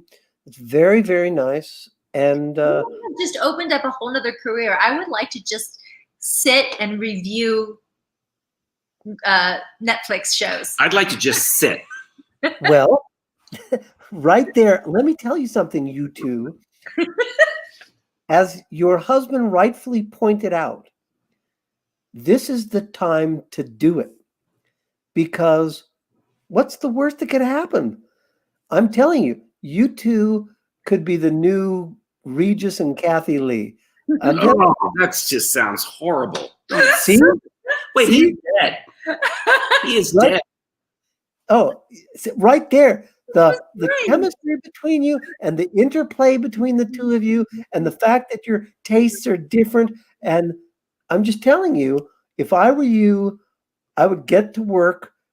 It could be so easy. Put a camera on the two of you as you're watching these shows on TV, as you talk about them. And I'm telling you, it would be hysterical. I would watch it. Mark Let me yelled ask at you, me I because get I it. talk to the television all the No. time. I have to ask you something because we were sharing a computer today, trying to check our health insurance and all that stuff. Okay, somebody's in charge of the computer. You want to move down the page. Do you say scroll up or scroll down? No. Wait. Let me ask you something. Do I look like an idiot? Well, let me tell you something. You think I'm going to get in the middle of this, but I know exactly what he's talking about. The same thing goes on in our house. Where someone goes, go down the page. No, the other way, right? Scroll up. To look down. Scroll up is Ginger's moving. just turning down as she says, scroll up. I want the picture to go up. I understand what you want. In her mother's kitchen, they have a fan. And I said something about this fan going clockwise. And she goes, it's going counterclockwise. I go, it's going clockwise. And her mom is right there.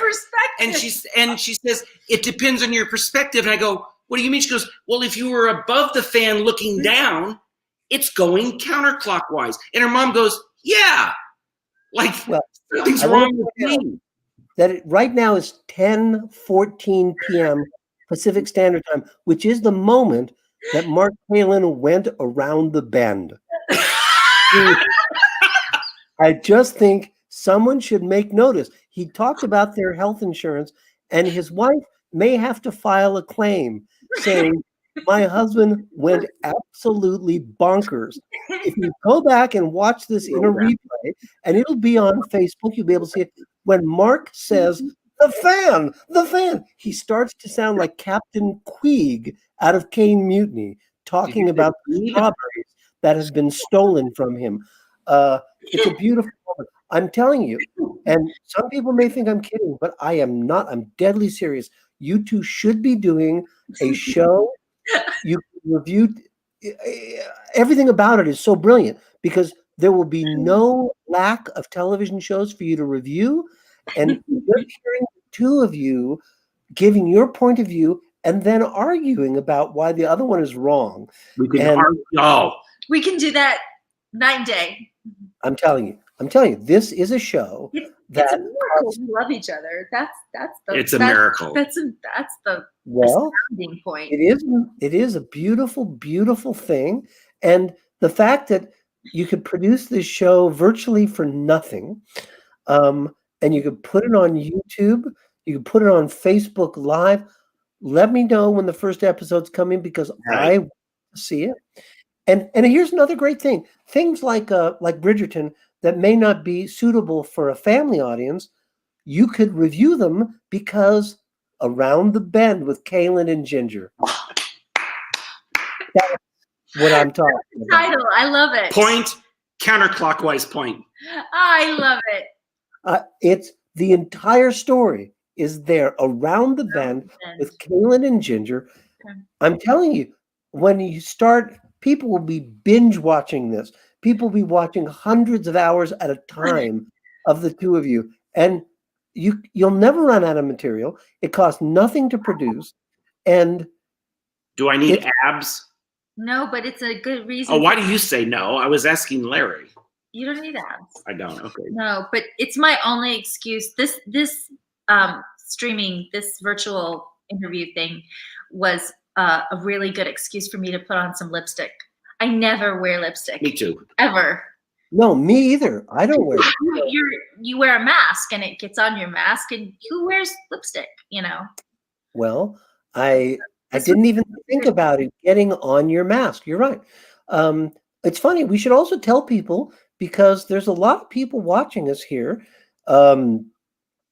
It's funny, but there are places like California completely shut down, shut down. Yeah. Here in Nevada, you can go to a restaurant, you can go to a casino, you can go to a supermarket. Everybody wears masks. and they seem to be very respectful. But I mean, schools, I think public schools may be closed for like another week, and then they're going to be open. Go to a But Trump rally. Well, I Don't Don't need a mask for that. Don't bring politics into this. All right, so your wife is so smart. Your wife is so smart. Ladies and gentlemen, those of you who are looking for the next guilty pleasure binge show, Around the Bend with Kaylin and Ginger, you'll be able to see it streaming live on Hulu, on what is that other one? Going to a Peacock. channel near you. You'll find it. You'll find it. Believe me. Just say, Alexa, take me around the bend with Kaylin and Ginger, and it'll. You just gave us this wonderful opportunity and the title. We don't have to do anything now. No, that's what I'm saying. It's all. We just have to go register the domain. You've wait, read. you didn't say that before you do it. Sorry. Well, yeah. Let me turn to one of my minions. Go register that before Kaylin and Ginger. It's in use already. It's already in use, so we I got wish it. I had minions. Should we take a snapshot of that right now? No, it's all right. Yeah, you should, is what you should do. Listen, you two go about getting your production in order.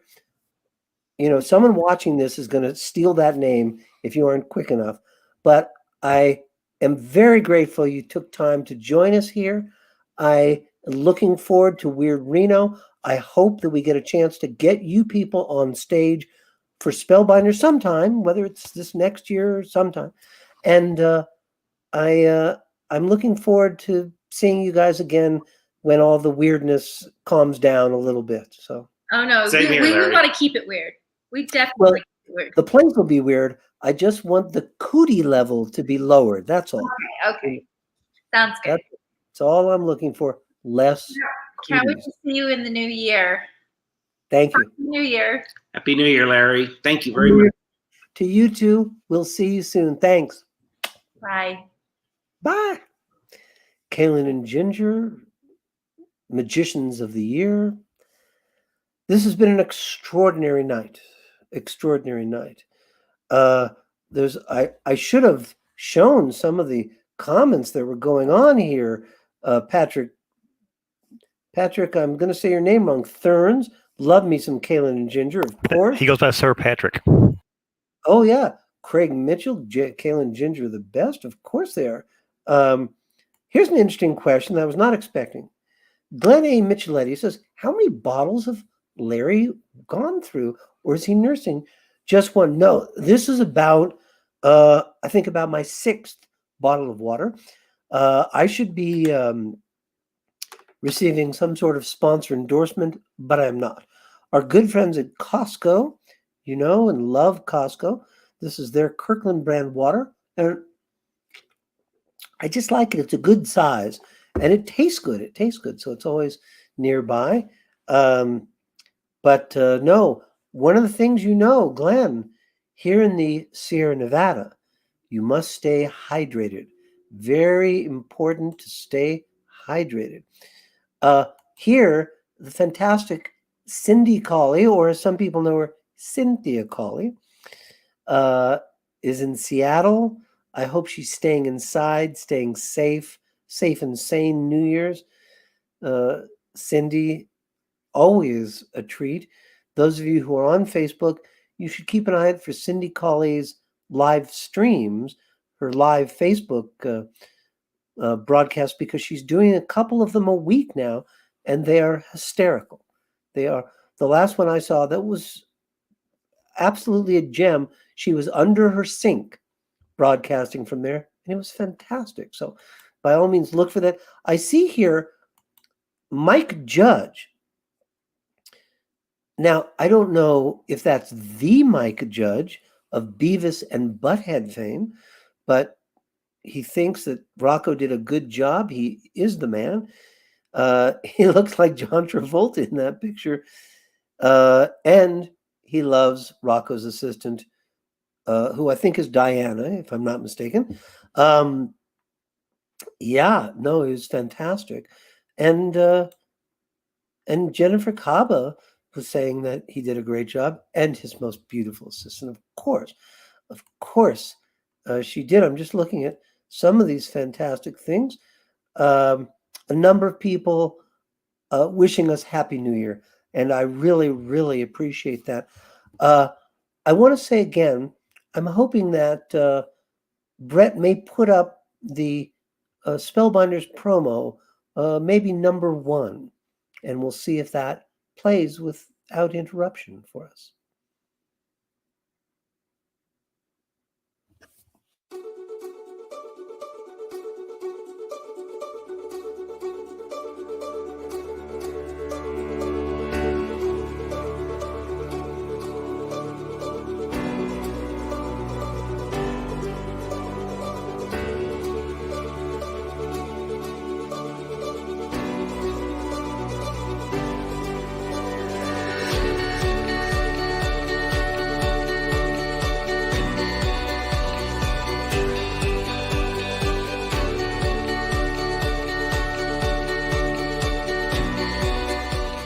Spellbinders is the world's largest free international festival of magic.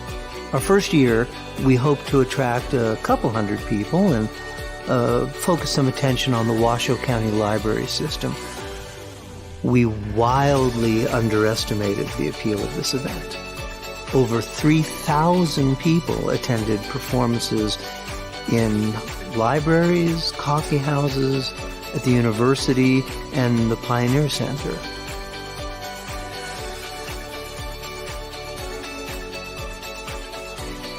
We were featured prominently on radio, television. We got over 50,000 hits on social media. So we reached out to local businesses, and it was their support, their extremely generous support, that made this possible. No one's ever seen anything like this before. Nobody's ever seen an international festival of magic that goes on for a week, and all of it's free for the community.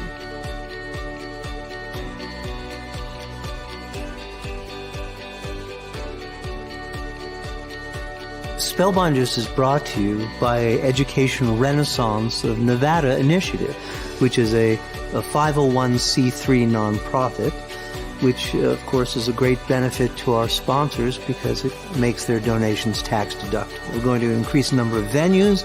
We're going to have more surprises, many more gold medal champions of magic from all over the world performing here.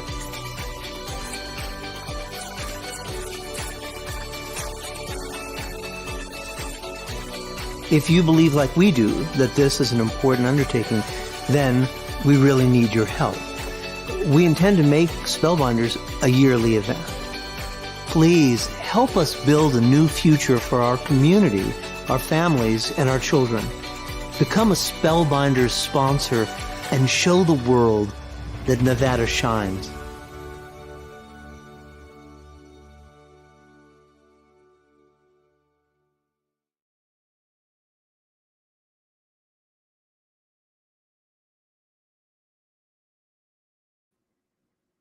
Well, all I can think when I look at that video promo is I need to get more sleep.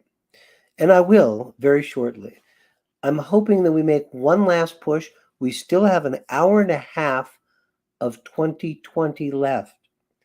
If you donate before midnight, depending on what time zone you're in, if you're in Mountain Time or West Coast time, you still have time. If you go to this website, nevadashines.org/donate, it's the website of our nonprofit, Education Renaissance of Nevada Initiative, which is a IRS-approved 501c3 nonprofit. It means that your donation is tax deductible to the fullest extent allowed by law.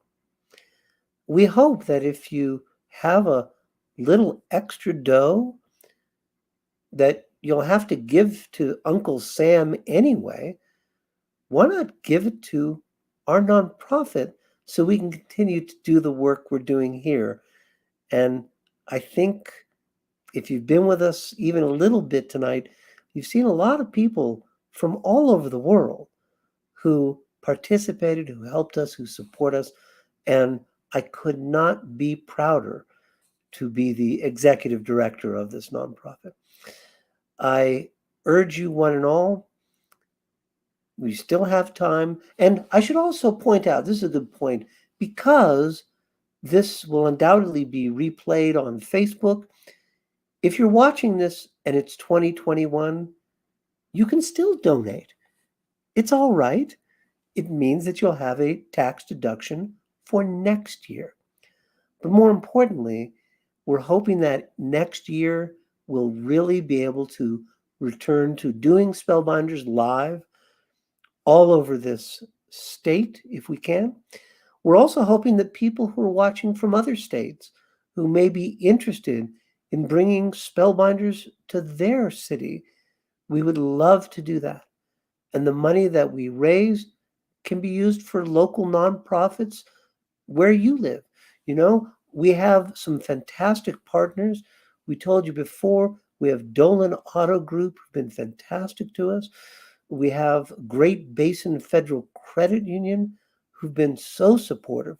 Jimmy Bean's Wool, the Postal Depot, fantastic people at Lithia Chrysler Jeep, where just go the extra mile in everything they can do for us. It's just been incredible, the support we've gotten from the community, and we would love to branch out into other states and do that. The money that you're able to raise there is used for a local nonprofit there. Here, I mentioned that Dean Hankey suggested very, very wisely that we include Reno and the Nevada Food Bank.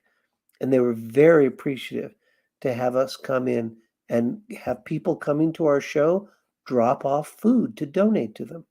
The Boys and Girls Club of Truckee Meadows here, we always make sure that we have tickets.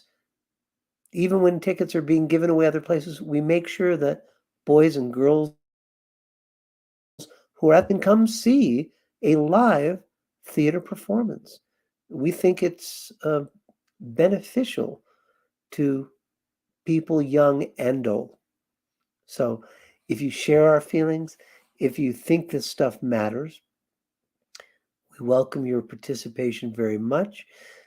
By all means, check our Facebook page, Spellbinders Festival. You can find out more information about things we're doing.